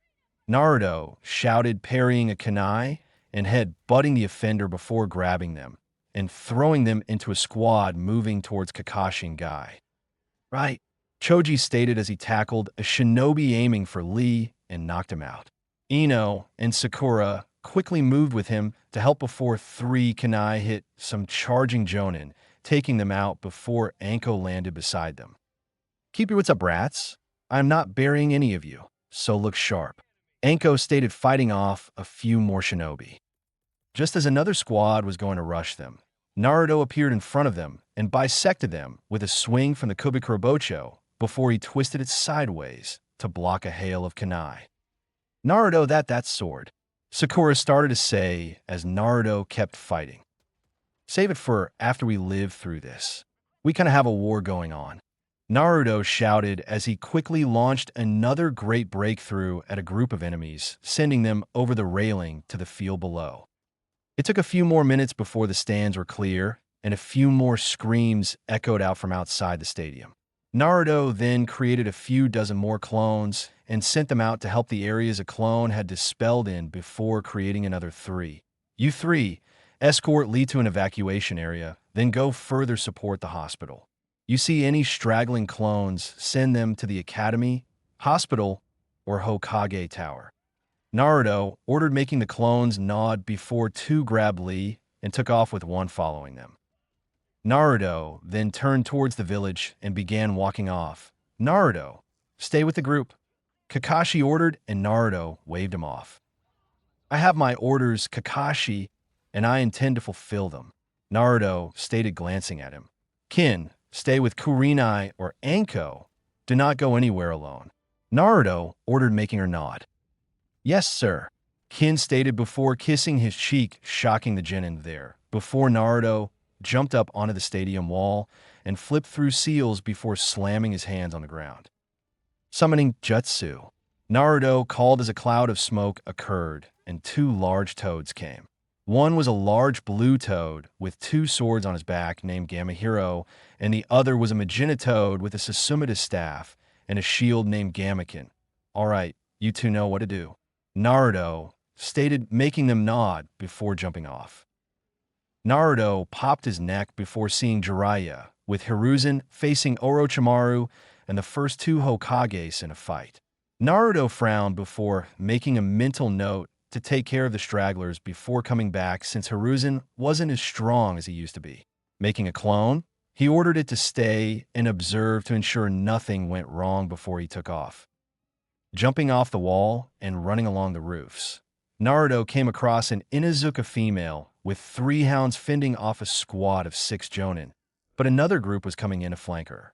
Not liking that, Naruto jumped down with a massive overhead swing and roared as he slammed Kubikurabocho onto the ground at its full length, sending a large wave of wind at the flanking group. The few who dodged had to see the one's hit get split in half before Naruto was upon them with his sword back to katana length. Using surprise to help him, Naruto cut one in half before twisting to dodge a kunai and lashed out with a mule kick, sending the enemy back before Naruto spun and cleave another while delivering a kick to his second attacker. Looking over his shoulder, he quickly threw a kunai at an enemy that was moving to attack the Inuzuka from behind, killing him and letting the Inuzuka take advantage of the enemy in front of her being surprised. It only took another minute or so to finish the stragglers, and Naruto had clones incapacitate the wounded and take them off to a prisoner area before nodding to the Inuzuka, and after noting she wasn't hurt, took off again. As he jumped, Naruto was idly glad for Ibiki teaching him how to essentially deaden himself to the world when in combat. Taking a life wasn't something he was fully comfortable with, but he understood it, and he would have time to puke, shudder, and process when they weren't stuck in a war or it could cost him or someone else dearly. The Inuzuka, who happened to be Hana Inuzuka, watched the blonde go and was surprised at seeing him, since for what she heard, he was the dead last of the academy. However, his fighting and mannerisms didn't show that at all. She'd swear she was looking at a veteran as he fought. Being friends with Kurenai, Yugao, and Anko let her know that he was getting trained, but this was a whole other level than what she thought she'd see. She'd have to look into him a bit after this mess was over.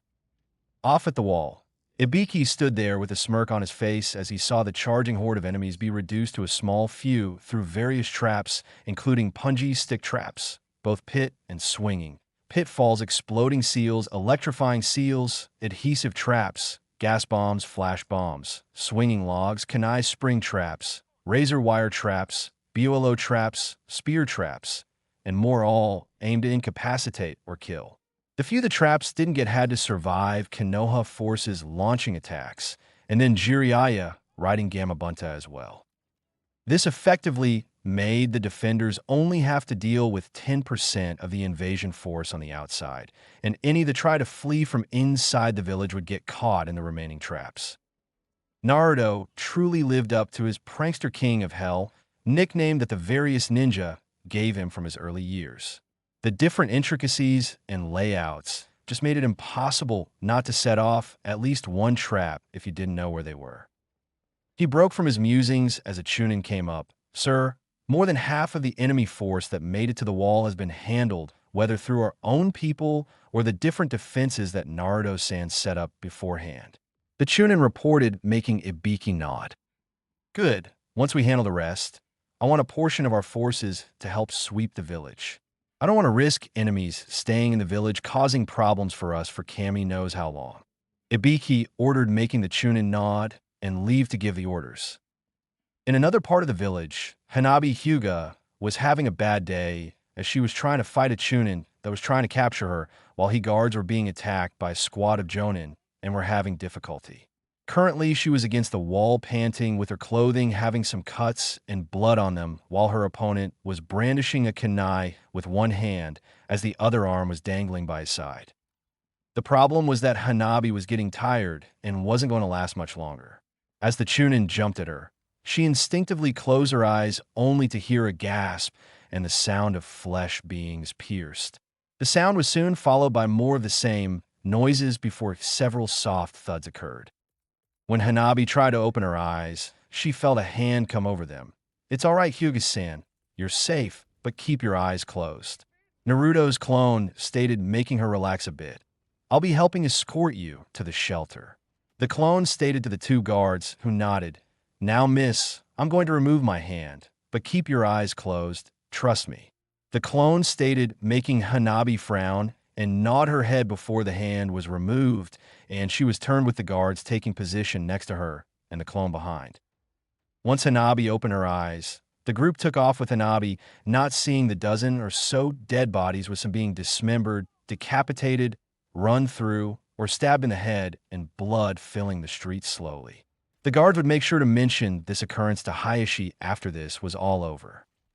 In yet another part of the village, Hinata, Kiba, and Shino were with Kurenai escorting the group of academy students to the shelter, while one in particular was being a pain in the ass. "Ah, come on, we can fight too," Konohamaru complained as they were led off, with Irika helping keep them together. "Konohamaru, enough. You're too young to be trying to defend the village, and you're not even a full-fledged ninja yet," Irika stated, finding Kono to be an almost exact replica of Naruto at that age. Before anything else could be said, a scream of pain echoed out, making them tense before a person smashed through the building on their right and collided with the one on their left. They tensed before seeing it was a sand ninja, and he looked to be in rough shape. "Son of bitch sand ninja, attacking me while I'm helping a kid and tearing my cloak."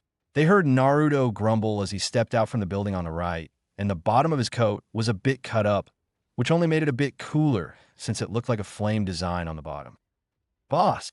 Konohamaru, Moegi, and Udon all shouted as they rushed to him, and he chuckled as they tackled him in a hug, though he stayed standing. "Good to see you three are all right, but you gotta keep moving," Naruto stated as he ruffled Kono's hair. "Ah, come on, boss, we can help you. We're strong," Kono stated, and Naruto smiled before he knelt in front of him and put his hand on Kono's shoulder. "I know you're strong, Kono. That's why I want you to go with the others," Naruto stated, making Kono tilt his head in confusion. "Kono, the other kids and the civilians need as much protection as they can get. If the enemy gets to them, then they'll be killed. That's why I want you there, to protect them." "Who better to protect them than my rival and friend?" Naruto asked, making Kono look at him in surprise before he grinned. "So can you do that for me?" Naruto asked, making Kono nod. "Of course, boss," Kono shouted, and Naruto nodded. "Good. And listen to Irika. He may be a bit boring at times, but he knows what he's doing," Naruto stated before sending them back to the group and nodding to the others. Irika, Hinata, and Kurenai smiled at the scene, while the latter two noted he'd be a good father, which caused both of them to blush at the thought. "Everyone, go quickly," Naruto stated, giving a pointed look to Kurenai and Irika as he saw Akamaru sniffing the air. "He's right, let's go," Irika stated as they began moving again, while Naruto waved to the others. However, once they were out of sight, Naruto's eyes hardened and he summoned his butterfly swords. Turning around, he found two squads of sand and sound ninja coming towards him. "You're not touching those kids," Naruto stated with an edge to his voice as he readied himself. The shinobi smirked, thinking this would be an easy win, before Naruto leapt at them with a war cry and cut down two of them in quick succession. Before the others could try anything, three clones dropped in from above and killed them with their swords before throwing kunai into three others. Another dropped into the center with a full-length Kubikurobocho in hand and swung around, decapitating several, while a few were fast enough to dodge away. However, their relief was short-lived as the four clones attacked them immediately, putting them on the defensive. However, Before the real Naruto could join in on the attack, he froze as a clone popped and sent him the memories, causing him to curse and make another 24 shadow clones to help out before he took off back to the stadium. As he left, he had to snort in amusement as different clone memories showed the enemy losing.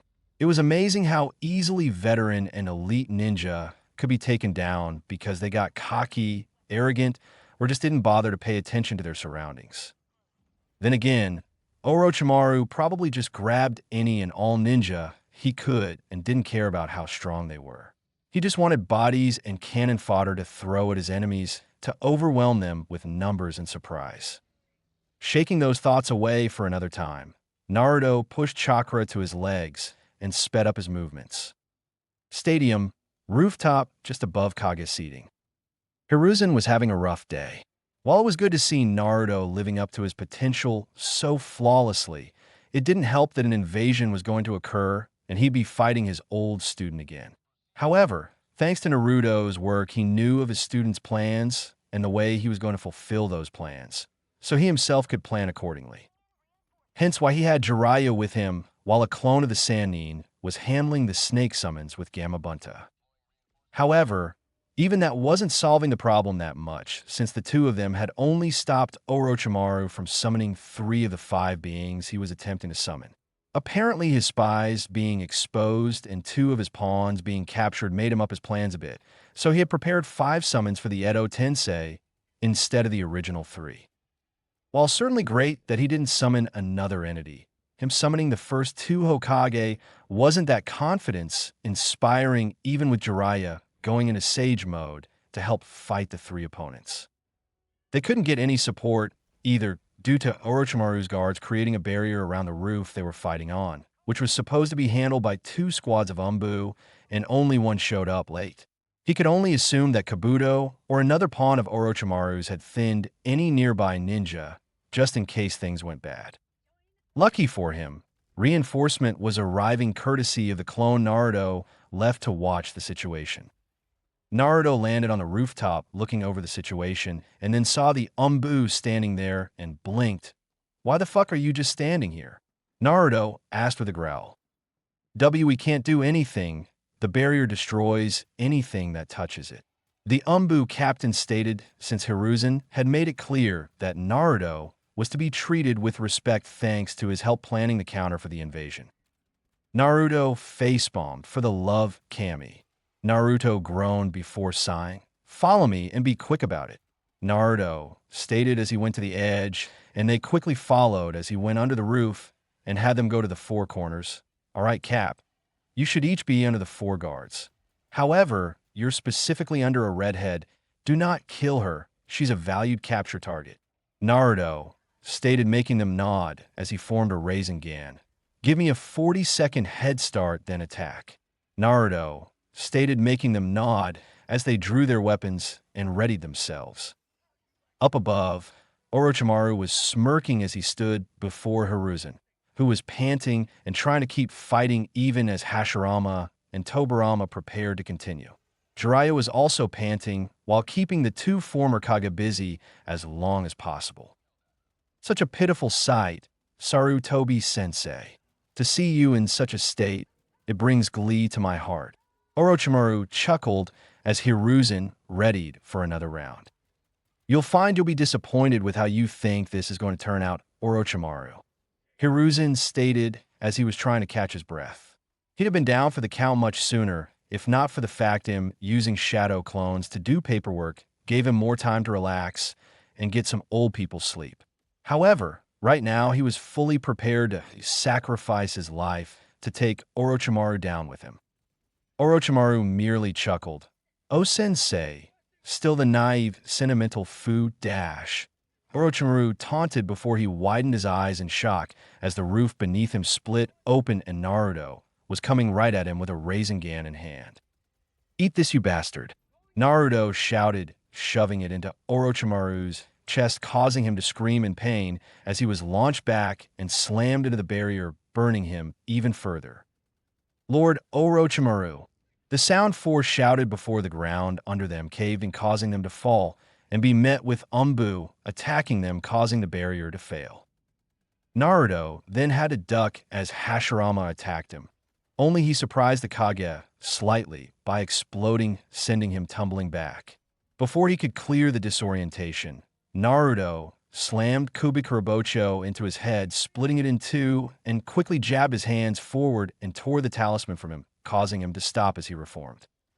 Hashirama-sama, we need to get the talisman out of your brother's head next, Naruto stated, making him nod as he went to help Jiraiya against his brother, while Naruto stayed beside Hiruzen, getting sloppy, Gramps. Naruto stated, making Hiruzen snort as Orochimaru shed his skin and glared at Naruto, both for ruining his plans and for hitting him with a jutsu like that. Being too angry to think straight, he charged straight at Naruto, and the two locked blades with Orochimaru glaring hatefully. Naruto, knowing he couldn't handle Orochimaru right now, and hearing the Umbu struggling to handle the sound for, decided to try out his new attack that King gave him an idea for. Smirking at the snake, Naruto charged chakra to his vocal cords, Chaksaka. Number 2 Naruto shouted before Orochimaru screamed in pain and dropped his sword. Orochimaru was furious at the boy before him, ruining his careful planning, keeping the Shikaku Jinchuriki from transforming, and now keeping him from killing Hiruzen. It was infuriating. As he locked blades with the boy, he was surprised to see the Kubikurabocho in his hand and made a note to take it after he killed the brat. However, it was then he noticed the smirk on the brat's face and felt a very cold chill go down his spine. When Naruto shouted at him, Orochimaru flinched since the shout was loud, but that was soon blocked out as blinding pain surged through his arms while it felt like his ribs had just shattered. It only worsened as the pain stayed, but he couldn't move his arms at all. He couldn't even make a finger twitch.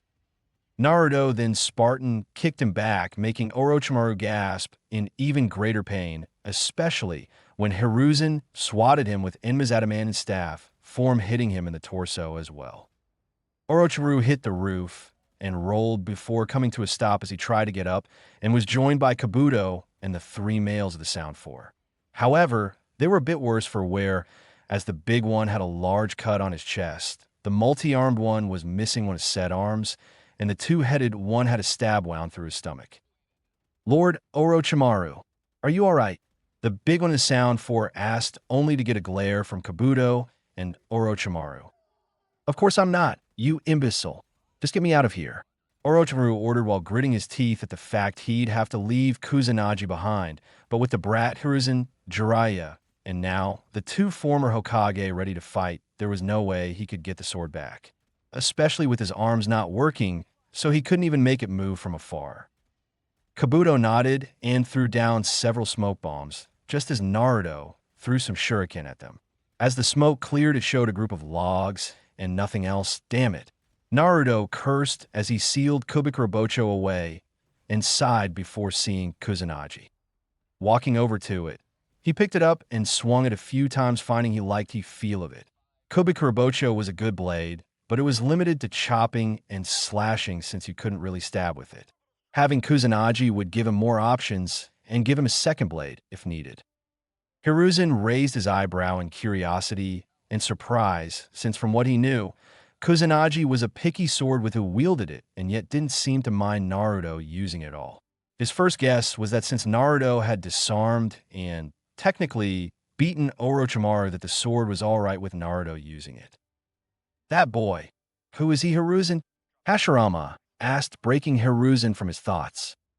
He's Naruto Uzumaki, the last known confirmed member of your wife's clan, Hiruzen stated, sadly, making Hashirama gain a shocked look before he lowered his head in sadness.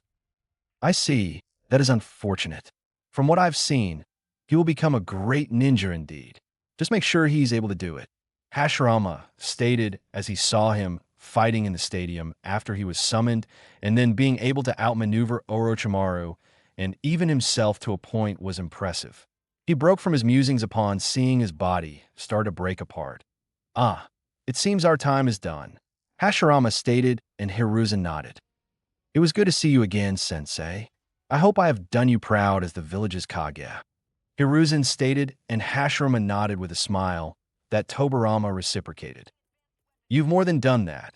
Hiruzen, you've kept the will of fire burning proudly, and we are proud of you. Hashirama stated as he and his brother fully faded away, leaving the corpses of two sound ninja behind. Naruto walked back over and was surprised that when he was going to seal Kusanagi away for the time being, the blade retracted into the snake handle's mouth, leaving just the handle. Huh, that's convenient. Naruto thought before he placed it in a pouch and turned to his leader and his sensei. Well, shall we go help with the mop-up? Jiraiya asked, making the two nod before they headed off to help finish the invasion. Things would be changing soon, and they'd be for the better, depending on your view, of course. Chapter 3. Aftermath. Tower Meeting Room. 2 weeks later. Hiruzen sighed as he sat among the councils, idly noting every ninja there was bandaged up in some way from the fighting. Even his old teammates Kahoru and Himura had helped. Naruto's traps had brought down a large number of the invaders, but Orochimaru had brought cheap hired help to spam against the village and ran down the traps a great deal, making the defenders have to fight at least somewhat. Naruto helped counter this by spamming his shadow clones and summoning different toad warriors to help defend the village. They did take some losses, but the fact still remained that the invasion could have gone much worse for them than it had been if Naruto hadn't been as involved as he was. Their current total was minor to moderate damage in the outlying areas of the village, 33 dead, a few dozen injured, and none of their own captured. The enemy suffered several hundred dead, several dozen captured, including all 3 of the Kazekage's children, and any and all supplies and intel they had was retrieved and put in the proper areas. They had also ensured all the nobles and dignitaries were kept safe, and none of the enemy combatants made it close to them, which would earn them goodwill in the future with missions. Right now, the meeting was taking place because Hiruzen honestly was too old to hold the position anymore. He was barely keeping up with Orochimaru, and his body wasn't what it used to be, with his constant smoking not helping matters at all. The village needed younger blood running it, and with Jiraiya definitely not taking the position, that left only one candidate in Hiruzen's mind, since Naruto was still a long ways off from being ready to lead the village. As he looked over the group again, he idly mused that his decision to make a civilian council had been an up and down affair. He had created it shortly after retaking the Hokage title, because he had fallen behind on the financial and economical affairs of the village and beyond. With him having to focus on the defense of the village, tallying casualties, and repairing the damage done by the Kyuubi attack, he didn't have time to focus on the economical areas and catch up, and that's where the civilian council came in. They'd be helping get the economy and financial areas back and get the reconstruction going smoother, or that's what they were originally doing. Hiruzen had kept them because they were proving useful, but they began to get a bit cocky that they were on a council and holding up the economy, which Hiruzen would handle once his next successor came in, and they'd handle the civilians and remind them just why this was a military village and not a civilian one. There was also the matter of them blatantly going against his orders to leave Naruto alone entirely and not influence the populace in how they viewed him. Someone had leaked the information of Naruto being a Jinchuriki to the populace, and none of his ninja on the council were stupid enough to do that, since Naruto's status being common knowledge put him at risk of being killed or kidnapped. And while Hiruzen didn't like it particularly, Naruto was a deterrent to war, since no one would attack a village with a Jinchuriki that could actually hold their own without their Bijuu's power. While Danzo took it further to mean he was a weapon and nothing more, the rest understood that he was just a boy, and his emotional state was directly linked to his Bijuu's chakra, and this was even further evidenced recently in how Gaara acted, since he was emotionally broken and essentially gave his demon free reign to kill and destroy as it pleased, since he had no reason to keep it contained. Naruto may have been a key part of village defense, but he was still a living being and needed his emotions to function and keep Kyuubi's influence back from his own psyche, and even Danzo couldn't refute that his emotion-destroying training would be more detrimental to Naruto than anything else, except for Naruto being able to kill his emotions until combat was over. Hence why he had tried to alter it to deaden emotions in combat only, though the damage was done for a few of his old subordinates. Ibiki had helped Naruto, and Danzo a bit by extension, in part in by teaching how to deaden his emotions while in combat, since disgust, horror, and some other emotions are not needed when in the heat of the moment. Hence why, when everything had settled down, the poor boy had found the nearest bush or trash can and promptly puked his guts up from the various deaths and gruesome kills he had performed and witnessed before regaining his composure. Hiruzen didn't like the current generation having to kill so young, but it was war and unavoidable, and thus why being a ninja wasn't for the faint of heart. It wasn't a heroic job, as killing, seduction, sex, kidnapping, torture, and more darker aspects were required of you regardless of age or standing. Hiruzen just tried to keep the younger ones out of it as long as possible until it was unavoidable. Hiruzen, at the age of 10, had had to participate in war and knew it changed a person, but age came with experience and maturity to deal with and confront the change as well as handle it. Itachi had been another case and showed maturity and professionalism to a point many thought he was years older and just hadn't aged. Even Danzo was impressed with Itachi, since he was an ideal shinobi, as he'd be emotionless during work but could use emotions and blend in fully afterwards.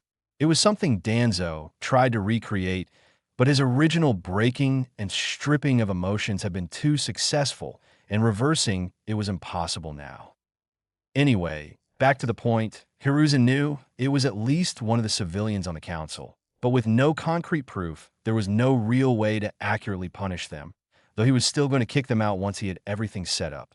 Besides, they already lost a good chunk of power once the ninjas started to change their views of Naruto toward a positive light due to his help and actions preparing for, during, and after the invasion. After Orochimaru had been scared off, Naruto, himself, and Jiraiya had joined in flushing out the last of the invaders. Afterwards, Naruto had been ordered to rest and relax for a day before he used his clones helping cleaning up and repairing the village, which of course Naruto didn't listen to entirely, as he did have a small contingent helping at least clear rubble. Hiruzen knew it was partly to help him keep his mind off of the people he killed and the people they had lost, as well as not directly dealing with his now two slaves, since Kurenai had officially signed herself over as his slave a few days ago. She was going to do it sooner, but with the need to secure the village and ensure there were no infiltrators left, she and Naruto had both been too busy and both needed to be there to finalize the action. Hiruzen, if he were a lesser man, would have been highly jealous of the blonde. Besides him being above such a thing, it seemed like a turnaround reward for the blonde after the proverbial hell he endured for years. It also served to give him some extra comfort for the two different forms of survivor's guilt he was feeling. Losing people of the village had hit Naruto hard, since he kept going over how he could have added more traps, more clones, or done a better job to save those people. He had attended every funeral and offered his sincerest sympathies and apologies to any that had family. It was only natural for one surviving their first bout of war and seeing people they at least knew in passing hurt or dead. Luckily, none had lashed out or acted coldly towards him and had thanked him for the condolences while telling him his apologies were unnecessary, as they knew what to expect when their loved ones became a ninja.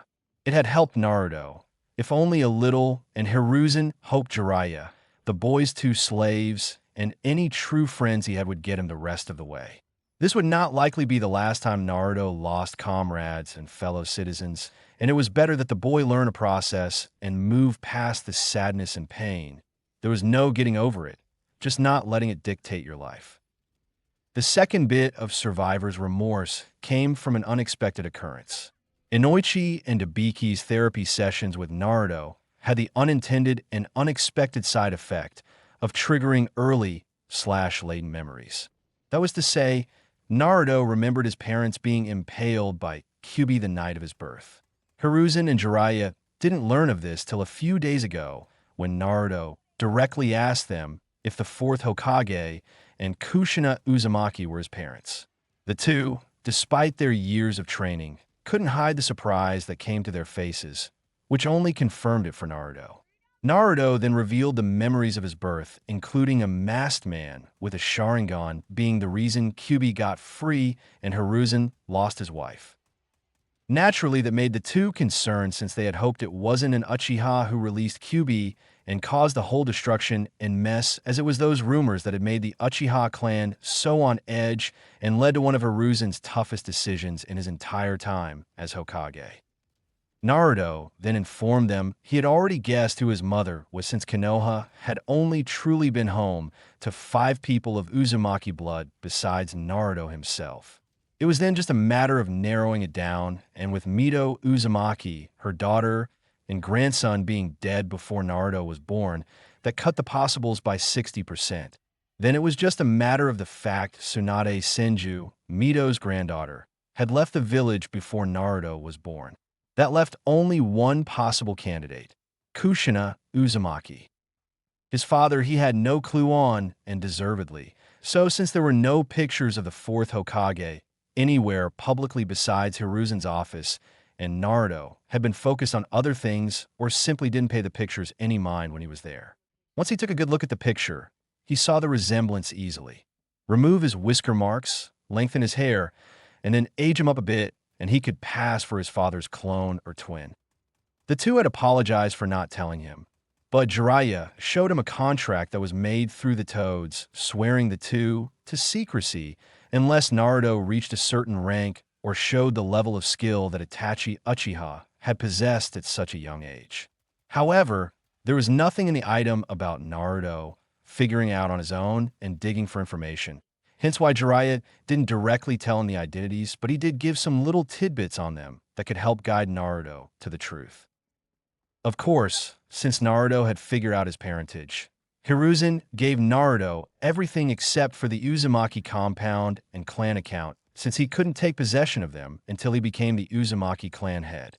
Said position was available to him now, but he'd have to marry before he turned 18 or he forfeited the position until his 21st birthday. The intent was so that if a young heir took the seat, they'd be pushed to providing an heir of their own quickly, since most younger clan heads wanted to continue their ninja careers. Most clan heads obtained that position after reaching the rank of Chūnin. So unless they were aiming for Umbu or Kage status, they were content to settle down in the village unless a state of emergency was declared. Even then, most clan heads of small clans weren't sent, and unless shit really hit the fan, so that the clan head could possibly provide more heirs to support both the clan and village. Naruto, though, as he didn't want to try and fall in love so quickly when he really had no experience with dating or courting, decided to wait till he turned 19. He could take it at Jonin rank, which he and others believed was realistic if he continued to progress as he did, but he wanted to keep going to add to his skill and resume to further bolster his chances of becoming Hokage and prepare him for when he had the hat. Sure, each Kage before him was only Jonin rank, technically since Hashirama had created the ranks, but Naruto wanted to know the inner workings of each division, so when he had his own soldiers to command and children to guide, he could fully relate to each one since he'd have been a student, Genin, Chūnin, Jonin, Umbu, and even an Umbu captain. He wanted a variety of experience, so he could help others who didn't have, or shouldn't have, those experiences. Jiraiya and Hiruzen had been impressed, because already he was thinking like a Kage. To be Kage was more than simply being the strongest or best. It was fully showing that the village was at least among the top 3 things on your priority list, with family and personal health being the other 2. It was that way since how could you run a village if your own home was in shambles? How could you take care of and look out for the populace if you couldn't look after yourself? The answer, you couldn't. Anyway, to the point of here and now, Hiruzen cleared his throat to gain attention and fully initiate the meeting. Thank you all for coming, as I know there's much that still needs to be done to get the village fully back up and running after Orochimaru's invasion. Hiruzen stated, knowing a few of the ninja, they'll probably wish to go back to bed and rest to recuperate more. The reason I've called this meeting is because I've decided to pass the title of Hokage to someone else yet again. Hiruzen stated, making many raise their eyebrows, while Danzo sighed, knowing it wasn't his time yet, and truth be told, he was beginning to question if the title was worth the hassle he'd gone through, so far especially since he was getting up there in age, and soon he'd be too old to even fully utilize the title. Who have you chosen, Lord Hokage? Lord Jiraiya? Inoichi asked, only to receive a negative shake of the head from them, both, since Jiraiya was leaning against the wall by the door. No, I've decided to have Tsunade become Hokage. Hiruzen stated, making many raise their eyebrows in surprise. Are you sure she can be convinced to return here? Koharu asked, since Tsunade had done her best to not come within 10 miles of Konoha. With Naruto's help, I can. Jiraiya stated, making many look at him, while the civilians scowled slightly. Why him? Himura asked with a raised eyebrow. Well, for one, he and Tsunade are clansmen, since Naruto is an Uzumaki and Tsunade is a quarter Uzumaki. For another, Naruto seems to have a knack for knocking sense in anyone he fights or argues with, so he might get through to Tsunade where others have failed. Plus, regardless of her becoming Hokage, Naruto will ensure she comes back no matter what it takes, so she can fully heal Lady Hinata and Rock Lee. Jiraiya stated, making many of the ninja in the room nod, especially Hayashi, as he'd seen a drastic change in Neji since Naruto fought him, and it seemed to be more than just the threat Naruto made towards him as well. Speaking of the boy, I believe there is a matter to handle concerning him, as well as a few things that were to be asked. Koharu stated, making Hiruzen nod. Yes, but we'll only handle the matter right now. He can answer questions after Tsunade has returned, so he won't have to go over it again and again with her. Hiruzen stated, making her nod. Cat. Hiruzen called, and Yugao in her Umbu gear appeared. Please go and retrieve Naruto Uzumaki for us. If he's still asleep or otherwise indisposed, tell him to be here ASAP. Hiruzen ordered, making Yugao nod and leave Vaishanshin. With Naruto. Lemon start. Oh fuck yes, master. Kin screamed as she was on her back naked except for a choker with the Uzumaki spiral on it, a pair of white lace stockings, and a pair of black heels, and was currently enjoying her master thrusting his dick in her pussy, which caused her perky CC cup tits to bounce. Naruto also had his left hand playing with her clit as he moved his hips in sync with her own bucking hips. However, the two weren't alone, as on Naruto's right side was Kurenai Yuhi. She also was naked, save for a pair of red heels, showing off her bubble, butt, and DD cup breasts, which were pressed up against Naruto's rock-hard chest while she hungrily kissed him. One could also see she had the Uzumaki spiral tattooed on her right upper arm by her shoulder and on her chest, right over her heart, and she had a choker around her neck too. Of course, Naruto's right hand wasn't idle, as it was either groping her ass or fingering her pussy, which was already sopping wet from their earlier activities. Naruto had woken up this morning to the smell of food and an empty bed, which confused him since Ken was a cuddler when it came sleeping. Kurenai hadn't moved in yet, despite him telling her she didn't have to, so he wondered what was going on since he usually made Ken breakfast. After getting out of bed and putting on a pair of shorts, he went to his kitchen and froze at the erotic sight before him. Kurenai was standing at the stove in nothing but an apron and her red heels, giving him a great view of her ass.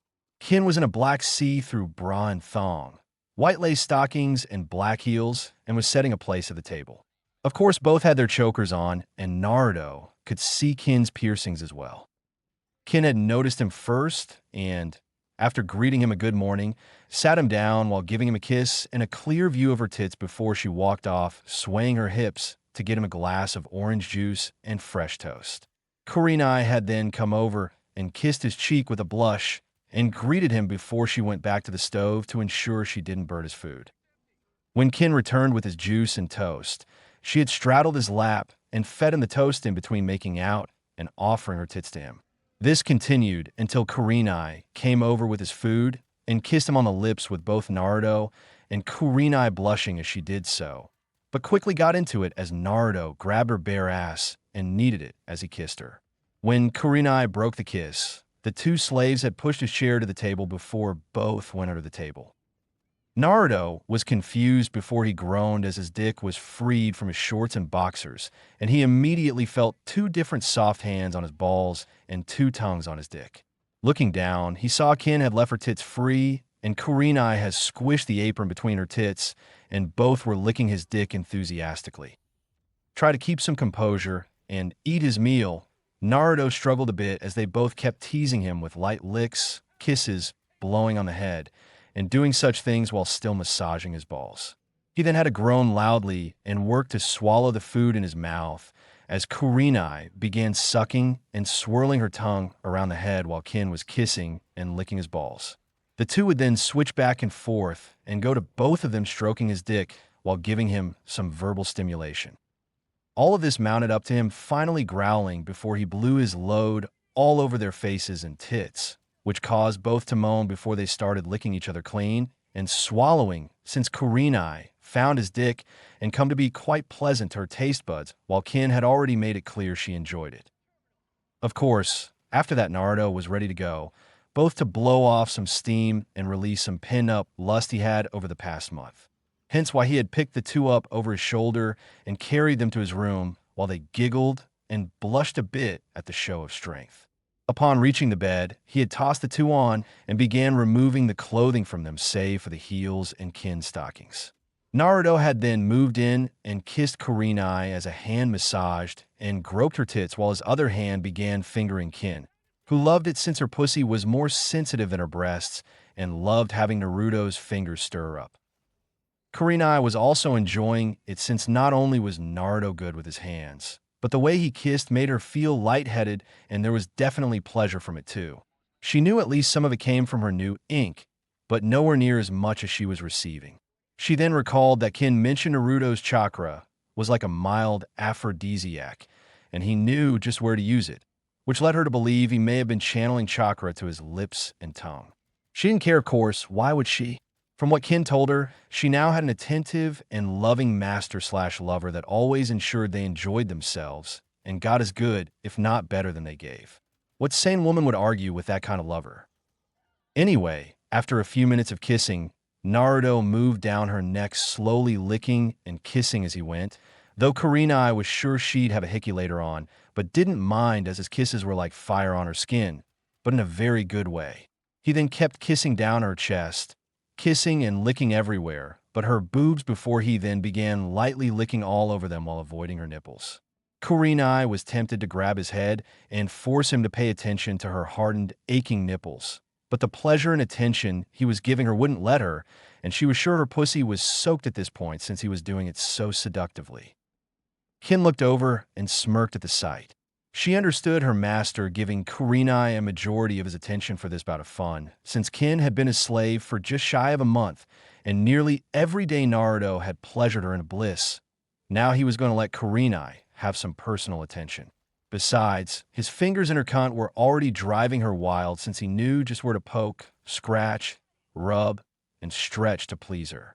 It didn't hurt that his thumb was also stroking her clit while his hand, no doubt, had some of his chakra, coating it to further stimulate her. Naruto had then obliged Kurenai and suddenly bit her left nipple while pinching her right, causing her to throw her head back and scream in pleasure as the build-up that Naruto was doing hit her all at once. She also would have sworn there were stars on his ceiling from the hit she got. Naruto kept her high going by playing with just her nipples, sucking, biting, flicking, licking, twisting, pulling, pinching, and so on to keep her going until he finally let her down. He also began flicking Kin's clit with his thumb, causing her to moan loudly too as she soaked his hand.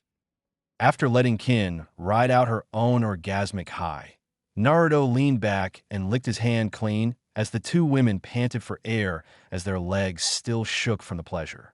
Once they could properly move again, Naruto lied on the bed with his legs off of it, and Kin knelt between his legs and began sucking him off while he pulled Kurenai to straddle his face and began eating her out while groping her ass. This caused Kurenai to moan loudly. She had had a few dates and relationships, none of which really got to the level of boyfriend or getting a full-blown sex, and none had ever done this to her. The feel of Naruto's breath on her pussy, his tongue delving into her depths, his lips sealed over her lower lips, his nose and teeth hitting her clit, and his hands kneading her ass was all pleasurable and new to her, and she loved it. She could see why Kin seemed to be glowing and happy the few times they had seen each other, since she was getting this nearly daily. Now Kurenai would be getting this daily too, if she could help it. Kin had merely glanced up at the two in amusement and lust since she had a bit of a voyeur streak to her, and seeing her master pleasuring another woman sent chills up her spine and made her pussy tingle. It didn't hurt that she was also anticipating finally getting his dick in her pussy, and that thought was making her cream herself a bit. It wasn't that surprising since for nearly a month she'd been wanting to feel him thrusting between her legs and cementing his ownership of her. It had only increased after the first blowjob she gave him, because then she knew what to expect to go into her pussy. Once Kurenai had come on Naruto's face about 3 or 4 times, and Kin drank his cum once. Naruto had moved Kurenai to lay on the bed, and then picked Kin up and laid her down before he started rubbing his dick against her. Naruto could tell from the look in her eyes that she didn't want to get eaten out at the moment. She wanted to fuck, and she wanted it immediately. So he obliged her.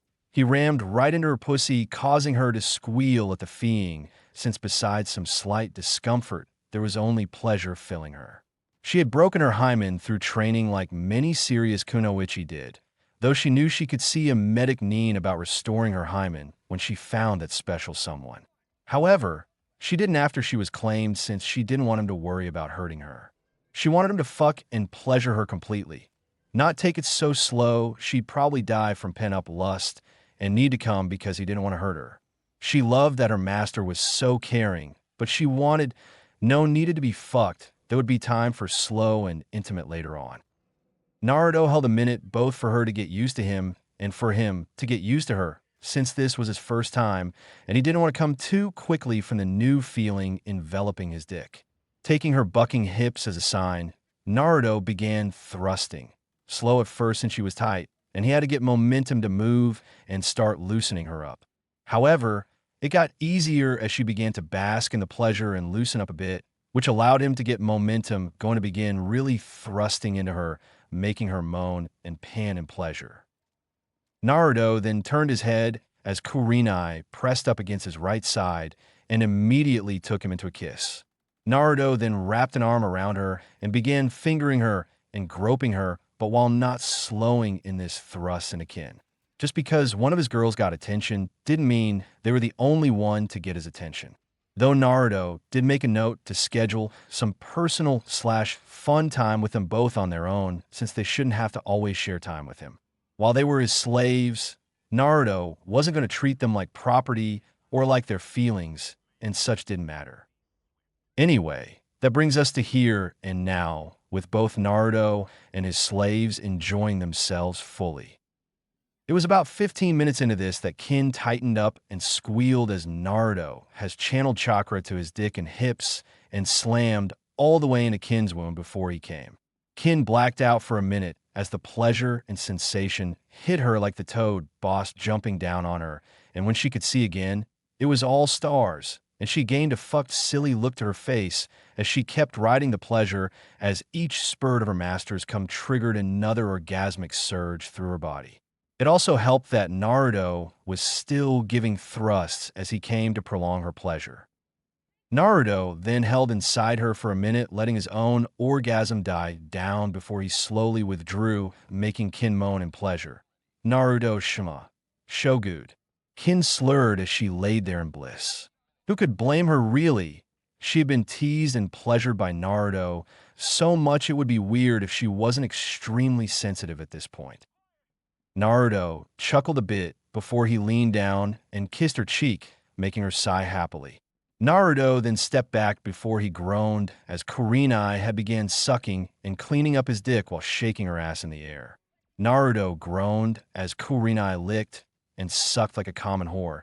Not that he'd ever call her that unless it was some kind kink of hers, but couldn't deny that it was enjoyable, and she seemed to be enjoying it too from the hums and moans she was giving off.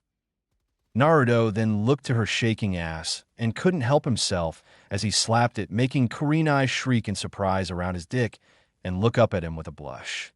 Naruto thought he may have done something she didn't like, but then she started shaking her ass again while having a begging look in her eyes. Taking a chance, he spanked her again, making her moan around his dick as he groped and kneaded her ass. Apparently, Kurenai liked being spanked. Naruto obliged her and kept slapping her ass as she sucked his dick before he withdrew from her mouth. On your back, legs spread now. Naruto ordered, and Kurenai shuddered as his tone sent pleasurable chills through her body. There was something about an alpha/dominant man who knew what he wanted and was going to take it. Kurenai then laid back and spread her legs wide, showing Naruto her soaking wet pussy and her puckered asshole. Naruto then came up and began stroking his dick against her folds, making her moan and hum in pleasure. Naruto then leaned in next to her ear. I'm going to fulfill every perverted and slutty fantasy you've ever had, Kure-chan. Naruto whispered huskily in her ear, making her blush and shiver in anticipation. But first, I'm going to fuck you and watch your reaction as you come all over my dick and fully cement that you belong to me and me alone. Naruto continued, making Kurenai blush more as she was thinking about the embarrassment of him seeing her fucked silly like Kin was. Her face with the stupid expression, her raptured expression as she went into the previous one, and every other expression he could make her show, and it only made her hornier and made her pussy start dripping. Naruto noticed, due to it leaking onto his dick, and smirked. Oh, does my Kure slut like to be embarrassed and seen as she's fucked silly and made it look like a common whore? Naruto stated, making Kurenai blush like a tomato while her nipples, if possible, hardened even more and her pussy squirted. Seems I have a whore for a slave, but that's all right since I'll love my slave no matter what she is, and I'm going to make love to her as much as she pleases. Naruto stated before he moved to her face and gently kissed her, while Kurenai let a tear escape her eye. She was touched at Naruto not being offended or freaked out about her kink, and the fact he was still going to be gentle and loving to her, and not just use her as his whore, only made her heart melt even more for him. Kurenai then moaned as Naruto gently entered her pussy with his dick. He was definitely bigger than any of the flings/somewhat relationships she had had, and was bigger than any of the toys she kept for those lonely nights. Like Kin, Kurenai had broken her own hymen years ago from training, so there was no great pain, but there was some on account of her pussy being stretched this far and actually fucked for the first time. However, that pain was being eclipsed by the sheer pleasure her body was experiencing since Naruto was ensuring his chakra, was coding his manhood to ensure as little pain was forefront as possible. He wanted Kin and Kurenai to only think about and feel pleasure from their first times, which Kurenai had admitted it was for her. She did this as there were asshole rumors going around that she was a teasing bitch that would let you fuck once then kick you to the curb. Naruto had already placed clones to make those people pay in various painful and humiliating ways. Even if she wasn't his slave, even if Naruto held no affection for her, even if she was just his teacher for the month and nothing more, Naruto still wouldn't have allowed anyone to insult or shame Kurenai. The fact that she was his slave and he had affection for her just made him take it even more personally, and he retaliated in proper ways to show his displeasure with their action. Shaking those thoughts away, since the anger and disgust would kind of kill the mood, Naruto kept gently kissing and making out with Kurenai as he slowly built speed. Naruto had been rougher with Kin, as she was basically desperate at this point from their daily sessions of fun, making her nearly constantly horny and sensitive. But Kurenai? No. Despite her attitude through what they had done so far and the confidence she had, Naruto could see she was still nervous and shaky about her first time, which was why Naruto was taking it slow to let her relax and enjoy it. He'd fuck her at the pace she was comfortable with, just like he would with Kin. While Kurenai obviously had a spanking and dirty talk fetish at the least, pushing those buttons during her first time would be a bit much on her. Oh, he was sure that if he mentioned it, Kurenai would be begging for him to do it and to fuck her, but he knew she wasn't ready for that, especially with his new strength and the fact that she was inexperienced in full-on sex, just like he was.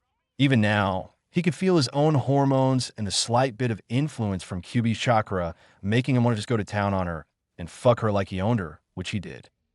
Yeah, turns out that Kyuubi's chakra came with side effects. He had a meaner temper, he could feel his lust spiking more, and he could definitely tell his libido had increased too. It wasn't that surprising, really. Kyuubi had been sealed up for how many years? Naruto would probably be backed up and feeling lustful too, especially when being locked in two females. This was why Naruto had been working on redesigning his mindscape more, since maybe he could create demons beings, or whatever for Kyuubi to take out his lust on, so maybe Naruto wouldn't be surrogating it as much. Though part of him did wonder if that meant Kyuubi was literally fucking his mind. But he really didn't want to think on it and decided the payoff was better than the discomfort the thought brought on. The absolute last thing Naruto needed was being branded as big a pervert as Jiraiya. Sure, Naruto was a perv, his sexy jutsu, despite half the reason actually being his childish mind thought it was a good distraction technique, was proof of that. But Naruto never flaunted it and definitely didn't try to make women uncomfortable. Sure, he flirted a bit with his female senseis during the training month, but it was both playful and honest since he wasn't trying to just get in their pants and then brag. Though he will admit that he did accidentally peek at Anko's tits once. He had been relaxing in the hot springs and saw Jiraiya peeping on the women. He got a bit pissed since he knew Kin was there along with his female teachers, so he literally kicked him over the wall and let the women have at him. When the screams stopped, mostly Jiraiya's, Naruto had placed his headband over his eyes, got some clothes on, and went over to grab Jiraiya and take him out of there. The women were about to beat him up before they noticed he had his eyes covered and couldn't peep, so Kin led him to Jiraiya, and as he dragged the perv out, Kurenai, Yugao, and Kin had given him kisses, with Kin being the lips. However, Anko had pressed her tits right against him, and he had seen them from a small opening at the bottom of his view before she gave him a full kiss to the mouth. He didn't tell them that he saw, of course. Otherwise, he'd be getting beaten next. Though Kin was perfectly fine being naked around him and would have defended him, and Naruto didn't need or want that kind of punishment. Of course, if he had been paying attention to his surroundings instead of focusing on waking and dragging Jiraiya, he would have noticed that when Anko kissed him on the lips, she had snuck his blindfold up a bit to let him peek as she put her tits against him. She knew he had since he gained a bit of red to his face, but she didn't mind since she honestly found him too enticing to pass up on teasing and flirting with. She doubted they had anything serious to go between them, but she could still have fun and enjoy herself as she pleases, right?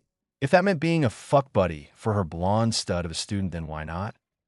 Back to the matter at hand, though, Naruto pulled back from kissing Kurenai before he lifted her up by her ass, making her hug herself to his torso and wrap her legs around him. Naruto then stood and turned before he sat on the bed, with Kurenai now riding him while her feet were planted against his mattress. He had switched to let her set her own pace for this. If she wanted more, she could get it. If she wanted slower, she could do it. It was entirely up to her now. Kurenai, guessing what he was doing, smiled and took him into a loving kiss as she hugged herself to him and began bouncing herself on him. She thoroughly enjoyed the feel of his dick hitting so deep inside her as she worked to get every inch within her while grinding her ass against him every time she came down. Unlike the current days, her time in the academy had Kunoichi fully trained in the ways of sex and seduction, as it was a part of being a ninja. She did feel bad for Hinata, though, since Kurenai had to give her the direction and instruction, and the poor girl had fainted quite a few times with a massive blush. Kurenai then broke from her musings as Naruto began sucking on her tits again while palming and kneading her ass, making her moan in pleasure as she continued bouncing on his dick.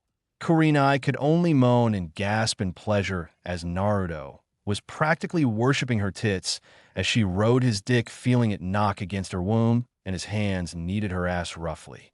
When she was younger, she imagined the first time being more romantic and gentle, but she grew out of that as she got older and found herself wanting some domination. Besides, she knew if she asked, Naruto would give her gentle and loving for her to experience and enjoy. For now, though, she was going to enjoy the fucking and pleasure that she was getting and worry about soft and loving another day. Hence why she began twerking her ass and rolling her hips to stimulate both his cock and her vaginal cavity. It also served to stimulate her more as her clit was grinding against him due to how she was moving. It seemed to be working for him as he released a guttural moan into her tits, making her moan lewdly as she felt her nipples vibrating from his moan while his tongue kept stimulating her. She whined, though, when Naruto removed himself from her tits and began kissing her again, making her moan more as his tongue was stimulating her still. No doubt from the chakra, he had coating it to give her more pleasure. She'd have to look into that too, She wondered what kind of face he'd make if she gave him a blowjob while her tongue and lips were coated in chakra. She broke from her thoughts with a scream as a pair of slender hands grabbed her tits and a tongue began licking along her neck. Turning her head, she saw Kin there with a smirk on her face, but before she could question it, Kin made her turn her head back for Naruto to keep kissing, and Kurenai merely closed her eyes and moaned, letting the pleasure take her. While not a lesbian or bisexual, Kurenai did note that Kin's hands felt nice on her tits, and the kisses along her neck were good too. She never considered herself a lesbian or bisexual, but she was supposed to please her master in every way now, and while Naruto would never make her do something she was uncomfortable with, she couldn't deny she had been curious about it since she never got to her experimentation phase of life. Besides, Kin's hands and lips felt pleasant right now, so why not see what could happen? If she didn't like it, then she'd tell Naruto, and they'd go from there. She honestly thought Kin was doing this to entice Naruto further, but maybe Kin was bisexual or enjoyed a woman's touch. She'd ask later. Right now, she needed to keep moving her hips and pussy to please her lover. Or at least, she planned to do that. During the time that she'd let her mind wander and her body go on autopilot, her orgasm was fast approaching, and now it was ready to slam into her like an Akamichi human boulder. She would have voiced this, if not for the fact Naruto was kissing her even more forcefully, and she felt his dick twitching inside her. Knowing he was going to come soon, she couldn't help but feel elated and excited at the prospect of feeling his cum fill her womb and pussy entirely, which is why she wrapped her legs and arms tightly around Naruto's torso and began bouncing even wilder on him, while also gyrating her hips and twerking her ass to coax him into coming faster. She got her wish a minute later as Naruto gripped her ass cheeks tight and then slammed her down onto his dick, making her squeal into his mouth as his dick entered her womb slightly before she saw white as his cum filled her womb entirely. Kurenai could only squeal and moan into his mouth as her pussy milked his dick as it was filled as much as it could before some started getting pushed out, even with the grip her pussy had on his dick. She moaned more as Naruto began kissing her gently and intimately as he laid her on the bed, and withdrew, letting her gasp as she felt his cum begin leaking from her newly deflowered pussy. She also idly noticed Kin cleaning his dick off as he stood by the bed, and she was on her knees. Oh yeah, she could get used to this kind of attention and fun. Asterisk lemon, end asterisk. The three were broken from any future fun they'd be enjoying as a knock at the door rang out.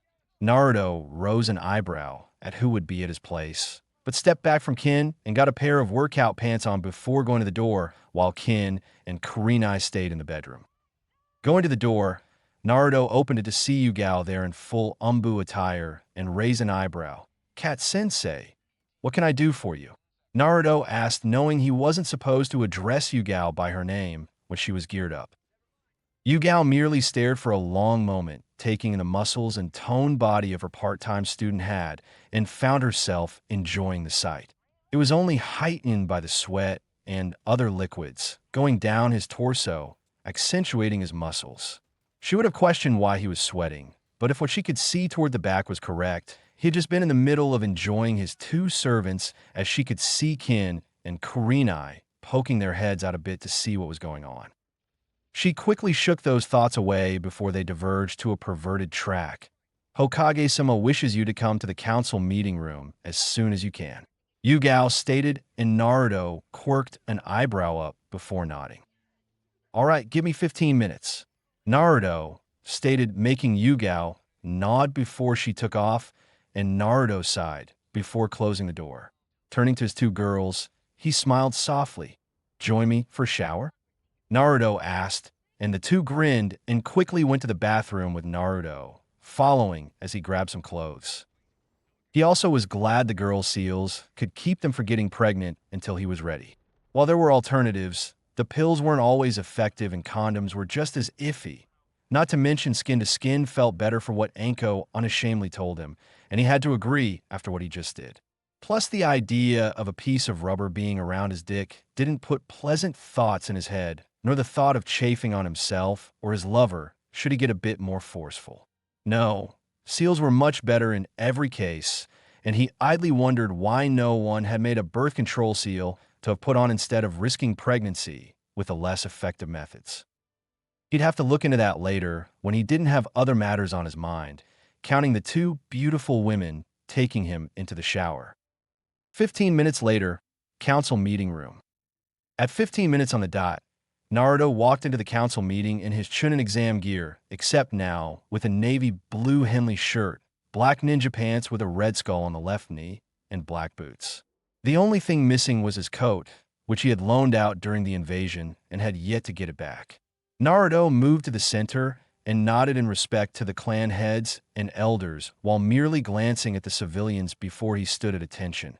Chūnin Uzumaki, reporting as asked. Naruto stated professionally, making Hiruzen smile at the change he had done to himself over the month. At ease, Hiruzen stated, and Naruto relaxed his stance. Chūnin Uzumaki, due to your actions in defense of the village both before and during the invasion, it is with great pleasure that I promote you to the rank of Chūnin effective immediately. Hiruzen stated, making Naruto smile in happiness, while everyone noted the civilians scowling or frowning. I accept, Hokage-sama, but I would prefer to keep my custom jacket if it's all the same to you. Naruto stated, causing Hiruzen to nod, since Naruto wasn't the first Chūnin to forego the vest/jacket and would not be the last. That's fine, Naruto, but we have something to ask you. Hiruzen stated, making Naruto shrug his shoulders. When you clashed with Orochimaru, you shouted something that caused Orochimaru untold amounts of pain and wouldn't let him use his arms. What was that exactly? Hiruzen asked, as truthfully he didn't know what that was. A method of attacking that I've been experimenting with after learning about sound-based attacks from my servant Kin. Naruto stated, noting the civilians scowling at him further. Through channeling chakra to my vocal cords, I could do a variety of attacks with varying strengths and damages depending on just how much chakra I channel and what sounds I make. Naruto stated, making a few become intrigued. Sounds? Shino's father Shibi asked, and Naruto nodded. Yes, it depends on just what sounds I utter that determines what happens. It boils down to the following.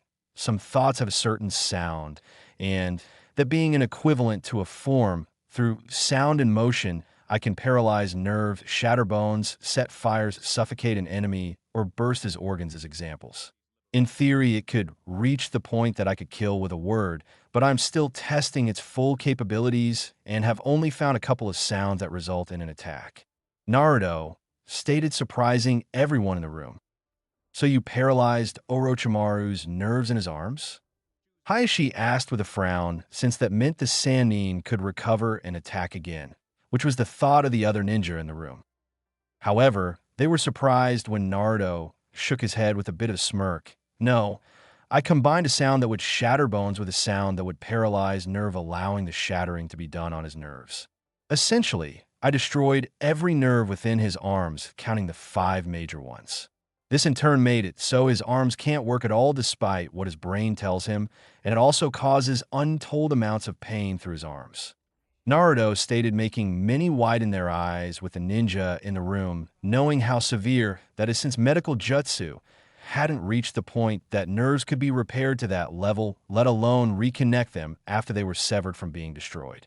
Before I launched the attack, I also added another burst of bone breaking and aimed it at his ribs, hoping for some luck to cause a shard of his ribs to pierce his heart and or lungs.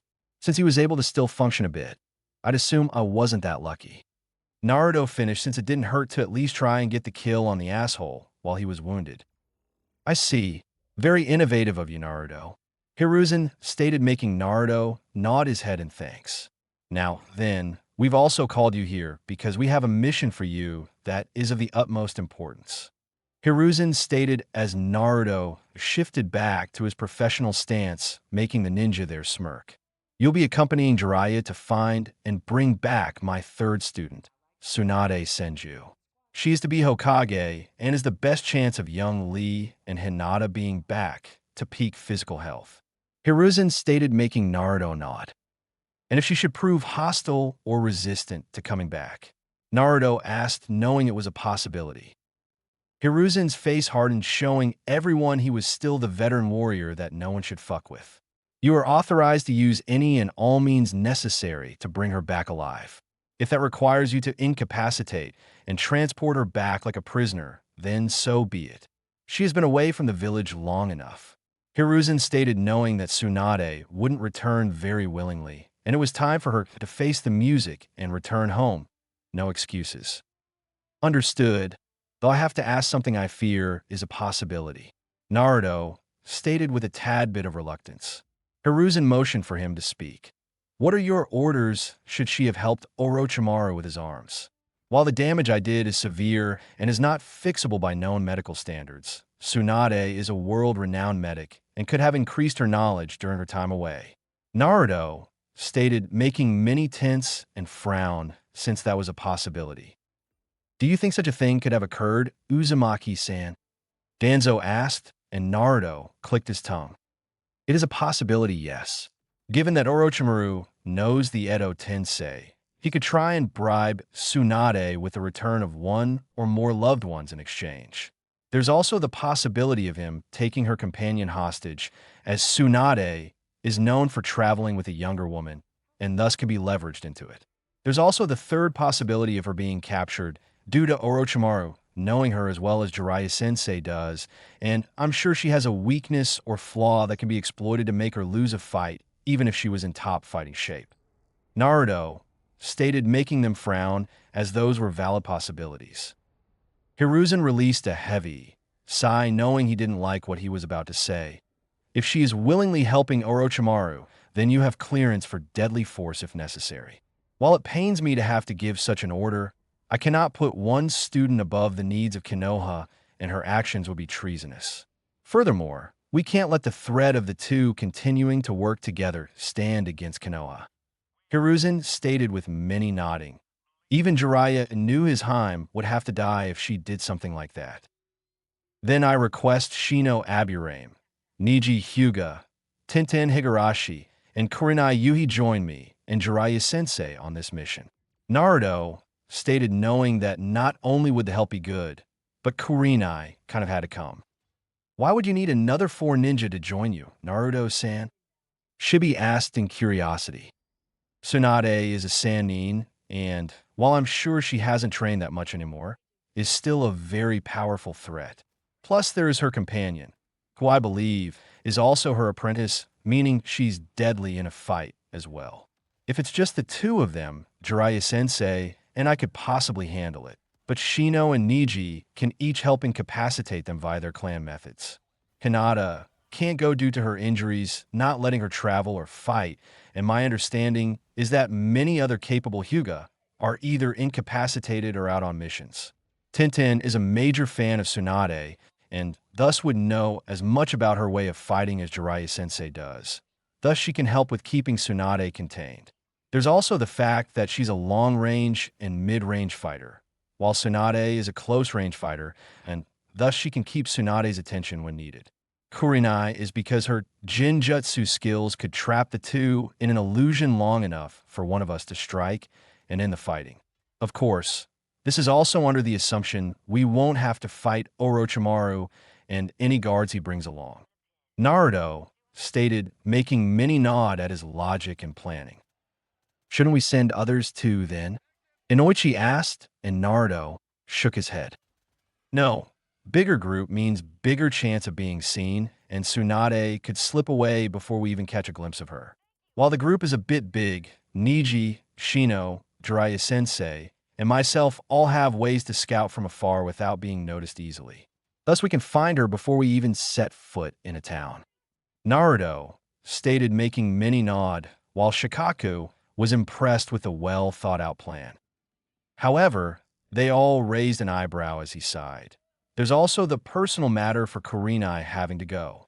Naruto stated, looking directly at Hiruzen, who nodded while Jiraiya had a perverted grin on his face. Due to the seals, Kurenai had to be in close proximity to Naruto for at least a week to finalize the bond. Thus, if Naruto was leaving the village, Kurenai had to come along. To the side, some Inuzuka blushed a bit, already guessing some of the personal matter, as she could still smell the stench of sex, Kurenai's scent, and another female's scent on Naruto's body, despite the fact he showered. It had been a while since she smelled such a strong amount of sex, and the fact it was coming from a boy a little older than her son made it more surprising and a bit hot. Very well. Your request for additional members for this mission is approved. I will leave it to you and Jiraiya to inform them. Hiruzen stated, making both men nod, dismissed. Hiruzen stated and Naruto started leaving, but he paused a moment, making many raise an eyebrow. Something wrong, Naruto? Hiruzen asked, and Naruto frowned a bit. Just a question, really, Naruto stated, and Hiruzen nodded for him to speak. Why the hell are the civilians here? This entire thing with me was a ninja matter, and they have no business being involved. Naruto asked, making the shinobi blink before turning to look at the civilians, who were trying not to make eye contact as they scowled and glared at Naruto. That is an excellent point, Naruto. You can be on your way, and we'll discuss this matter right now. Hiruzen stated with a slight edge to his voice that spiked the danger senses for many, and Naruto merely bowed his head and left the room with Jiraiya. Whatever shit the civilians were in for wasn't their problem. Outside the tower, Jiraiya turned to Naruto. All right, I need to get a few things to keep training you while we're gone. Tell your friends that we leave tomorrow bright and early and a pack for at least a month's time. I'll meet you at the gate tomorrow. Jiraiya stated, making Naruto nod, since he knew Jiraiya was also going to go and perform his own brand of stress relief, meaning peeping on women. See you tomorrow, Jiraiya-sensei. Naruto stated, waving him off before heading to the nearest area he'd find one of his companions, which happened to be the Hyuga compound. Upon arriving, the guards nodded to him, and he did so back. I need to see Neji. Is he here? Naruto asked, causing the guards to nod. Yes, would you like to come in and see him? The guard on the right asked, and Naruto shrugged. I can come in, or he can come out, whichever is easiest, as I just need to talk to him for a few minutes. Naruto stated, causing them to nod before the left one motioned him to follow, which he did as he was led through the compound to one of the training areas where Neji was going through katas. Naruto Uzumaki to see you, Neji. The guard stated before bowing to Naruto and returning to his post. Hello, Naruto-san. How had you been since the exams? Neji asked civilly, and Naruto shrugged. Busy, but who hasn't been? Naruto stated, with Neji nodding before motioning him to sit. What can I do for you, Naruto-san? Neji asked, and Naruto sighed. Well, first off, stop with the sand stuff since we don't need it with everything, and it's just us two, so no reason to be formal. Second, I came to tell you that you'll be accompanying me and Jiraiya of the Sannin along with 3 others for a mission. Naruto stated, making Neji raise an eyebrow. What kind of mission would require 2 Chūnin, a Sannin, and 3 others? Neji asked, and Naruto smirked.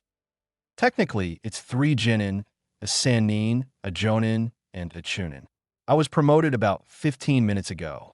Naruto stated, making Neji widen his eyes slightly before nodding. I see, congratulations. Neji stated, since Naruto did deserve the promotion. Hayashi had told him what Naruto had done during the break, and during the invasion of Konoha, Neji would have been surprised if Naruto wasn't promoted. Thank you. As for the mission, we are going to retrieve Tsunade Senju to become Hokage of the village, as well as heal Lee and Hinata. Naruto supplied, making Neji nod with a more serious expression. I see, and with my Byakugan, I can help find her faster within any town or area. Neji stated, knowing he was on the very short list of candidates of the Hyuga to go. Too many of them were on patrols, high-paying missions, too old to travel, or wounded and recovering. Thus, he was the best option available, really. Plus, as a branch member, he was safer from anyone's attempts to take the Byakugan. Yes, Shino Aburame will also be coming to help with that point as well. Tintin and Kurenai Yuhi are coming should the interaction with Tsunade become violent. Naruto stated, making Neji nod before he frowned. And I and Shino can help in that regard, since we can incapacitate her in our own unique methods. Niji stated, and Naruto nodded. Should we expect trouble? Niji stated, knowing that would help him know what to pack and prepare for. We hope there won't be, but prepare for the worst just in case there will be. We suspect Orochimaru might also be looking for her, which means we could have to contend with him and any guards he brings on top of Tsunade should she be resistant to return here. Naruto stated, making Niji nod. Good. We'll be leaving no later than 7 a.m. unless Jiraiya-sensei gets held up for some reason. Naruto informed, making Niji nod again. Do you by chance know where Tenten is? Shino, I can ask his clan, and I know where Kurenai is. Naruto asked, and Niji frowned. She works part-time at a weapons shop called the Metal Claw. Niji stated while thinking, I don't know where she lives other than it's an apartment supplied by the village. Niji stated, making Naruto nod before he stood. All right, thanks. I'll see you tomorrow. Make sure to pack for at least a month's time. Naruto stated, making Niji nod his head as Naruto left to go see if he could find Tenten or Shino. As it turned out, the Aburame compound was closer, and Naruto went there before asking the guards about Shino and found out he was helping in one of the couple gardens that they had.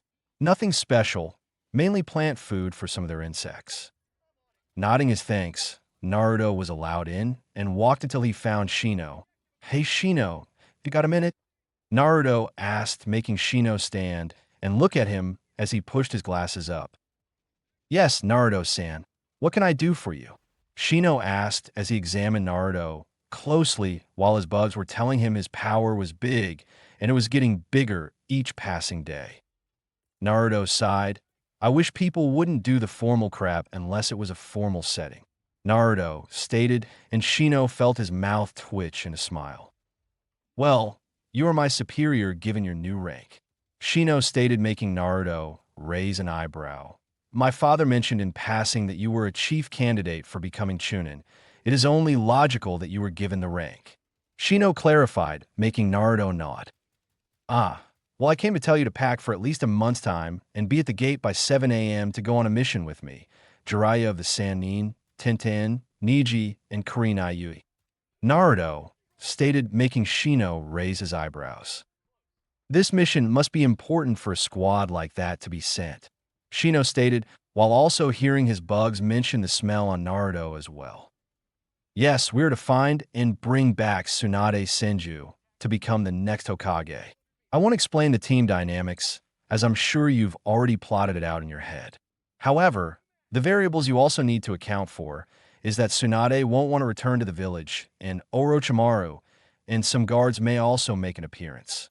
Naruto stated, making Shino stiffen since that wasn't good at all. I see. I will have to prepare more than I usually do, as we will not only be possibly fighting a renowned medic Nin, but also Orochimaru and his soldiers.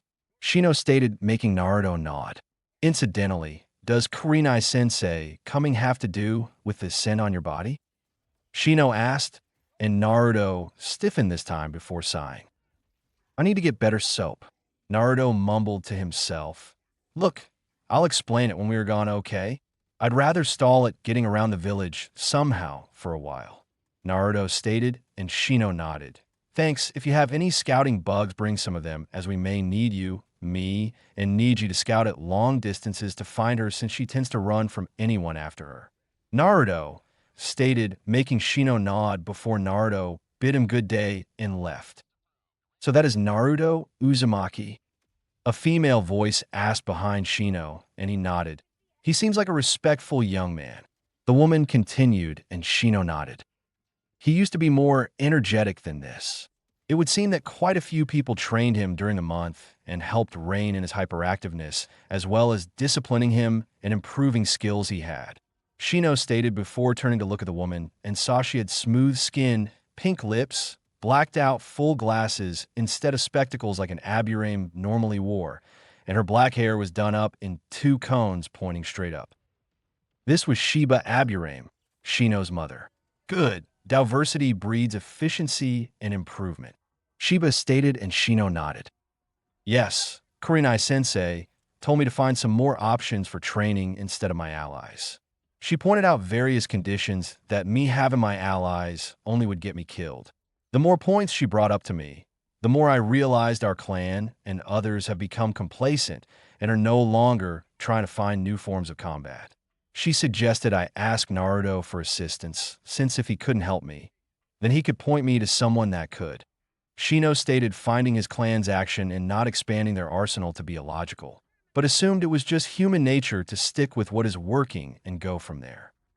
It was still illogical, but it was also understandable. There's logic in what she said. Perhaps on your mission, you should ask Naruto-san to help in some way or ask for advice.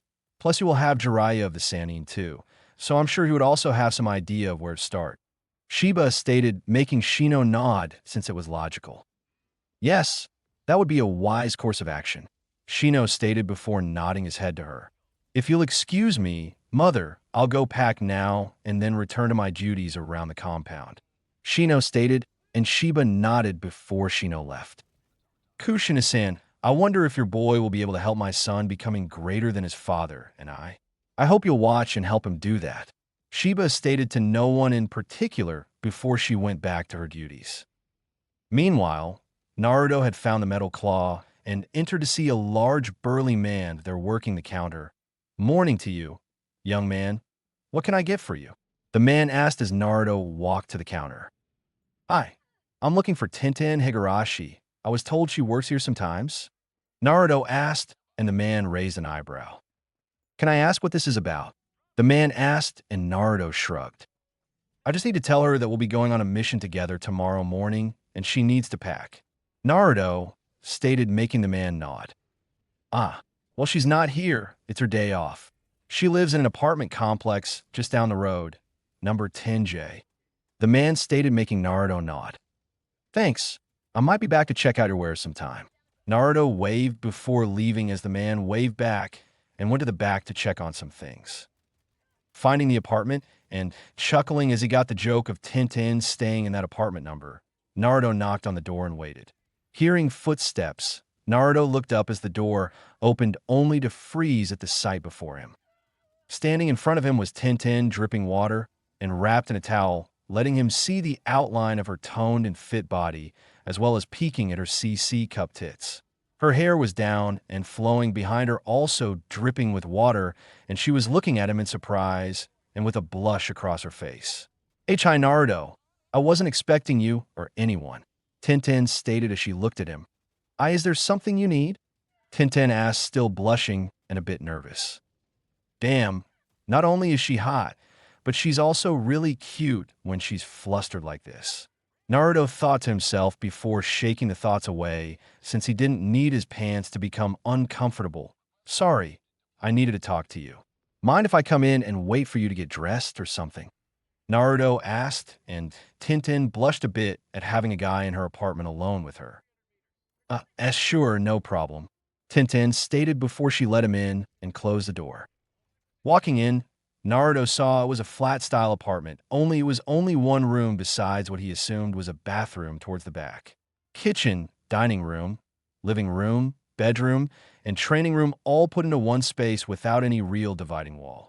He tried not to stare at the different panties and bras that were scattered by her bed, since some were going to really make his pants uncomfortable if he pictured her wearing them. Thankfully, she noticed them too and moved over to start moving them, causing Naruto to turn around as her bending over caused her towel to pull up and let her pussy peek out along with some of her ass. Why did Kami have to be so mean to him? Inside him, Kurama snorted since Kami wasn't being mean. He was throwing the kid a bone and the kid was being too nice to take it.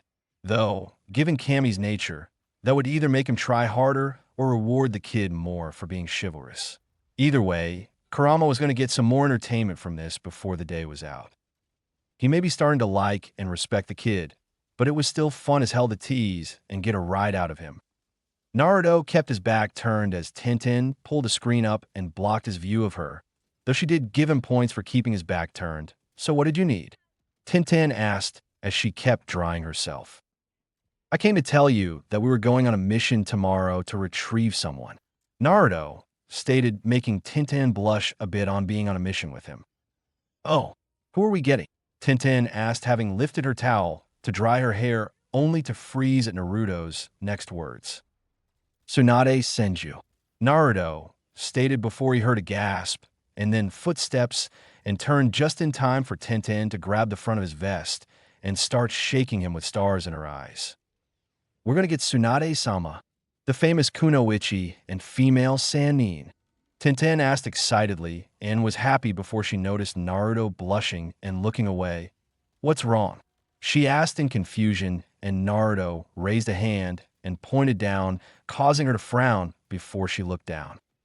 However, she then gasped as she did, released an eepy noise, and blushed like a tomato. In her haste and excitement, she forgot her towel wasn't wrapped around her anymore, and thus she was nearly chest to chest with Naruto with her being fully naked. To make matters worse for both of them, Naruto had an erection and it was close to poking her from within his pants. Tintin quickly retracted her hands and tried to cover herself, but Cammy struck again as her feet slid on the floor due to the wet spots she left from walking.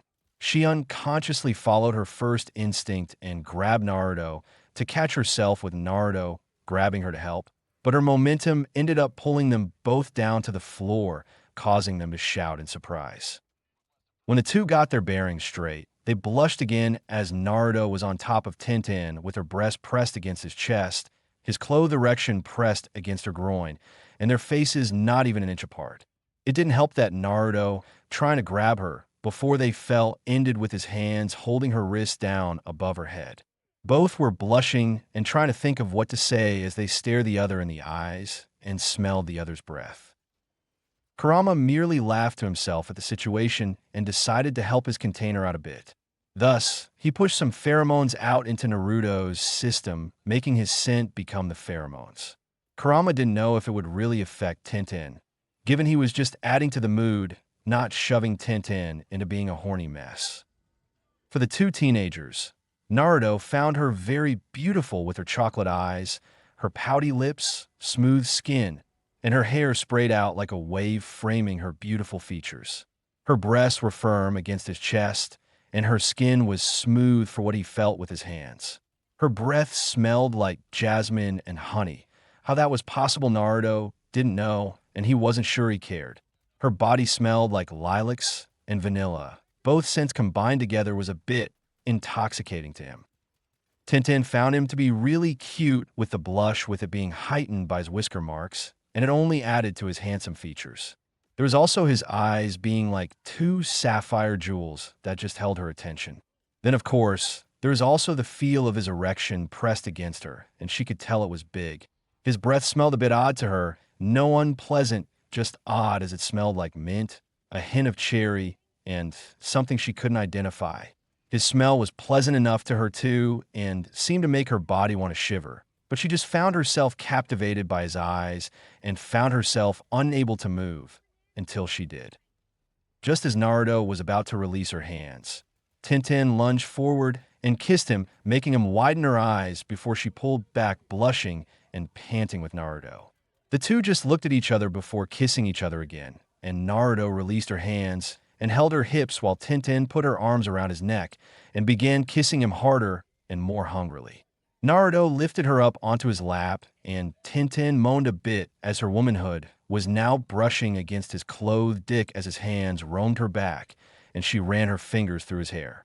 The two felt the other's tongue and then went into the other's mouth, getting more and more of their taste and enjoying it all the more. However, since neither were thinking clearly, neither of them channeled chakra to their lungs or were breathing through their noses, and as such, they needed to break for air. The two merely looked at each other, panting and blushing, but neither looking away from the other's eyes. Tintin shivered as she fully registered his fingers on her bare back and his breath hitting her and flowing down to her boobs, and the warmth he was giving off was comforting. "We should probably get up," Naruto stated, finding his breath coming back to him slowly and was holding himself back from kissing her again.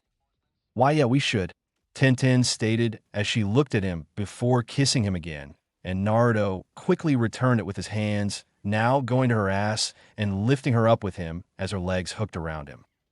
Reaching the bed, Naruto laid her down on it and kept kissing her while groping her ass, causing her to moan before Naruto quickly stepped back, panting along with Tenten. Why did you do that? Tenten asked, already missing his lips and hands. We need to calm down a minute.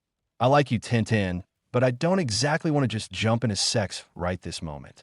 Naruto stated honestly, since he was feeling the moment moving there and quickly, and Tenten slowly nodded in agreement. Why, yeah, I guess you could buy me dinner before we did that. Tenten stated, trying to break the moment with some humor. But it only served to embarrass her that she had gotten to first and second base with a guy before she even had her first date. The thing was, she didn't care and really wanted to kiss him again. I'll be glad to. Even kiss you again if you like. But I want you to be sure about this before we did anything fully sexual. Naruto stated, knowing that if he got going, he'd really fuck Tenten. Kin had gotten him worked up one time that he had eaten her out for over 3 hours, and Kin had sucked him to orgasm over a dozen times, and he was still ready for more. Tenten deserved her first time to be her choice and not have it turn into a fuck marathon by him if he got too caught up. Great, because I really want to fucking kiss you right now, Tenten stated, while finding her body wanted more and it wanted it now. It didn't scare her at all. It excited her that Naruto could make her feel this way, and only through 2 kisses and little grope of her ass. She didn't even feel the slightest need to cover her bare tits and womanhood. All right, but you're gonna have to wait. We both need to settle down, Naruto stated, making her reluctantly nod. Be ready to leave at the gate by 7 a.m. Pack for at least a month's time, and in case we get into a hard fight. Naruto stated, making Tenten nod, and Naruto leaned in and gave her a soft kiss to the lips, and then stepped back and left before he took her virginity and possibly more. Tenten flopped back on her bed and sighed as her body was still hot and horny and bit her lips. Ah, fuck it, she stated before she began playing with herself to thoughts of her new sexual interest. She mentally noted to be sure to pack as soon as she was done and to bring any and all sexy undergarments she had, though she was tempted to not bring anything and really give Naruto a taste of her. Hey, she may have been a tomboy, but that didn't mean she wasn't sexually active and interested and liked to feel desirable or pretty sometimes.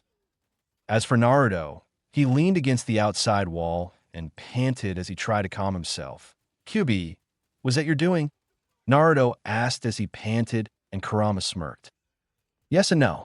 I did release some pheromones, but only enough that would have only put her into the mood. She would have only acted like that if she really did want you that way. Same with your body. It's reacting on its own. No interference from me, that I'm aware of at least. Kurama stated, knowing that using his chakra could have some kind of effect on Naruto, but it was anyone's guess what it was beyond the 3 side effects they knew. Mito and Kushina didn't use his chakra, and definitely not during their hormonal years either. So it was a coin toss on what could happen from Naruto having used his chakra twice now. Just no pheromones unless I ask, please.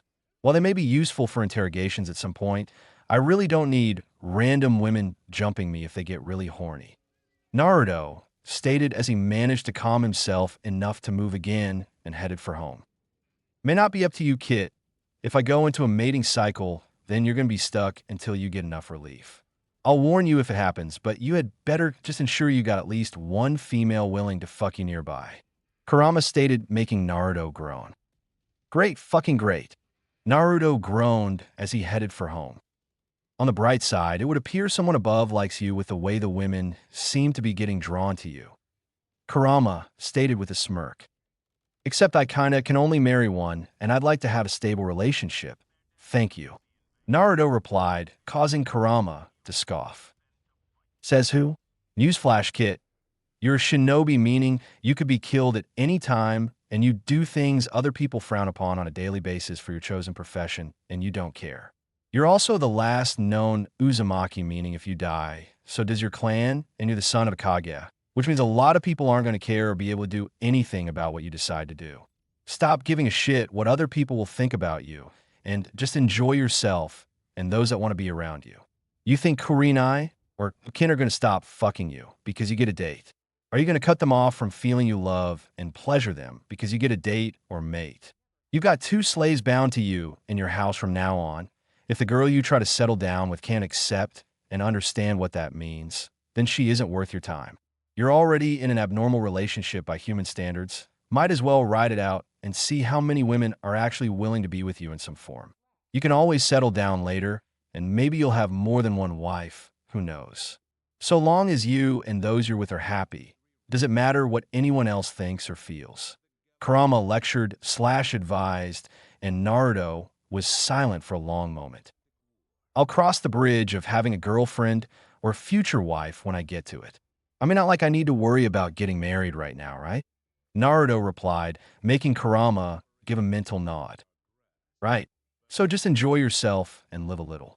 I mean, part of your profession includes sleeping with people and then killing them in their sleep. So you might as well get the whole morality thing out of the way in this case. If you meet a woman or girl who just wants some fun and sex, then do it and enjoy it, and keep doing it if the female wants. Kurama stated, and Naruto had to give him that since part of his job was seduction and assassination gigs, meaning there would be loveless sex occurring for the job, and then him killing whoever he had sex with soon after. Shaking those thoughts away, Naruto arrived home and went inside to see Kurenai in a pair of short shorts and a tank top, and she smiled as she saw him. "Hello, Master MPH." Kurenai started before Naruto was on her in a flash and kissing her hungrily, and Kurenai moaned before eagerly returning it. "Clothes off now," Naruto stated as he all but tore her clothes off and then proceeded to take Kurenai on the couch, the floor, the dining table, against the wall, and back on his bed, and added kin to the fun when she came back for shopping. He had a lot of pent-up lust and desire right now, and he needed his two slaves to help him vent it all, which they were happy to do. He could tell Kurenai about the mission later after he fucked her and kin silly. Gate of Konoha, 6:55 a.m. Naruto, fully rested and feeling calmer, stood at the gate with a slightly tired and practically glowing Kurenai as he massages her shoulders using chakra to relax her and to let some of his chakra energize her a bit. Of course, he had to be careful not to use too much, or Kurenai would be a panting mess wanting to fuck from his chakra stimulating her. Turns out, that was a side effect of having Kurama's chakra filtering into his system. His chakra was naturally laced with Kurama's. As such, small doses stimulated the body in multiple ways depending on just how the chakra is being used, so it could be pleasurable or it could possibly stimulate the body to help it. However, too much acted as a poison and could kill another person or weaken them considerably for an unknown amount of time. Naturally, Naruto planned to experiment with that later on since it could be useful in a variety of ways, both for the bedroom and outside it. The main interest was possibly healing a person with small doses, since if it could stimulate the body in different ways, who was to say it couldn't stimulate nerves or repairing cells or anything else? It was at least worth a try since Naruto still needed more chakra control before he could ever think of attempting to learn medical jutsu. His reserves were still increasing the more training he did, and as such he needed more control to fully utilize it. Medical jutsu needed near-perfect control, or a variety of things could go wrong for both the healer and the patient. Not to mention more control meant less chakra used, which meant more injuries healed and less likelihood that the healer would collapse from exhaustion. Naruto wasn't too humble to admit that if he had his chakra fully under control, that he could become one of the best medic nins there ever was. He broke from his thoughts as Shino came into view, and the two nodded to each other while Kurenai waved. Naturally, Shino took notice of the tattoo on her chest and the choker around her neck, and could only assume something had happened to cause his sensei to become a servant member of Naruto's clan. Shino wasn't as slow on the uptake as a lot of others were. He knew of the Uzumaki clan, as his clan kept detailed records of allies and friends, as well as history. Naturally, that led him to investigate who Naruto's parents were, and he started with what he thought was the easiest, Uzumaki. Like Naruto, he found only one viable name coming up, Kushina Uzumaki. That led to the discovery that rumors stated she and the fourth Hokage were rather close and could be seen as a couple despite no one coming out and asking them, most likely to help keep Kushina safe from a very vengeful IWA. Shino had evidence and doubts about Naruto being the fourth son, but when he revealed he had a Biju sealed inside of him, that finalized it. Naruto was born the day of the Kyuubi attack, so it was obvious which Biju it was. He was named Uzumaki, and Kushina was the only viable option to be his mother. Minato Namikaze was known as an honorable man, so why would he use someone else's child and not his own? The last nail in the coffin was when Shino found a picture of Minato and Naruto was practically his twin, save the whisker marks. If Naruto wasn't the son of Minato Namikaze and Kushina Uzumaki, then someone was making damn sure he at least looked the part. Shino, though, was saddened for his comrade. Now fully seeing the ramifications that he was an orphan, used to seal a demon away, and couldn't even tell anyone who his parents were, or every other village would target him either for revenge or to breed new Uzumaki/Namikaze children to serve the village. He also realized why he always saw glares and looks of disgust from various adults whenever Naruto was around. They hated the jail for what the prisoner had done. Idiots, the lot of them, Shino thought with no small amount of contempt. Even if Shino was to be cold and calculating about this and not care about the emotional and mental trauma his friend had endured while still keeping a smile on his face, there was still a very clear reason to be pissed off at the villagers. If you pissed off the prison, what was to stop it from letting the prisoner out? If Naruto wanted, he could have said to hell with everyone and just let Kyuubi out and not care because he had no one to really care about or he wanted the pain to end. However, Naruto decided to be better than others. He took the trauma and kept going, even smiling brightly at people if for no other reason than to be friendly. He was ascending the ranks and was showing that no one should underestimate him. The willpower to do that and the mental fortitude to resist that kind of torture and suffering were just further testaments to his comrades' will to endure. All of this culminated in Shino's decision to be a better comrade and friend to Naruto over what he had been. Even if he wanted to be fully logical about this, he'd still do this because Naruto was steadily growing in strength and power and was getting his name out rapidly. It was only logical that Shino would want to be his ally both for his own improvement and for his clan's benefit. Shino broke from his thoughts as he saw Tenten and Neji arrive, though he took note of Tenten blushing at Naruto and the slightly jealous look she sent to Kurenai. It seemed his friend was going to have a complicated life in a new way, especially since Shino had no doubt that Neji saw the tattoo on Kurenai's chest and knew what it meant too, though whether Tenten did or not was another matter entirely. However, neither could make a comment because Jiraiya showed up and grinned at Kurenai getting a massage and quickly scribbled something in a notebook before putting it away.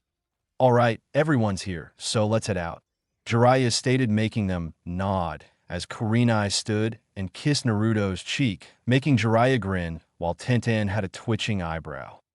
The group then immediately took off, heading for the nearest town, where Jiraiya had to meet a contact about Tsunade. Unfortunately, it was a day's travel. Naruto and Jiraiya could have used the toads, but it would have caused a lot of commotion, and if they were lucky enough to have Tsunade be in the town, then landing on giant toads would have sent alarm bells off, and she'd be gone before they had a chance. So they were stuck with tree hopping and running to get to where they were going. Naruto, about Kurenai-sensei, Shino stated, making Naruto sigh and Kurenai look at Naruto apologetically since she kind of talked him into this situation. Not that she regretted it after yesterday. Kurenai-chan approached me during the first day she was helping me train. She was rather furious with how Neji fought and treated Hinata in the prelims. Naruto started making Neji wince since he was feeling terrible about that after everything. And it was slightly worse because Hinata wasn't holding it against him. Kurenai decided to bribe me into being a bit more ruthless in my fight, which I was going to be anyway, but not fully kill Neji since we both knew Hinata didn't want that. Naruto stated knowing this was going to become troublesome, especially when word got out by the civilians, no doubt. The problem with having a slave to your clan was that they had to be officially registered as such with the village, not only because Naruto had to ensure she only went on missions that he felt she could handle, but also because any offense aimed at her was also aimed at him, and his clan. Thus, in a way, Kurenai had the protection of the Uzumaki clan over her for what counted. Having slaves used to be more common, but it faded from view when a lot of people started seeing it as barbaric. However, ninja villages still kept the practice as it was a way to keep powerful prisoners alive and a chance to make their village stronger. Daimyos, shoguns, warlords, and other official positions of power had them too. They just jazzed up the name to make it sound friendlier than slave. Indentured servants, house servants, bound concubines, pleasure servants, and a few others came to mind right off the top of his head. He broke from his thoughts as Shino spoke. A bribe? Shino asked with a raised eyebrow, and Naruto nodded before Kurenai cut in. I offered to become his personal slave in exchange for him beating Niji to an inch of his life. Kurenai stated, making the three genin give surprised looks, while Tenten was also horrified and hurt that a kunoichi would willingly do that and Naruto would accept. Naruto was resistant to the idea of me becoming his slave, but I convinced him as it was a form of protection and help for me just as much as it was a possible bonus for him. I'm actually quite happy with how things have turned out. Kurenai stated, giving a discreet wink to Naruto and making Tenten frown. How is it a protection or any kind of help? Tenten asked incredulously as she found the situation degrading and humiliating for a strong and experienced kunoichi. Well, for one, none of the bastards in the village can try to ask me out anymore, as I belong to Naruto. 2. Anyone attempting to force themselves on me not only has my wrath to worry about, but Naruto's wrath as well as the village laws. It's one thing if you attack a normal woman, but it's something else if you attack a clan woman, as they have more say in things. When I became Naruto's slave, I became property of him and his clan, thus harming or insulting me is the same as doing so to Naruto, which means no one but Naruto can touch me if I do not wish to be touched. 3. If there is a mission I do not feel comfortable taking, but the Hokage believes I should anyway, Naruto can stop it unless it's a matter of village security. There are other reasons, of course, but the point is that I have more protection and security being with Naruto than I did on my own. Kurenai stated seriously while sending a smile to Naruto, who nodded since he knew she was doing it just as much for her own peace of mind as she was to encourage him. But don't you want to settle down and have a family someday?